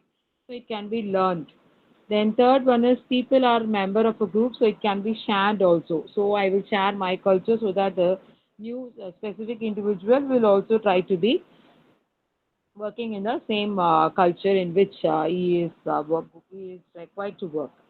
Then based upon the symbol, culture is based on the human capacity to symbolize or use one thing to represent another. So certain times we will not speak, but we will do some action so that everybody will understand what action is that going to mean. So symbolic can be your culture can be then transgenerational. So culture is based on from one generation to the other generation. So what your grandparents or old ancestors, what they have been using, still some cultures, people, there is still some religion or certain group of people have started, are still using it. So that is what the social environment. The social culture creates a wide range so that it will be spreading immediately as soon as it is required to be adopted. So you can make it in the society to be in existence so that it will not be creating any problem for other persons who have joined newly in the organization. Then organization cultures are important to a firm's success for several reasons. So why organization is cultures is given more importance. So first, if you see, employees should be working in the same culture base, and as all the people are society, social culture should be given importance. Then culture employer there is helps the new people to understand, interact with others, and it could also stimulate the employees to work in an enthusiastic situation. So all those things is only based upon one thing is achievement of goal of an organization. So that is what we expect from the employees to understand and work according to the requirement. Then next one, how to create culture in an organization. So organization behavior is so important for organization to operate in their business entity. So we know every organization has their ultimate target, whether to maximize profit, whether to maximize production. So depending upon that, they can make changes in the culture, in the environment in which use culture again, and it is only the environment, your surroundings, in which you have to take your organization to the better place. So when you want make your organization to work in a better culture, it should create values with the clarification, then reinforce the vision. So vision is for a longer period. So we have to make minute changes or maximum changes which can make your organization to perform well. Then employees' behavior should be empowered. So empowerment is a must for employees so that they feel attached to the organization and they will work for achieving your organizational goal. Then align conversations up and down organizations. So usually we always say when you work in the organization, we have to follow the hierarchy for communicating any information relating to the business. So for that, alignment of conversation or communication should be made. That will be possible because of organizational culture. Then target effort. So target effort is every team or every individual will be given a target to be achieved. Either it can be for a single day or for a week or for a month. So that can be shaped or it can be influenced. That is, it can influence the employee so that they can achieve the target and they can receive the salary or any compensation package relating to the target achieved. Then last one is emphasize success. So we can say that your performance linked achievements or rewards will be given to the employee, so that if you always say it is performance related compensation, so they'll be working better and you can pay them for that betterment work, and you will also get better profit because of having better culture working environment. Then what are the various characteristics of organizational culture? So there are 7 characteristics we have. Innovation. Innovation is always related to the business. A risk taker will be the innovator. Innovator will be an entrepreneur. So companies with culture that take place that plays a high value. So they will be giving more importance to the innovation. If there is no innovation, there is no new product and there is no organization. Second characteristic is that gives attention to detail. So detailed information should be provided so that there will not be any confused situation for working in the organization for the employees. So detail all the, even if you are not giving training before making them to join, you have to give a full information about your organization so that they will not be confused, they will be very clear. Then give emphasis on the outcome. So what is their achievement? What you want them to achieve? For example, I might be saying you have to complete the task within 1 week of 1,000 units, or your performance should be satisfactory within a period of 1 month. So, what you expect them to do, that should be informed then, so that you can compare their performance with other employees' performance, so that we can say that your employees' activities are going on with a smooth flow. Then, fourth one is emphasis on people. So, you always say that all people working in all departments are treated equally. So that is also one culture which is maintained in the organization. Equality maintenance among the employees, irrespective of the department in which they work. Then the next one is teamwork. So teamwork can be measured depending upon the teams what you are creating. And if it is not teams, even in teams you can measure the performance of individuals so that you can find out who is not working properly in a particular team. Am I going fast or you all able to follow?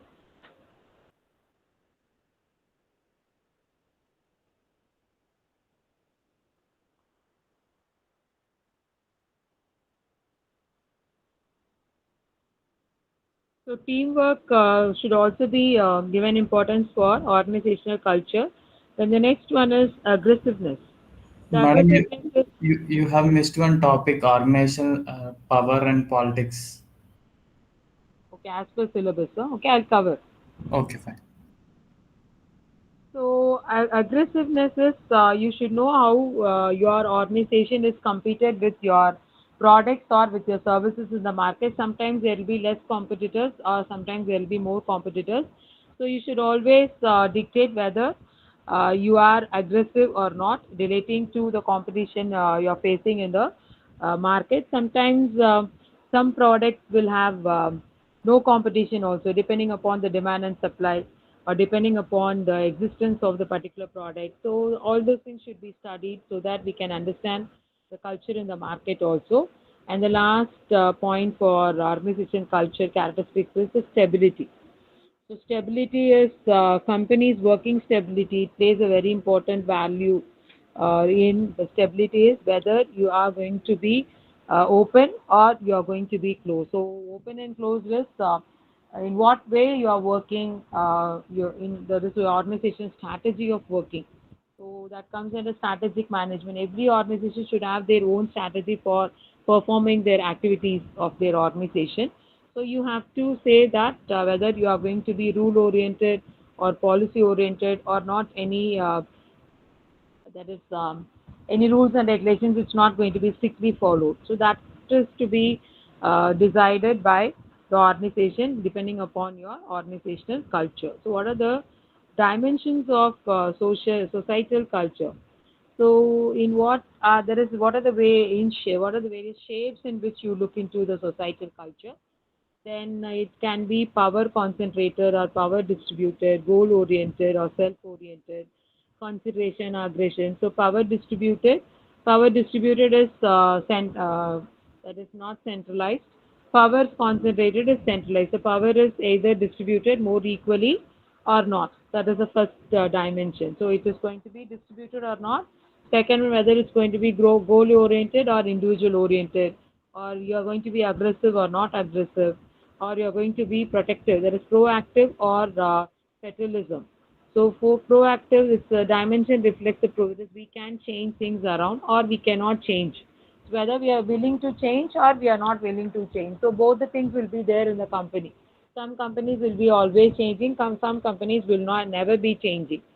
So that will be understood by the organization, that should be understood by the employees of the organization. And fifth one is generative or replicative. So it is general or it is repeated, always relating to the culture. So some culture appears more predisposed. So it will be generally for all the employees, or sometimes it will be replicated the same thing for all the departments, same thing for all branches or divisions of plant. Wherever you have, same culture will be followed. But sometimes if your organization has got branches in the parts of the world, your culture will be different from one country to the other country. The next one is limited relationship or holistic relationship. So in limited relation culture, interactions tend to be determined. So interactions and relationships will be applied equally to everyone. But in holistic, some restrictions will be there, and you will be more concentrated, or a concentration will be given more by your supervisor if it is a holistic relationship. Then the next one is male influence or female influence. So you have to understand whether your organization culture is influenced by male or female. So you will understand the situation, what kind of situation you will have if it is male influenced or female influenced. Then what are the limitations of organizational behavior? So if you are organization, that is if you are giving a significant concern about organization behavior is that its knowledge and techniques. If you are well knowledge or well informed about everything, all activities will be going in a normal way without any lagging or without any confused situation.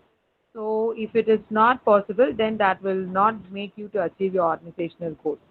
So people, if it is not understood with the environment, then again that will influence your performance. So behavioral activities or behavioral basis of performance will be affecting your organizational goals. It's not very easy.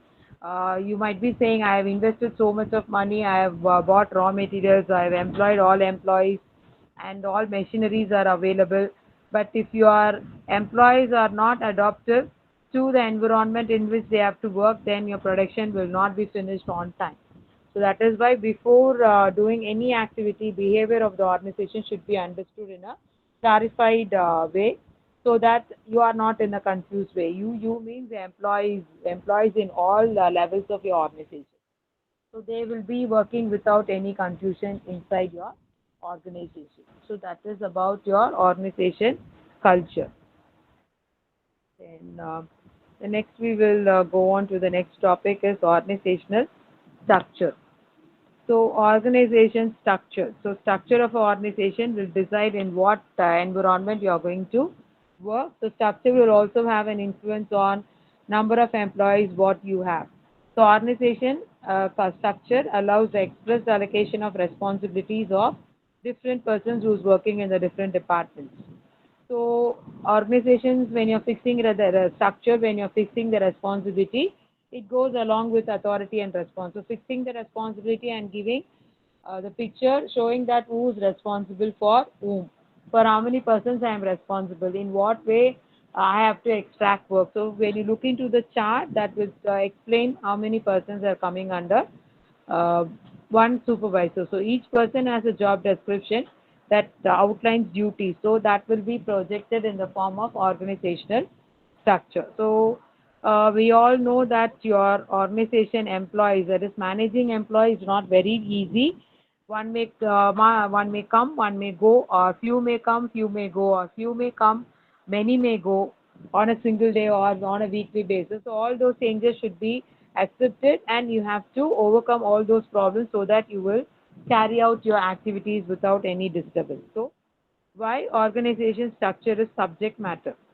Why it is a subject matter is only that decides in what way you're going to carry out your activities, who's going to do what, who's going to control whom, who has to finish the task, and who has to um, that is report to whom. All those things will be understood by preparing organization structure of an organization.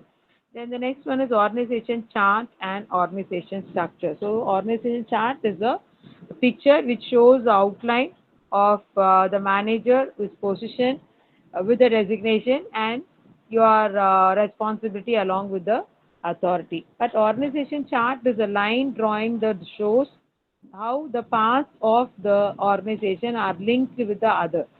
So organization chart establishes the following formal lines of authority: the official power to act, responsibility is duty or assignment, and accountability is moral responsibility. The responsibility is what is this duty, accountability is uh, in what way is response. For example, um, I am responsible for answering for 10 employees who has to produce 10,000 units. So 10 employees, totally 10,000 units. If they are producing only 9,000 units, I am answerable for saying that why the 1,000 units is not produced. So accountability is explaining about the moral responsibility for the superior or the supervisor. So organization chart is only a drawing a line between the responsibility and the different forms of the people who is going to appear in your organization for working. So what are the advantages of organizational structure? It provides cue. That is, when you look into your structure, you can understand easily who is holding control of whom, who is coming under this line, who is responsible, who is accountable for what. All those things will be provided, and you can have proper planning so that there is no point of pinpointing that you have not done anything. Then what are the disadvantages is charts become outdated quickly. Why? Because some employees must have left, some might be changed from one department to the other department. Then does not show duties and responsibilities, so you will not know the name of the person who is going to control if you are looking into the chart for the first time.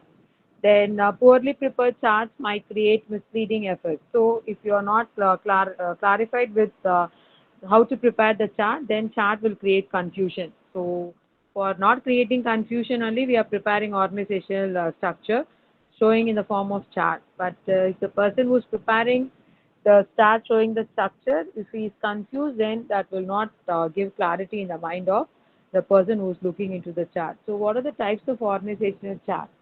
So this is an example for vertical chart. So vertical chart will be showing the formal lines with the highest authority to the lowest authority, showing down the hierarchy from the top to the low level employees. That is vertical chart. Horizontal chart will be holding the highest position on the left hand side, and on the right hand side the lowest position will be moving on. That is, the third picture will be given for horizontal chart. And the third one is third type of chart is circular chart. It goes in the circle.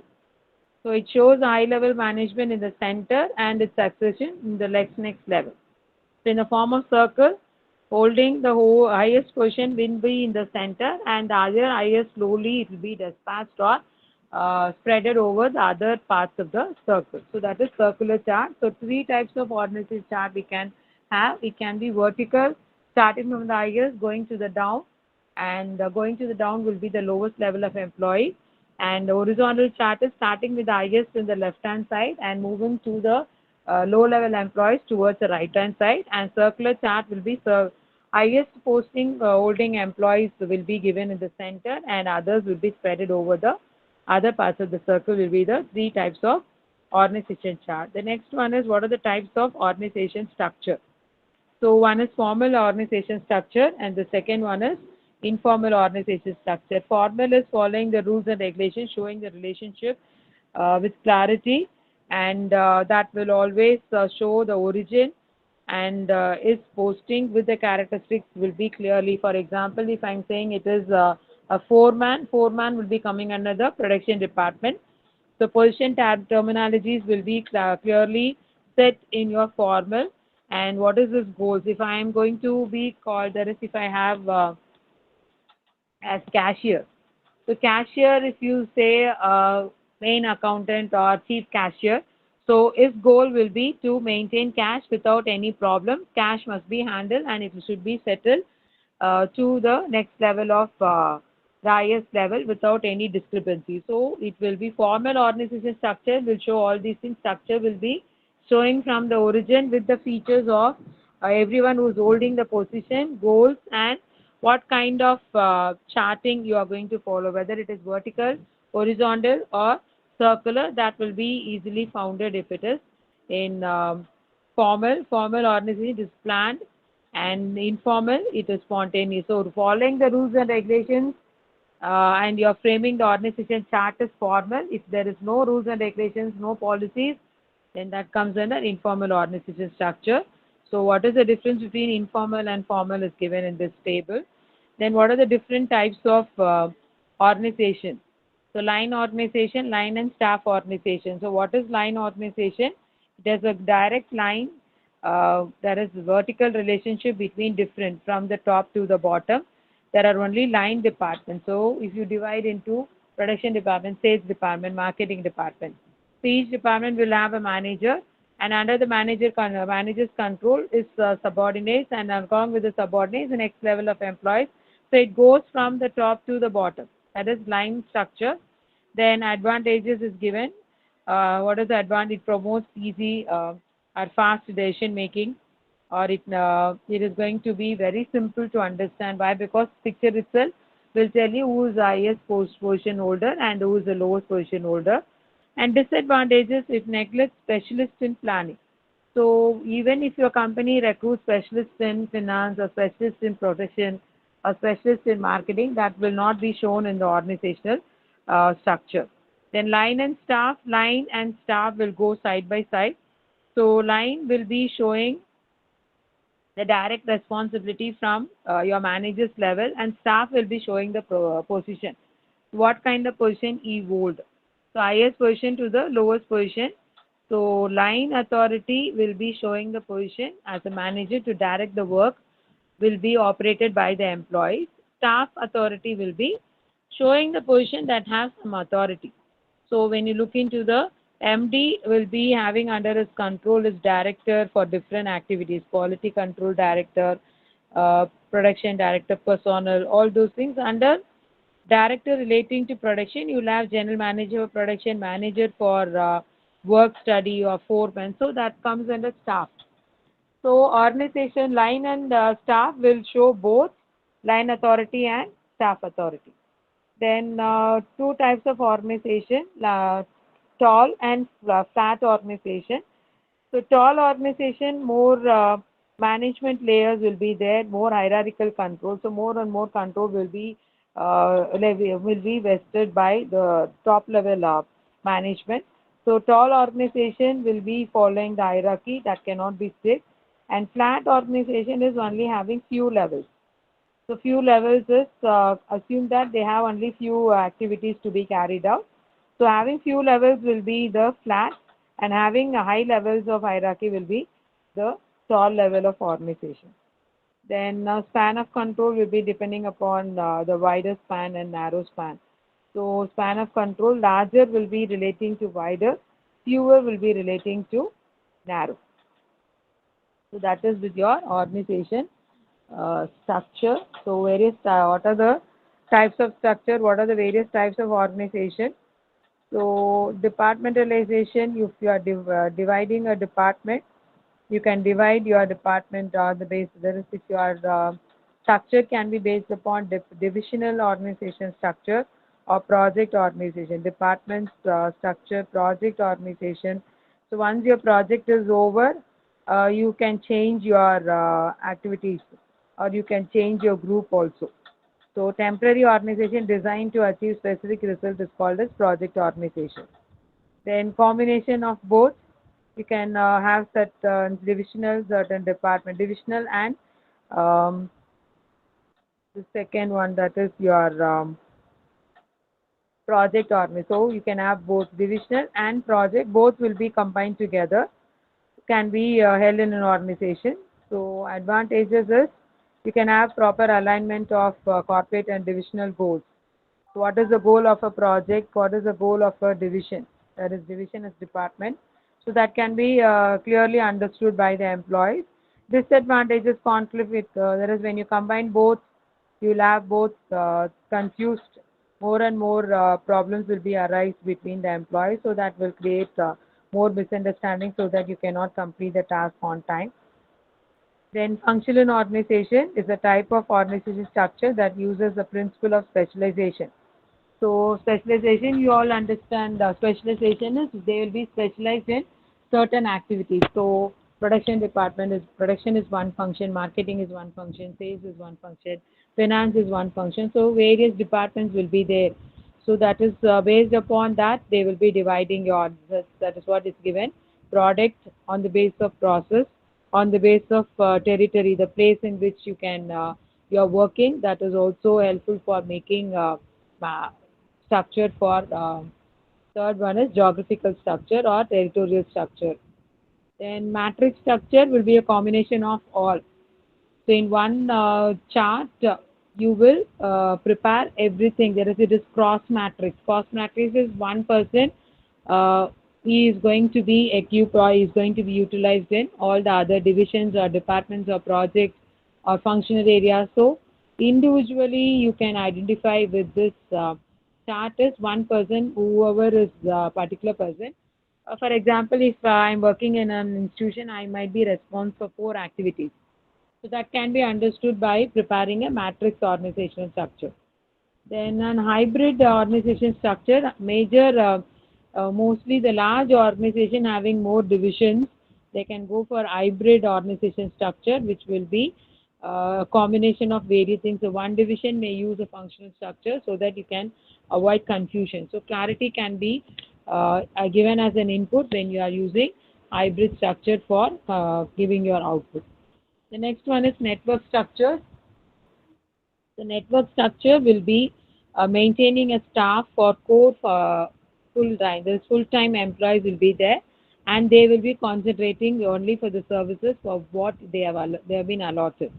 So strategic alliances, network structures, if you are merged with any company's collaboration, or merging or adding some company to work with your subcontracting.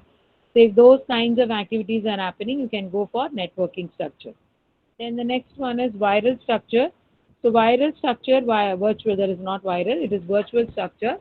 So virtual organization is defined as being closely coupled upstream with its suppliers and downstream with its customers. So they are giving more importance to the suppliers and the concentrating more on the customers.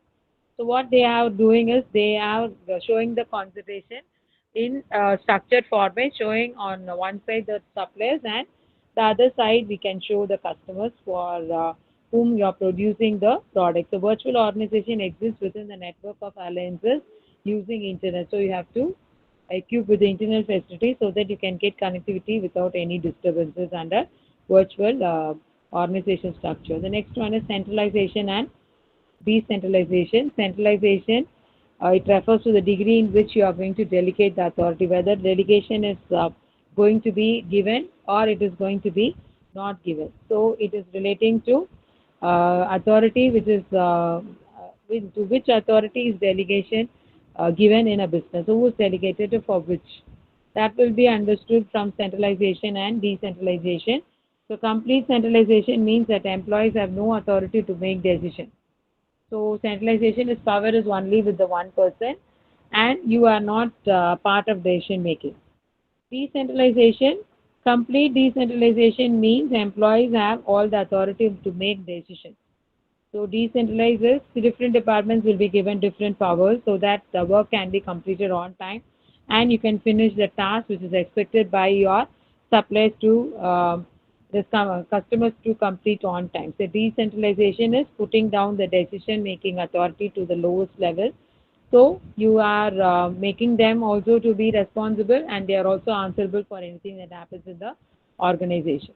So these are the various points you have to know under organization structure.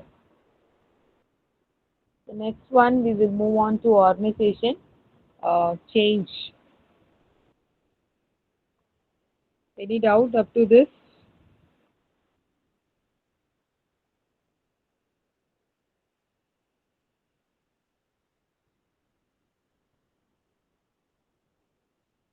Organization structure chart.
Sharmila madam, classes are over for today.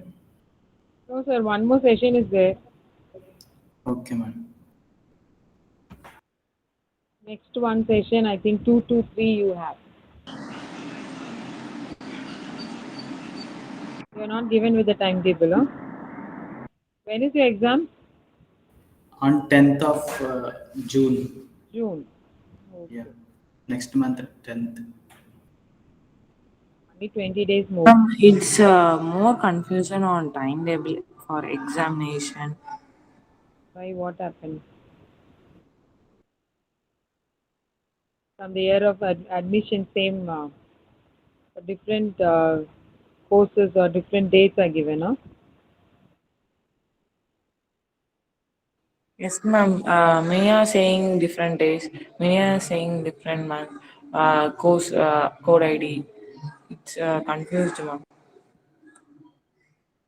You have not. You have received your hall ticket. Most of us have not received even the ID card also. Forget about all ticket. ID card. I think before the exams, both will be issued by the concerned department. Next session, started. I know. Okay, we will start and we will continue if he has joined. Okay, organizational change. Now we have seen organizational structure, organization culture. So organizational change should be understood as the next concept. So what is organizational change? So we should also always be adaptable to the changes happening around us. So organizational culture, it refers to the modification or transformation. So we cannot be always fixed. So I have started my company, I will be always like this. So if we are saying like that, we will not be able to cope up with the changes, what is happening in the society, in the environment, and relating to the policies or changing methods, technologies, everything changes, so we should also change. So organization change will be the transition from the current state to the new state, the future state. So future state should also make us to work in the environment where we are supposed to work. We should also know that we are custom. That is, our customers will not be always the same. You will be adding with the new customers, and you will be adding with new activities, new production technologies, new methods of producing. So many things we have to do. So for that, organization change must be a accepted thing for every organization, so that we can survive. If you are company survives, your employee will be always going along with you. So employees is uh, the driving force which will be depending on your activities of your organization. So changing from one state to the other state, that is current state to the future state, is organizational change. So what are the driving forces towards acceptance of change? What are the things we are going to use for driving? That is why we have to change. So present situation is not satisfied. More pressure are coming by the present situation. Sometimes you'll be more pressured with the policies what the government brings. Then sometimes motivation by the management to change. So so many things will be happening around you. So that so many things will make us to change. So what are the types of organizational change we will be expecting in the organization? Sometimes it will be planned, it will be not planned, it will be accidental, it will be compulsory.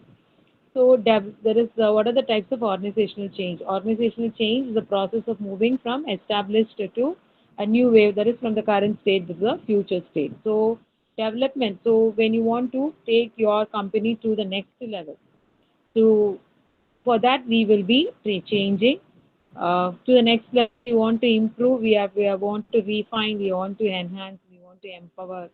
For that, we will be accepting the changes. Second one is transitional changes. Transitional is moving from the old to new.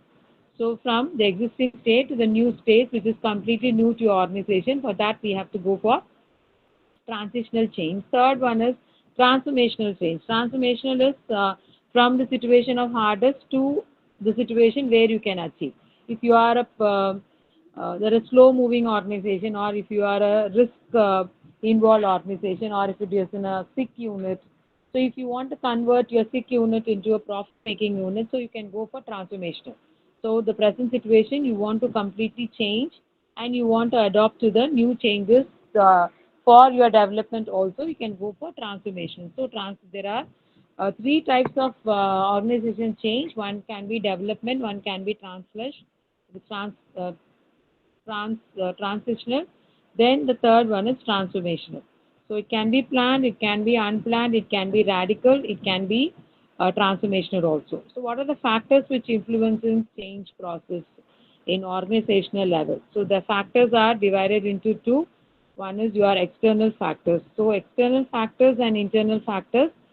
So the changing process is given. External factors are those factors which is you can categorize as uncontrollable factors. It's not controlled, it is out of your hand. So for every organization, there exists some context. So no organization is an island. They have to stay in the place where all the other organization also continuing their business. They are selling their products. They are having their customers, employees, suppliers. Everything will be coming from the environment where you are doing business. So you will never be isolated. So you should also accept to the changes. So changes in the external factors which may necessitate organizational changes. So it might be in organizational, which in connection with organizational internal factors. So the factors which is influencing your organization change will be based on two things: nature of workforce, and the practices will be to avoid your developing inertia. So these are the two things we have to concentrate on organizational change. Next, sir has joined.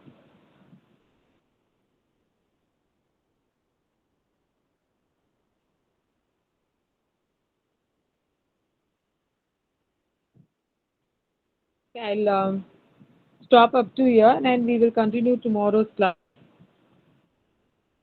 Ma'am, Yes, can I ask you a doubt?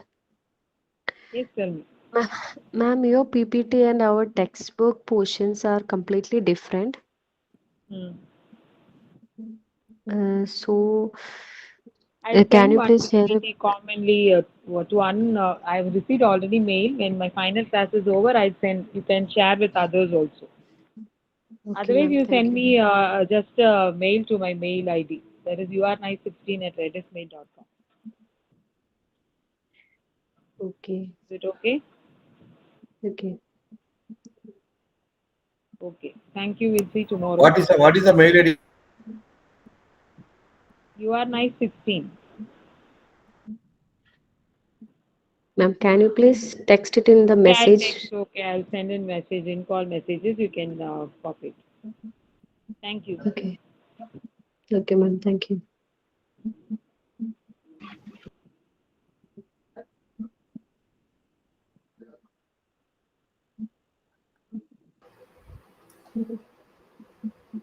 Hello, my voice is audible. Sir? Yes, sir, audible. My voice is audible. Yes, sir. Audible, sir. Last class we discussed on third unit, infrastructure, issues on business environment, and followed by we go for fourth unit, global trends in business and management. Global trends in business and management. Last class we discussed on infrastructures and business management. Now global trend in business management. What are the global trends? What are the trend setting for the business management? That is very, very important. Present days, people are talking about environment and digital. So we want to protect the environment as well as digital conversion is to take it the leading in what global trends in management, digital transformation, and also climate transformation that will too play a vital role for global trends in business management. Now everything decided by the global level digital transformation. In India, presently, you take as example of India. India now, you cannot expect in India this much transformation happen in digital transformation. Now the metro, it's a metro to rural area, everyone using mobile phone. Large number of mobile phone we are using in only India compared to global level. Large number of mobile phone. So you think how much transformation happen in business? So nowadays, within cell phone, you can see all the business. You can connect with the global people. You connect with the global people. So followed by other things also be happen. Then climate change will directly impact on the global business management. It's a big, now it's a huge trend in climate change. Based on climate change, we are doing our business. Based on climate change, we are all the companies, all the government will be investing money in different sector like green finance, green infrastructure, green marketing. So everything is desired by climate change. So nowadays, two major role will setting the global trend in business management. That's one is digital transformation, other one is climate change.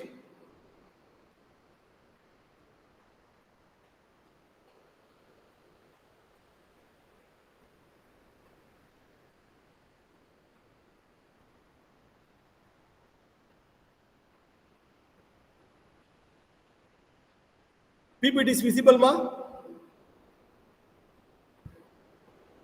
Yes, sir.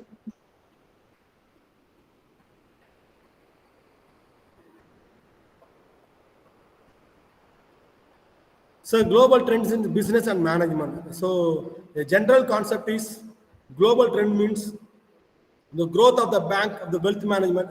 The business is the part of the global trend. Bank wealth management. Many of you know that wealth management means wealth maximization of the profit. Profit maximization called as wealth management. Previously, we talked about only a general development or change in situation that affect many countries of the world. Growth of the bank wealth management is the global trend. Presently, that also be happened. In 2008 crisis were happened. Subprime lending. How many of you know aware of the 2000 crisis, economic crisis? Huge economic crisis, not only global economic crisis. You go back there. That is based on bank wealth management. Bank business will be totally affected. US bank, many banks were closed. Topmost bank, Lehman Brothers, many banks were closed under 2008 because of bank wealth management business is lost. That is the part of the global trend. So global trend in business management means first you have to take the main variable, bank wealth management. Bank wealth is very, very important because bank will lend all the monies. Bank will mobilize money from the public in terms of deposits. Bank will lending money to a different sector. The bank wealth is very, very important.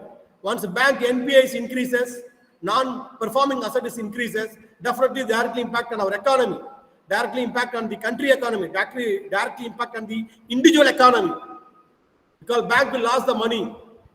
So that will be directly impact on global economy. So every country, central banks or any commercial bank, wealth management is very, very important.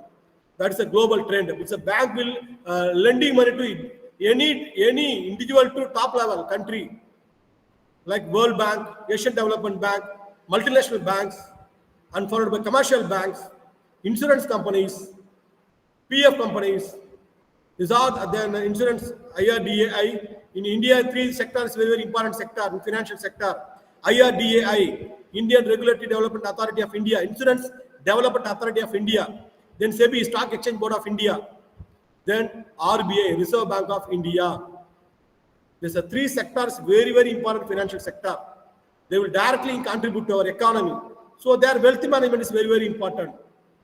So that will be our government agency will be converted to private agencies, means anything to be happen. That's why government should control this three sector.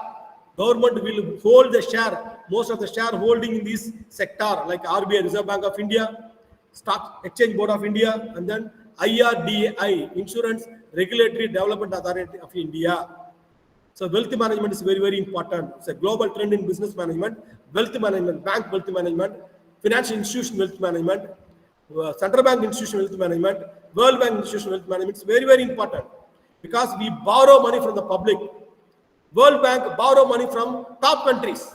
They're lending money to the poor economic countries. That's wealth management is very, very important. Topmost countries. You even take the example of India. India borrow money from the Indian total debt. India total debt.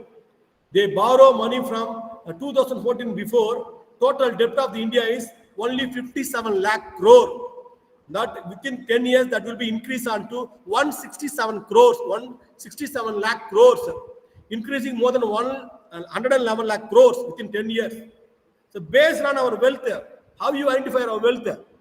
167 lakh crore you can repay the amount along with the interest rate to other countries, other World Bank, other institutions, financial institution. That is, we need bank wealth management as a part of the global trend. The definition of global trend from Cambridge Business School. Then global management refers to organization manages business internationally, including sales, marketing, and finance practices. It's very, very important. Including sales, because you can export your product based on sales. Marketing your product, how you can market your product with the global level. Without marketing, it won't be happen. Either you can your product will be achieved in the local level and state level and national level. Automatically, you can do your business across the border. That's called as marketing. You create a demand of a product in the global market. Based on that, you can attract more foreign reserves. So including sales, marketing, and hiring and finance practices. Financing practice is very, very important. Finance practices, anywhere you can lose your financing practices, the entire economy will be lost. Practices is very, very important. Policies, you can practice the policies. What kind of policy you can practice in financing? Economic policies, that is very, very important. Based on economic policies, trade policies between the two countries, and political, environmental, cultural, educational, tourism. For every industry, we need economical practices, finance practices. Without finance practices, we can't do business. So that is the main trend in business, global trend in business, including its sales, marketing, and hiring and finance practices internationally. That is very, very important. Not nationally, not rurally, not state-wise. All the variables very, very important. Rural-wise, state-wise, national-wise, and international-wise. Then only when trend setting for the business management. These are the trend setting. Then international trade and global supply chain. We know global supply chain. Supply chain is very, very important. Supply chain need road, air, and water ways. Infrastructure supply chain. Most logistics. What we need logistics. Supply chain based on air, water, and road, postal, and pipeline. So everything is based on infrastructure. Already we discussed on third unit infrastructure. So global supply chain based on international trade. What will be happen? International trade happen based on this variable: waterways, airways, and landways, roadways, pipeways. So this everything is very, very important. That is also global trends in business and management.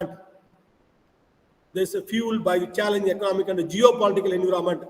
We know that geopolitical environment, either India will support Russia or US or Arab countries or African countries or South American countries or European countries or South Asian countries or Asian countries or Asian countries.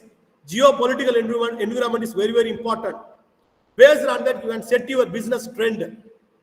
Evolving commerce models, rise of digitalization, pivot to sustainable business practices, and innovative approaches to financing. That's called as what? We called as political geo-environment is very, very important. Political environment is challenging the economic, our country economic, our individual economic, rural economic, national economic. Geopolitical environment is very, very important. That rise of digitalization, sustainable business practices, and innovative approaches to finance, and followed by United Nations, United Nations, UNO will 3 mega trends in global business trends in business. They were identifying 3 mega trends related to globalization, labor market, rapid advances in technology, and climate change. This is a very, very important tool for business and management. Global trends in management, because labor market. So nowadays, International Labour Organization, ILO, and after 43 years, we are not losing these kind of opportunities, employment opportunities. We are decreasing employment opportunities. The source given by International Labour Organizations, rural area, urban area, semi-urban area, and followed by state level, national level, we lost the employment opportunities. Source given by ILO, International Labour Organizations. Last 43 years, we are not facing this kind of unemployment opportunities. We are not facing the unemployment. These years we facing because of COVID-19, political imbalance, world market down. This all should be directly impact on the labor market. Then rapid advances in technology. But you students and faculty nowadays connecting with the online class based on rapid advances in technologies. So technology is a tool. You can execute anything in this world. Present day, if you want to hack your account, you can do in technology. Suppose you want to hack your business account, you can do. Suppose you can hack the Indian government website. Anything will happen based on what advantages also be there, disadvantage also be there. People lost the money based on technology. People will gain the money on technology. This all should be happen based on what? rapid advances in technology, and climate change. Finally, end up with climate change. Climate change will decide everything in present day. Present day. So climate change. They were going for zero emission. So now they increase up to temperature 1 degree Celsius. Now they move on to 1.5 degree Celsius means you and me now talking present days, it won't be happen. 90% of the 90% of the human beings are 90% of the total earth will be destroyed like anything. No one live to this earth based on climate change. So climate change directly impact on our business. This is the number one priority trend in business and management present days, because all the company, all the government will says based on the Paris Agreement, they will reduce by 1 degree Celsius. At present, there will be increase, not decrease. They start from 1992, 1996, and 2004, and last 3 years, consecutive years, they are going for Paris Agreement to reduce the temperature. Reduce the temperature, but unfortunately, temperature will increase day by day. It will reach up to more than 1 degree Celsius. Means we did most of the earth will be 90% of earth will be destroyed like anything. No one will be leaving this earth. We can't survive. Remaining 10% people, I don't know who is there will be surviving. That's a business people where different world will be they will creating. They are going for research also to create a new world for their surviving. For our surviving based on climate change, that will also decide the business and management in global trends. These are the 3 factors identified by United Nations, UNO. First one is production, shift on production, labor markets, shift in production, labor markets, rapid advances in technology and climate change. These are the global trend, business and management.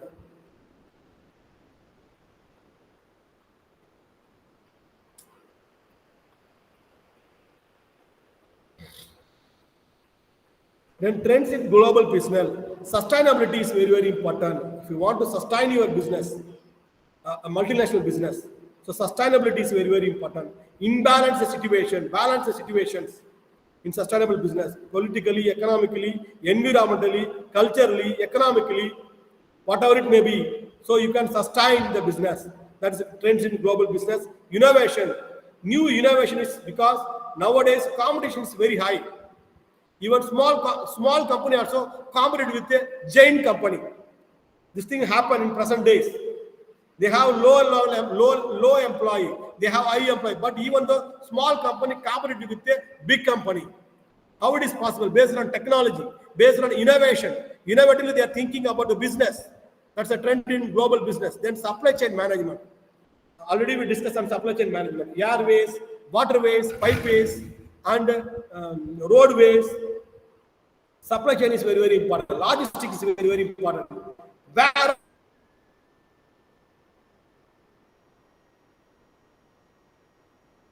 and mining is very, very important.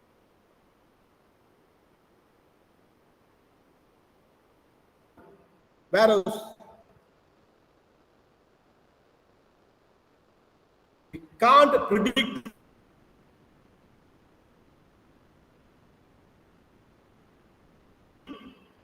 digital transformation.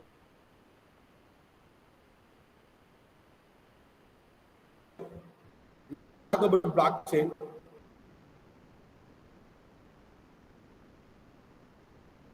Then hello, it's not audible.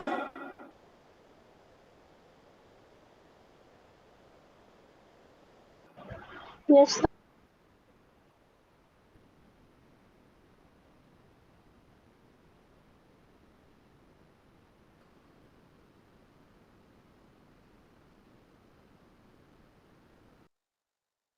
Sir, your voice is breaking.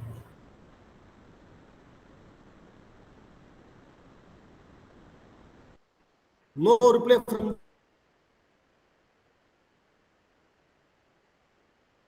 the student side. Hello, Vijay.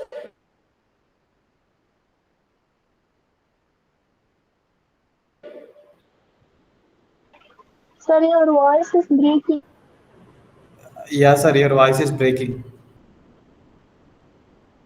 Maybe internet connection from your end is.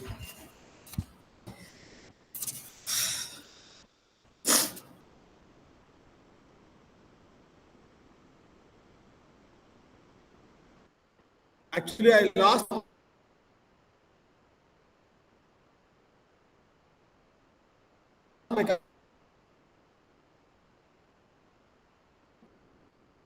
Hello? Yeah, sir. Now I think you're audible.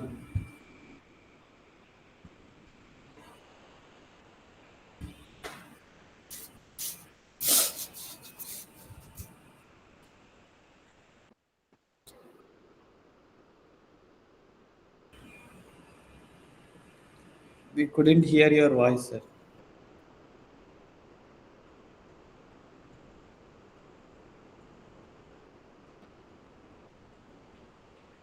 Hello.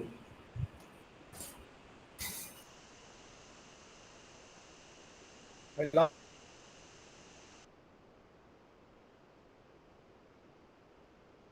lost my connection. Just wait a minute. I'll be back.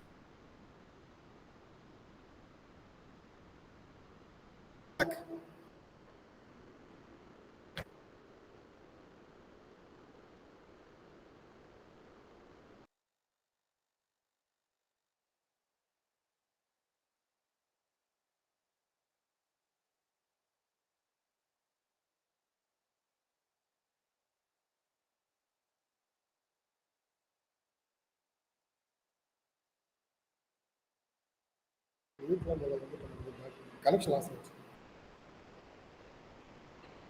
Hello, my voice is audible? Yes, sir. It's crystal clear, sir. No, okay, ma'am. Actually, I lost my connection. Okay.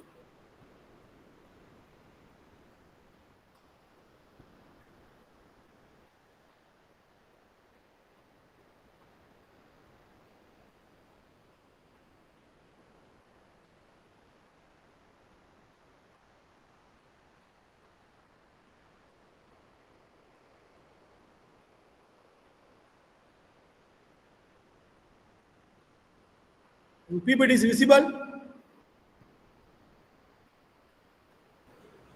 PPT Yes, is sir. visible, Yes, ma'am? sir. Yes, visible, sir. Okay, ma'am. Okay. Please All carry right. on. So accelerated digital transformation were happening in this global level. So nowadays, even rural to all the metropolitan people, up to metropolitan people, they are using cell phone. That's the accelerated digital transformation.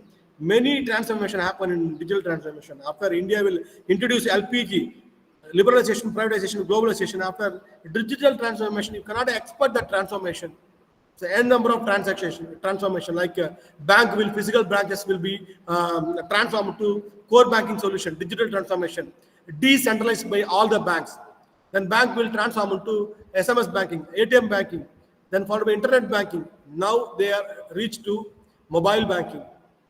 That is a digital transformation. I will give the example regarding one industry, banking industries. Nowadays they are using blockchain technology. We don't want to we don't want to controlled by anyone, private people or public, decentralized.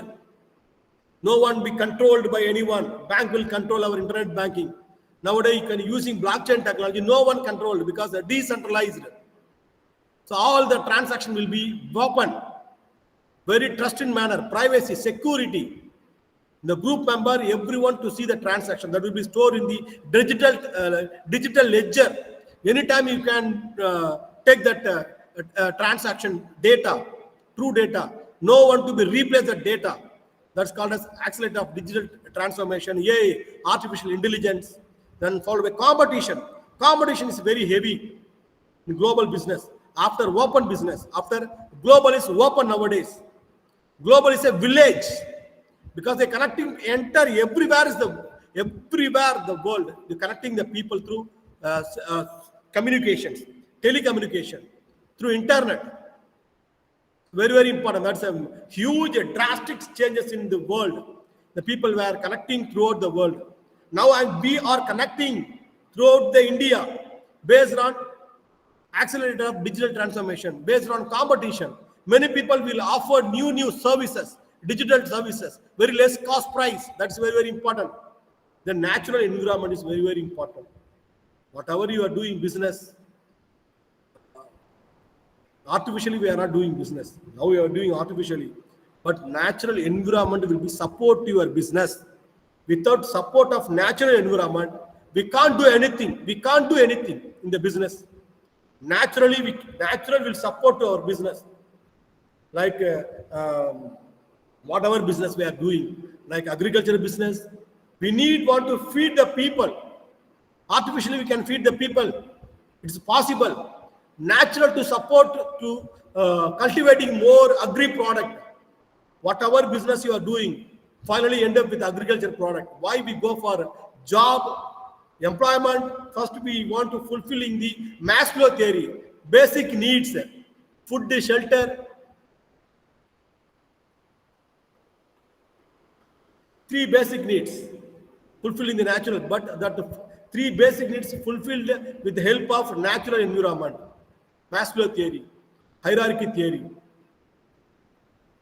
That's very important. Then artificial intelligence. Everybody should know artificial intelligence. Nowadays, artificial play a vital role.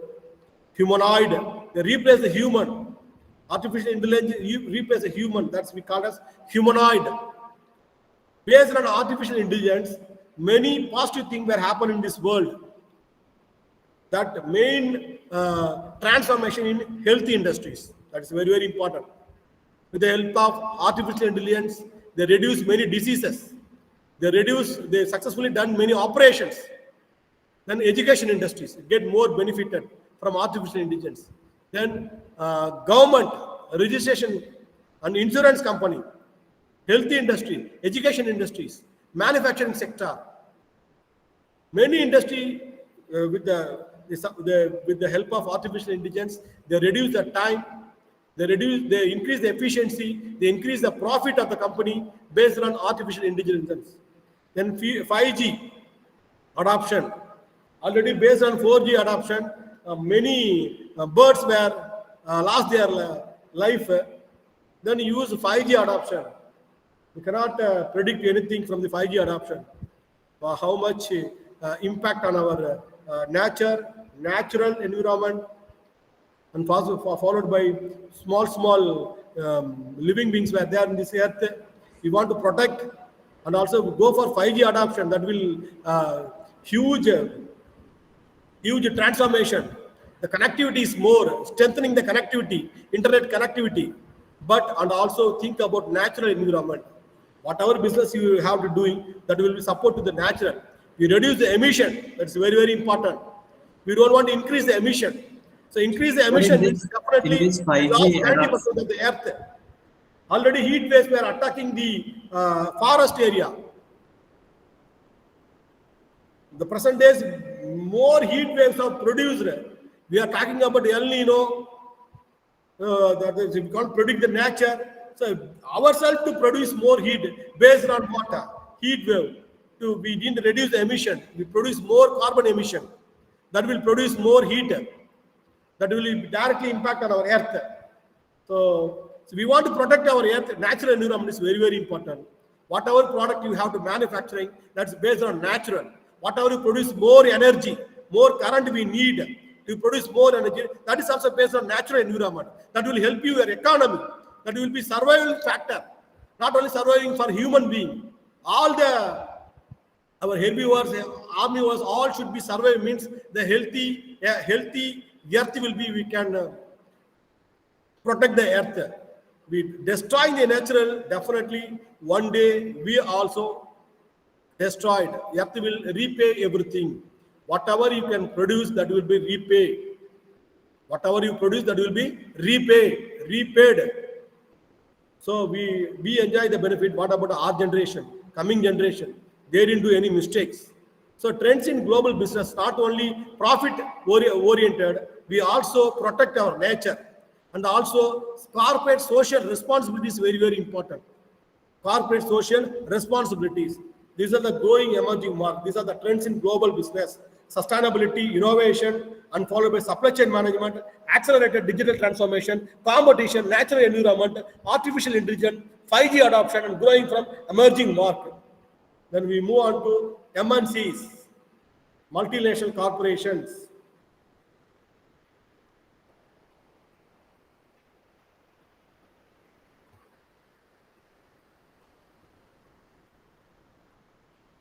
You know what is meant by MNCs, multinational corporation. Whether you are doing your business not only within the countries, at least more than one countries, our company name as MNC, multinational corporations. Other than the two countries, nowadays all the people are doing MNC.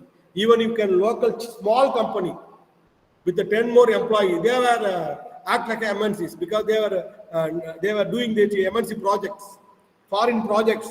We call as MNC with the help of digital transformation, with the help of AI, with the help of data. That is very, very important. With the deal with the data. Data is wealth. Information is wealth. But based on data. Data will give you everything. If you want to increase your profit based on data, if you want to identify the problems of your product, you can go for the data. If you want to minimize the cost, maximize the profit, you can go for the data. If you want to modify your product, you can go for the data. If you want to expand your company to other countries, you need data, economic data. Suppose if you want to compete with the global companies, you need data. Suppose you need every individual customer perception of the product, you need data. Nowadays, all the global companies were deal with data. So data will increase their profit. Data will minimize their cost, maximize their profit based on data.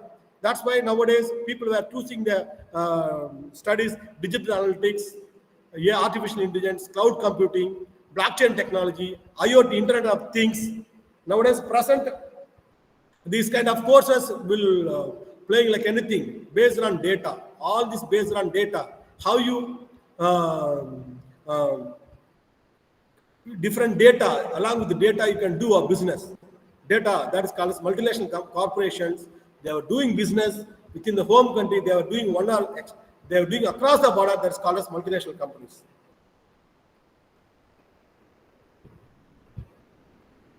Objectives of MNCs. Objectives of MNCs. So MNC main objective to expand the business beyond the boundaries of the home countries. Suppose you are doing business, like you take the example of after liberalization, privatization, globalization, what happened to India? All the local, so if you take this, now climate is what? Very heat climate. Cola companies, you know that cola companies, so drinking companies, that will enter into Indian soil. They were doing business.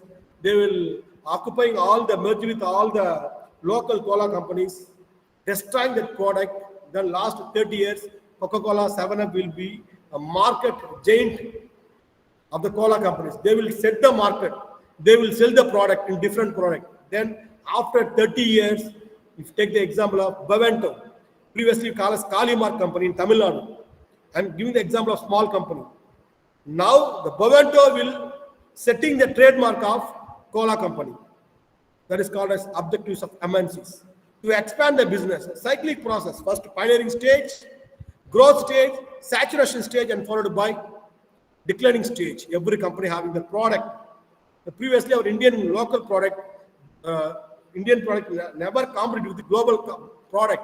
Now, after 30 years, we seriously listening the foreign product and foreign technology and foreign company business perspectives and company management, foreign management. All this we can look after 30 years, we learn from the MNCs. Nowadays, Indian companies were doing more and more business from the foreign countries based on MNCs, with the help of MNCs, multinational corporation. And previously, we don't have that much potential in terms of knowledge, in terms of digital, in terms of platform, economic platform. We don't have educations, supply chains. We don't have. After LPG, liberalization, globalization, privatization, slowly we can slowly we can adapt the MNC's nature of work. MNC's management, multinational companies, they can expand their business. How they can expand their business in foreign countries? What kind of objective they're setting for to expand their business for world level? What kind of principles they followed, like planning, organizing, and followed by staffing and controlling and directing. What kind of principles of management they follow? What kind of model they will adopt? So present day Indian companies, they adopt the foreign companies management. Now they are doing more business, and also top 13 businessmen. Ambani is the topmost 13th position among the businessman, topmost businessman. Adani, how it is possible? Based on the MNC principles, MNC objectives, you can easily extract their ideas to expand the business beyond the boundaries of the home countries. Then minimize the cost of production, especially labor cost. They frame the rule for MNCs, minimize the cost, maximize the product. Then foreign market against international competitors, capture lucrative foreign market against international competitors, avail of competitive advantage of internationally. So MNCs, they were never doing business within the nationally or state level or district level. They were doing business in international level.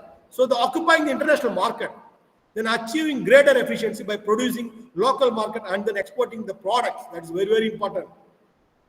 Once your product will be reached in the local level and state level and the national level, automatically your product demand will be increased in international level. That's why they produce more and more local product, exporting to the international level. Because they act like local, think like global. So make the best use of technology advantages. Already I told, technology is a tool. You can execute your business for profit manner. So make best use of technological advantages by setting up production facilities in abroad. Previously, all the foreign company were sending their any technology guy to India, or any technical guy to India, or any manager skill, like a top level manager sent to India to controlling every activity. Nowadays, you can sit to anywhere in the world to control the entire business. That is called the best of use of technology advantages. Every information is updated. Every second of information updated. Use of water, technological advantages by setting the production facilities abroad. You can monitor, you can control, you can maximize your profit. Use of technology, use of water. That's the quality of technology. Quantity of technology is very, very important. Then establish an international corporate image. You can establish your corporate image based on use of water. MNCs, multinational companies. Nowadays, many people know about Ambani. All the global people know Ambani marriage, family marriage. Based on water, technology. Based on Ambani name, you will set the standard of global. Ambani makes the standard of global. Previously, 100 years of doing business, Tata people are there. Birla people were doing 87 years of business. Ambani were doing 50 years of business. Adani will only least last 20 years or 15 years they were doing business. But even to reach the global, how it is possible? Based on multinational companies. Based on multi-level, they are doing business. Air, water, and the sea. All the set of the solar, oil, cotton, whatever, he will set the standard for the global level.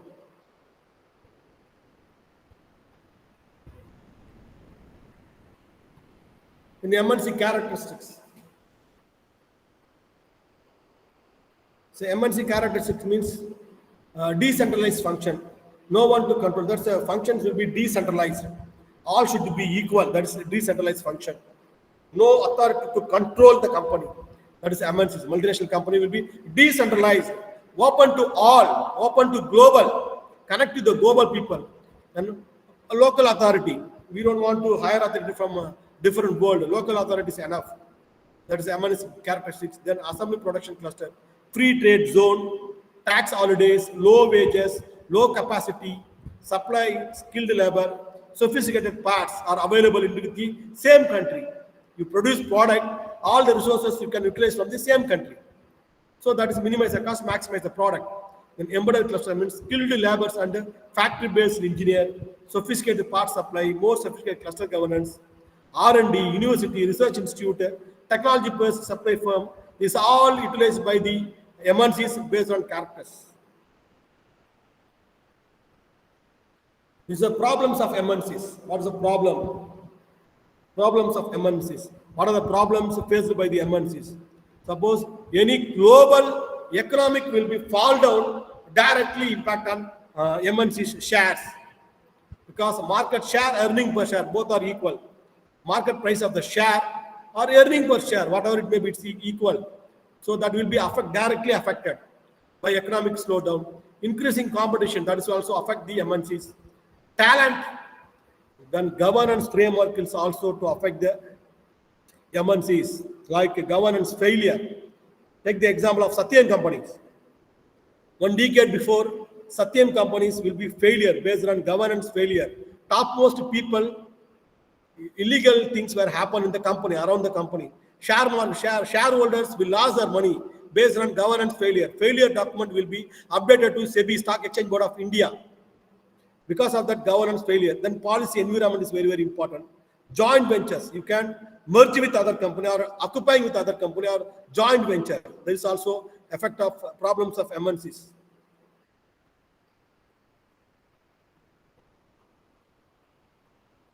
Then benefits of MNCs. Benefits means minimize the cost, maximize the profit. Benefit and cost of multinational to the host countries. Whatever is the FDI, foreign direct investment, they will doing the business in India. So all the profit will be utilized by Indian country only. That's called a multinational to host the own host countries. Cost of multinational to host the countries. They enjoy the benefit because they will create employment opportunities. They will produce more product. They export to other countries. Whatever. Finally, their long-term achievement means cultivate the profit from the host countries. That's called as MNCs. Benefits.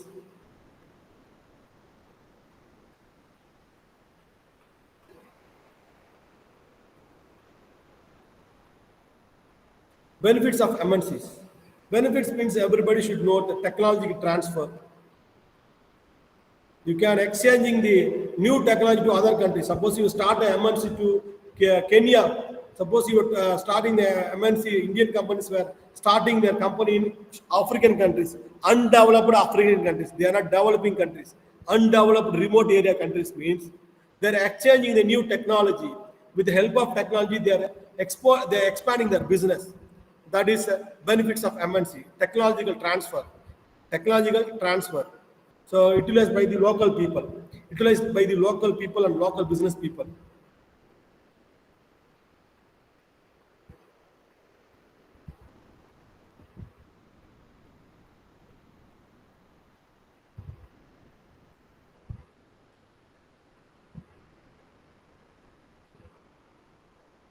Then MNC in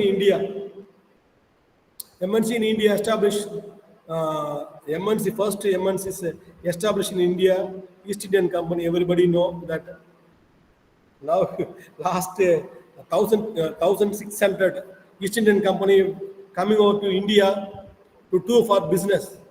Barter system. Previously they were doing barter system. That is also called as MNC, multinational companies. So newly we call as MNCs, export and import. So previously we know that East Indian Company was the first MNC established in 1600. After that, March 1604, Dutch East Indian Company was the second MNCs in India, the largest company. As of 2020, India's more than 40,000 MNCs were approximately 250,000 of it overseas.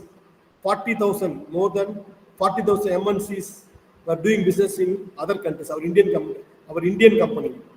Previously, we allow the MNCs were doing business in India. Now, India were doing business in other countries. Other country to attract Indian monies. Other country people allow our Indian FDI because India the FDI, foreign direct investments, based on Indian technological shift, technological transformation, and also we do more business. We are popular in throughout the global. We are the 5th economy. So many people were attracting. So MNC means foreign direct investment, capital inflows, foreign currency inflows attract. That's a foreign direct investment, export and trade, infrastructure development, research and development, tax revenues for physical contribution. Finally, end up with the corporate social responsibilities. Very, very important for MSc.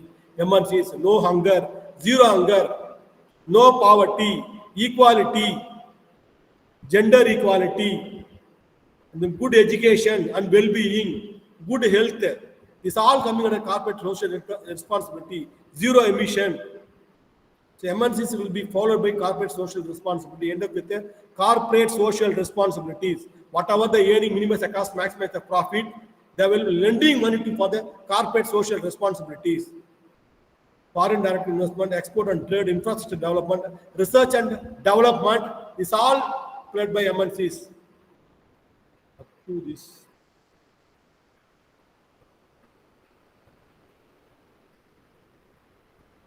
Up to this, fourth unit will be over.